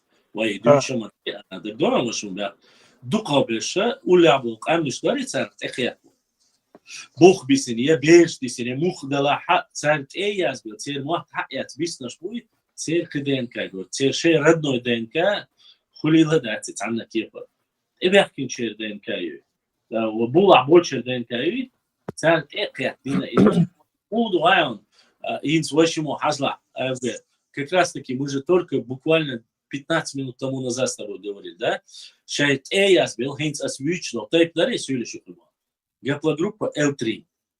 Хулилдуй сюлиши L3. Датсон. Точно так, сейчас сюлибу аталана, через лет, допустим, 100-200. Цель ДНК, шмасар далаха, получится, что у сюли не чисто J1 ДНК в основе своей, 90%, а получится, что у них есть L3, есть у них, допустим, и другие. Бахануду. Опять же, у кумыков какой ДНК? И сегодня всегда была она сейчас ради комфорта, ради монеты звонкой или жены другой национальности. Или кого-то изгнали из Махкарбернер Шдукмау. Да, будам аудалиеш бешунах яц элеш, ну не суть. А с Богом иду. Почему айнц элек АФГ? Почему сильно подверглись балкарцы и карачаевцы, они подверглись адыги? Во-первых, пропорциональное соотношение. Во-вторых, количественно адыгев говорится как. Тамерлан уничтожил Алду до Пятигорья, Катчас, Юхина. Но не говорится нигде, что Тамерлан пошел до Черного моря, Убыхи, Абазины, это только царская Россия тогда уже начала глубоко, только тогда они начали спускаться. Адыги не были все на плоскостной территории. Еще сам предгорье и горы. А потом уже плоскостная территория, тигер, нагайцы тоже, извини меня, то она ребертло андуй. И формирование, когда ДНК берут, считается, что царь Ина что побежал, новый был, ребертлош, что они повлияют. Сундер царню каха, там лишь на это киги дома, что по ребертло. А в свое время гайбет лашнюк, а это лохи, будто и бальч боши, хлебас. Там царшаш мас мял бочар, новый дуцо, царшаш гайбет лойду. Цер март бич леша буш. А ормаш гайб новый дуцер. Нагайский степ это окей, мичери мартом. Ок теркл дия уайцани дознер дуйда до пятигорья. Шею степ шею бош, новый. Аж мутана. Они говорят, это наша, когда-то это была великая Ногайская степь. Да, влияние хилады, влияние мусору. Но и сон хуша, sa familjer, det تعملوا تدا أشياء نقشي وبا أو نقشي مو باز أو بعرج جليهم باز نقشي مو خلا ده عشان نوع يوشي ده نقشي وباز سأل ما دوت شويسي ну генетику унаследовал большая часть от матери походу чун адам милу алхиятан царитирasi убадыгдич но лирша море цааму покер ну ты хаз на жизни и ночи сюда ночи вора инсон вайт ерца спортсмену француз хавайт ери таши кошал дэгдошу цадоца фамилия qaryaца с ночи фамилию да ночи ува тя да казмова Франция кача заун ца Нигерия киаленцо я самали кюцо ялен босул боёш ру ажука да ночи уцен сутол те чемпион валай по вольной борьбе вормят. Тут выступает деш вороны. Вор Самое интересное, дитя, зум соуши хилосно, да, зум соуши, сатайп на горшу, вот. да саэлэ да чадик да Да لا تعال لا تشوش لا تزم تعال ما درحبو لجهم هم داتي أصبوغم إنسمال خلخردو ثم مصلحة صوغي хотя وين شان ريش تعزابري ده كان عادي يرزول ده سونخوش يابون كاليناش بو وين نوخشي нем كاليناش بو так все-таки не забывай 46 генов, да, 23 от матери, 23 от хромосом, 23 от матери, 23 от отца. Так, нет, я сиахар, сажим, вот ты барич, аж чварца душ, хребат. Башла, что тех человек гудер гаят, гала, цена у вас дорсон воюшет, то Казахстане, а вы ну из те хажим, бот чисто ночью бот тёж, у на вас, зудач о, цадут барк что, что даже Казах лач о дут барк что, монгола терёж директно зуд. Самый тамшин гудер гаят ялч, цабира, узко глаза, дар цабир, узко глаза да церквен, и дар тамшин. Ищи вообще дон. То просто шок к тебе то. Ничего себе, вообще ищи до. Самый интересный генетик, а та я чешина де генетик, в основном Бог чисто вой ДНК говорит орионсен. Но и сумца и дел танки пардинду идех ненах еде агутер хул инсант дюзас болчанха цатбеш инс с вещи хайютской цуна коберду сука анах ши де агутерду ца нен агутер нен хайбуй царх не и расовыйهم да осуж отец вехне со юа дехтерю аканта шинен ахтерудо да тут и барк что и там же верно. Это есть объяснение, хадис даже есть, Расулуллах саллаллаху алейхи ва саллям объясняет, почему на отца бывает похож и на мать бывает похож. То есть есть объяснение,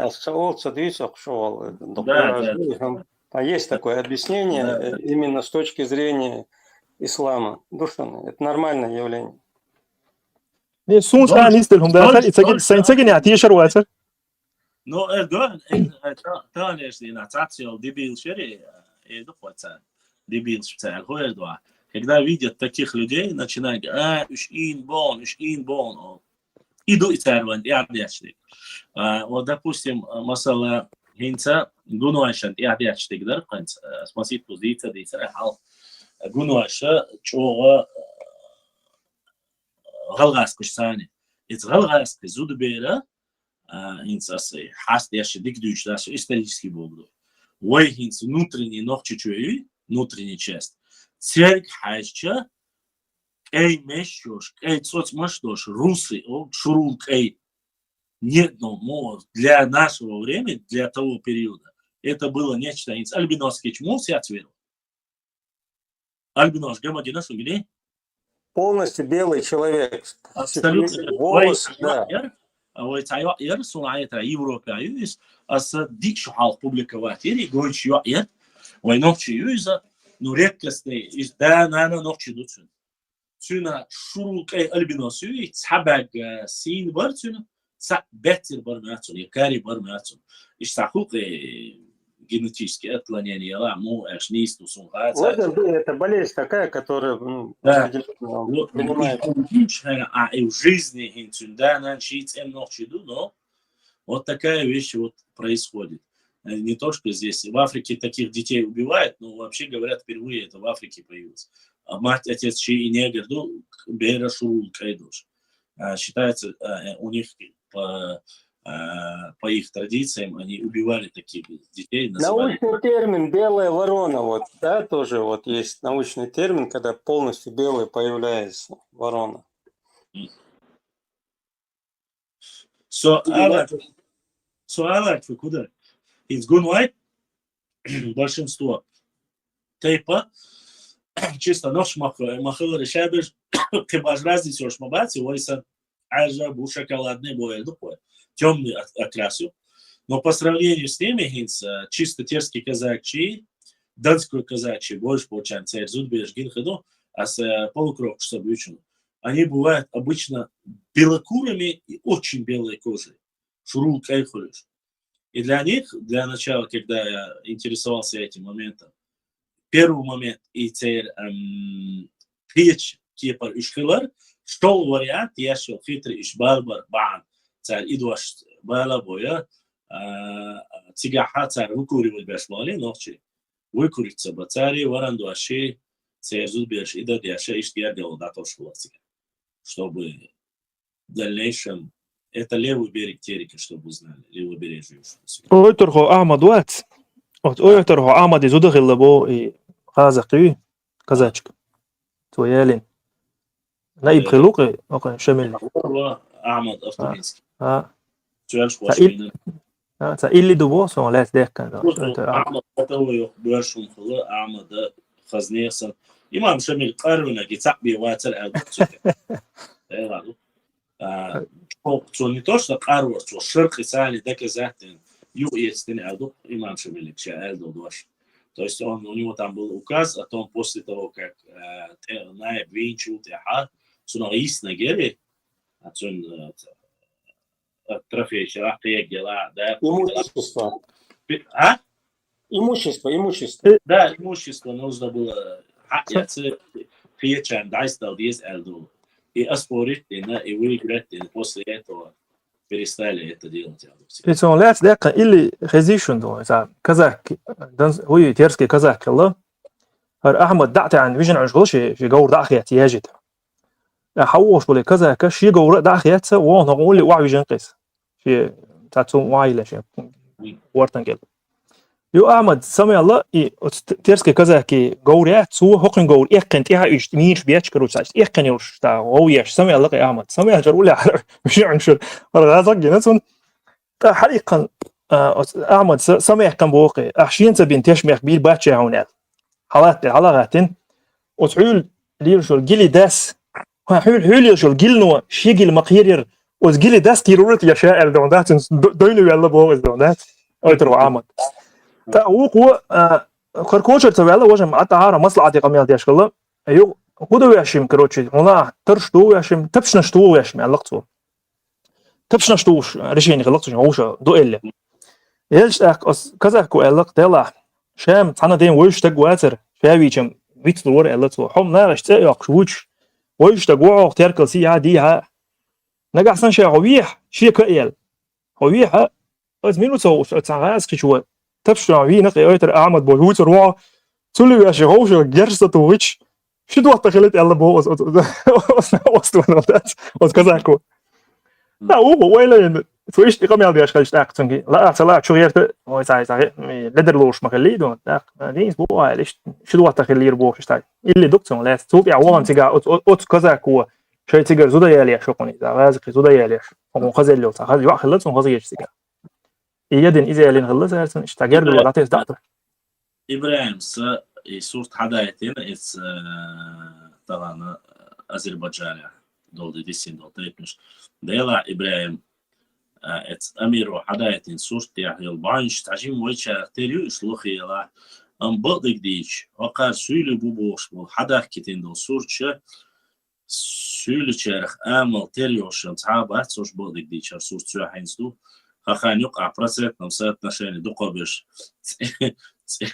سين يحسب تشوارت دوخرت ويتشارخ تربوش بم عالم تاسو الله عالم واحد عبغة تاريخ دقيقة تينش بوبوش السنة بعونش تعجيم تري ويتشارخ أما شو حاجة يطلعوا يا باشلا تجيت لسوق شو جيت له داتي كان أفيريو كان أسكويت بدوشون قال ما يعني صعب قال دوسة إنستغرام شايو كان قويت بدوشون أرسل ترى بوش جو ويتشارخ نقطة كونش دوتسان تيا سيولي كونش داس نقطة كونش دو قدرش تيا شوخ بديك شو ويتشارخ تردو تعتدش دو قدرش باينش بديك ديش حقو شو صون ويتشارخ ترياتش هرش فيلش ماركا يسني باينش تريوش أبوشنا شيء قوات باينشوش قيا لازم تروي وشوش باشلا قطع حاجة يتخل ده تون ترانسليروت إكران اللي تعين قطعش كلاكر دي تابوي ترانسليروت إكران حاجة يتون التليفون تاعي هاتي قيش تليفون تاعي يو سيبني قيش تليفون تاعي خبر ديال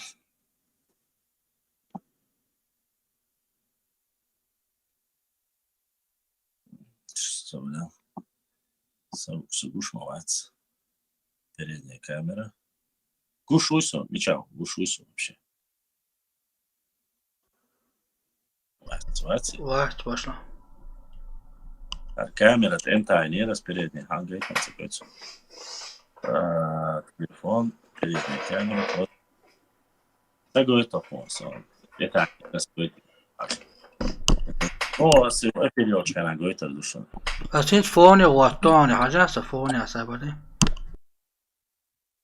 افغا يوتيوب چوخ گردون ده گرده توق تليجرام چوخ گردون تون تليجرام فوني все правый верхний угол قطعك буксига и تعبنا транслирует экран яч экран хам гойтор то хорошо собрал я сaqishки парю قوي وعن قطعك تتاعش с правой стороны, правой стороны, поиск, голоса, архив истории, статистика, автоудаление, покинуть канал Юсаяцей. Транслирует экран, Yes, трансляция, ха видео, дақух тырса хал, эфир, дама юлина, задняя камера, передняя камера, это, дама хватина, хагой тырсуса, тёла. Сафони алехтони, хажату. لغة آخرون سكوك أيدين تقي تورزوك تشيني تالك طبعا لو رنياتو كوك أبين عصون بوشا موات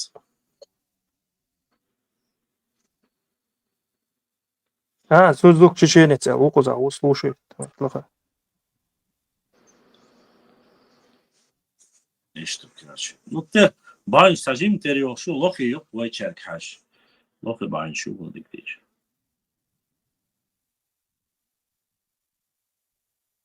Так, зурзуки, чеченцы, шик мадуху жуа. Адрес.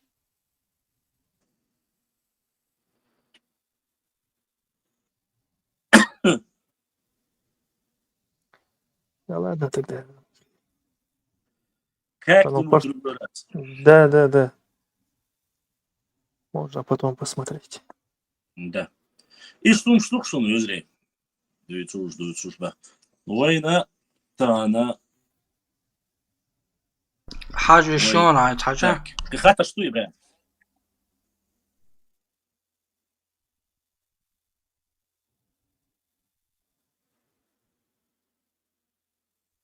Хорошо, гушту. Ну, чисто аварский, теперь дугором аварский, до теперь. Но кончи сиячер кажа, масубацу сиячер кажа. И банчо теперь от сега, Дагестане, я мою ишта прямой халил, что банчо. يو وای شرخ تریاس شما وای دا ملک کشش دات سرخ تروي وشود نوت قاعد تخوبات كثير وشيء بات это Еще не доказательство. Да, это просто совпадение, я думаю. Başla Вайгер. pekahtar daestun koçu. Даци, А. вежли тахсас كان يعني قيحية دوي دام كان غوش قيتر دوي أتوس каждый раз شو عيرنا مزقيقين كان يلا عاش شو إبراهيم سناب قيت شو بيقربا شي بلاه كان وخدنو يدروا يتأحقا ويا دام لحق كان أو شقيت إنستغرام شو إفيري رو продолжить روي تيماتيك سوغر تاخل خيتر يا نو خيتر شان دي أنا قينتي دو أقوينا شنو شو تنزدنا تتنا ца YouTube чуайна ца уж номер хушвачу на карту задана титинца шина дерес хил да духу ахвал вайна она поставой канал на цена поддержки на да сейду алкана ашуни шумерский язык кинч говорю заодно цацкар чума гуча вая да продолжить эфир шумаса на дерес хил YouTube чуа больше на Telegram رطوب одноклассники مسار دا سيدوال شيء خاطر شوم شخلاع زراني كاتشا دا يديك يعني ويسان جوا بولردو اش поднятие темы شون интересно هرديش интересно خردر الخير شنو بمدلع اشو دا حكينا خز دوش اشتخات لأرسون الاشخاص يعني обязательно древнюю историю или не обязательно кавказскую, просто-напросто у нас разброс большой бывает. И еще я не сильно хочу, чтобы было более политизировано. Вы должны понимать, что политика вещь, конечно, может и хорошая для кого-то, но не все люди понимают ее. Мы вне политики, мы изучаем историю, культуру, традицию, географию нашей Родины. Да, мы затрагиваем то или иную фамилию, называем, когда этот вопрос касается непосредственно этого человека, но не более. Поэтому давайте делать так, чтобы мы вели передачу так, чтобы это было полезно для нашего народа и для нашей истории. Ничего, конечно, такого нету, хотя да, просто понимаете, саму чуву, за ол, кана, канайча, это чуву, или камяр дина, هر دو حق و هر بار و قموش بار اوله يودا استوكا تشمات بيات عيو объясняться да шесть ангза бог чула нарничку сюк особенно сильно чубули ты же продвигаешь политику России да посмотрелся канал явно як изгрылашу я воздуется причем тут политика России. Если мы сегодня субъект федерации, если мы, допустим, и АФГ, и АИСа, и Каберша, Арби, Валах, если мы ссылаемся на российские документы, это говорит о чем? О том, что, конечно, пока удерживаться. У меня нету, допустим, других возможностей. У меня нет других библиотек, если бы были бы, но вы знаете, Турция, Кариндол, документ, душон, и это, допустим, Аздин Вазар, Сюгю, Хуач, и Цюнолик, Хаю, это Цагантути, да, Хуатин, Аздин Вазар, документ Каринир, Мухаджирит, я Хайвочун, Хокон, Издуеву. И этот документ, когда никто еще об этом не знал, я публиковал его. И насколько это сильно подвергло жесткой критике, я знаю. Но хом дицар цадуи, как гипотезу, но утверждать однозначно, что это было так, у меня нету сомнений в этом Мухаджире. Нету. Да, Гешталин Дина, Васмяс, Абдул Гилани умяцруй, Абдул Гилани умяцруй. Это тема ярче, сугалцевая. Но вопрос в другом, еще раз повторюсь. Если мы сегодня, у нас достаточно студентов, которые учатся в Аляскаре, которые ездят в Египет, живут в Египте, если никто из вас не постарался, как он это сделал, найти этот документ, ознакомиться, а я уверен, что эти египтологи могут знать, был ли такой картотеки ЮКА, и дочь Хердации, чтобы найти его, сфотографировать, прислать и подтвердить данное сообщение, тогда и собях бац. Цана хадри, цана юмагална ю иш цюли вахоши, у них ничего нет, у них цепочки, и цепочки поедещик. И цепочка сахарич худовой. Вахоши, вайгер хумштейцинц авгейг, видишь, он уже начал грамотно говорить. Он говорит, я работаю с этой книгой, я работаю с этой книгой, смотрел там-то, и спрашивают, на какие книги он ссылается. Вот это грамотный подход. А если АФГ скажет, я занимался этим 10 лет, и это неправда, я скажу, АФГ Бяхмобил, ты, не имеющий, как и я, там, занимающийся исследованием. А есть люди, которые над этим там написали это. И до тех пор, пока АФГ или я не напишем книгу и не изложим свои мысли в этой книге, то, что мы говорим, это устная передача речи и не подвергнутая жесткой критике в плане ученых и всех остальных. Я не говорю, что это неправда, но есть какие-то стандарты, которых мы должны придерживаться. Поэтому, чтобы все не оставалось просто болтовней, мы должны документами подкреплять свои разговоры. Только документами. Без документов, без основания разговоры – это просто разговор. Когда мне рассказывают «Сабаб сдейцери альчхайна», а сразу улухаешь, «Шубаб дейнюй», я вохстак дейнуй его, «Ан халдаса духвар дагва», я «Штэ я атюнгар». Запись «Хаяч». Мне было бы проще сказать «Хок юртар», «Масла гихтар», «Алган юртар», «Ламаз юртар», «Шютар», «Итан қалар». Вохстагу дейцин харбаду алишуса. Чун захлуса цунцан. Отсахлича сюлиш ядяшка. Нету, никого не могут назвать, нету, говори. Ижжа нардич. Мал бали хабала, мал бузи хадбала, и он шуется. Есть те, которые приходят, мне говорят, аза башлам, что амана тон, рахара оле, дуйцюк, и асцадуйц. Или же приходят, говорят, хон, телефон ты записать, и целяром, масла Сагапшинский. Связи был 6 саат эханахбу, и ночи в цабах, и голги в цабах, тхонхуак и варство, вохок, вандла тейпа. Все, освободился. Царь хаэллага сейхатник дао. Сапич битрук дац, я голгай мосты баца, я сюли мосты баца, я сам амштац мосты. Дикелах, уелах, довод чалу, есть контраргумент чалу, есть вайгялой, вайгдоказательной, вайгубах, вайг телеграм, чуа ютуб, чуа масана. شين ديستخل لاي شين بقدك خق لاي حدو ديستخل حق ديز ميلش كينشتع ميلش متع ميلش هدو حقال خدين دياتش дать нам дать уездос камилш дать мы можем говорить с любым человеком на нормальном человеческом языке. Здесь, если мы эти острые грани уберем, найдем язык, дискуссию между собой, не будет проблем завтра между нашими детьми и их детьми. Но если вы специально, целенаправленно стравливаете наших детей в будущем на кровопролитие, Аллаху алим знает Всевышний лучше, что дагадег, что эпитан заранее заложить тин аж и дючдуй камиалца деш. Багдег эбах крач даца. Дала хокум дуэль, шуна дуэль, суна дуэль. Социально влияет чуваць, все мои каналы открытые, кроме определенных закрытых каналов, которые там дублирующие идут. Цанна дехлят чуваць, цанна децане, учли швац. Я говорю, приходите, давайте пообщаемся, давайте поговорим с вами и придем к какой-нибудь общему знаменателю. Если вы хотите хорошую дискуссию, пожалуйста, по картам, по книгам приходите.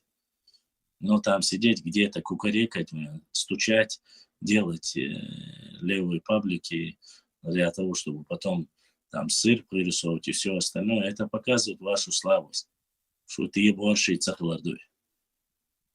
Так на Кавказе себя люди не ведут, не вели никогда. Ни ваши предки, ни наши предки, ничьи. Они всегда разговаривали.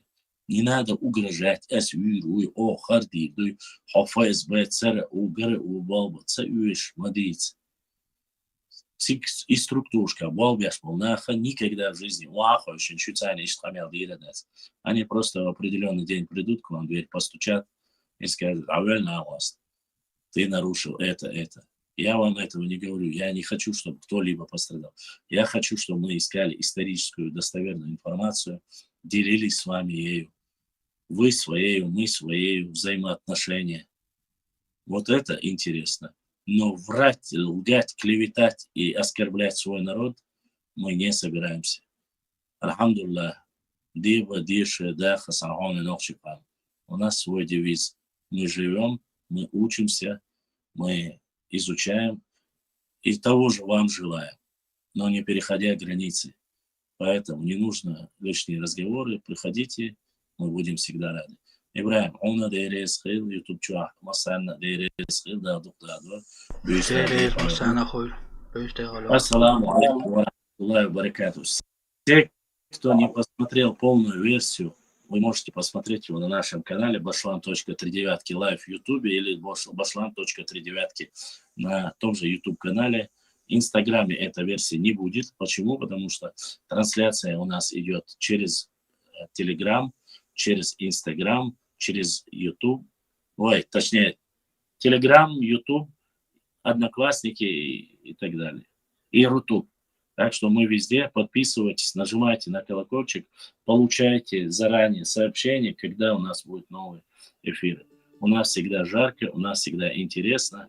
Главное, чтобы вы говорили, активно обсуждали. Я всегда с вами. Адикюэль, марш аль. Марш.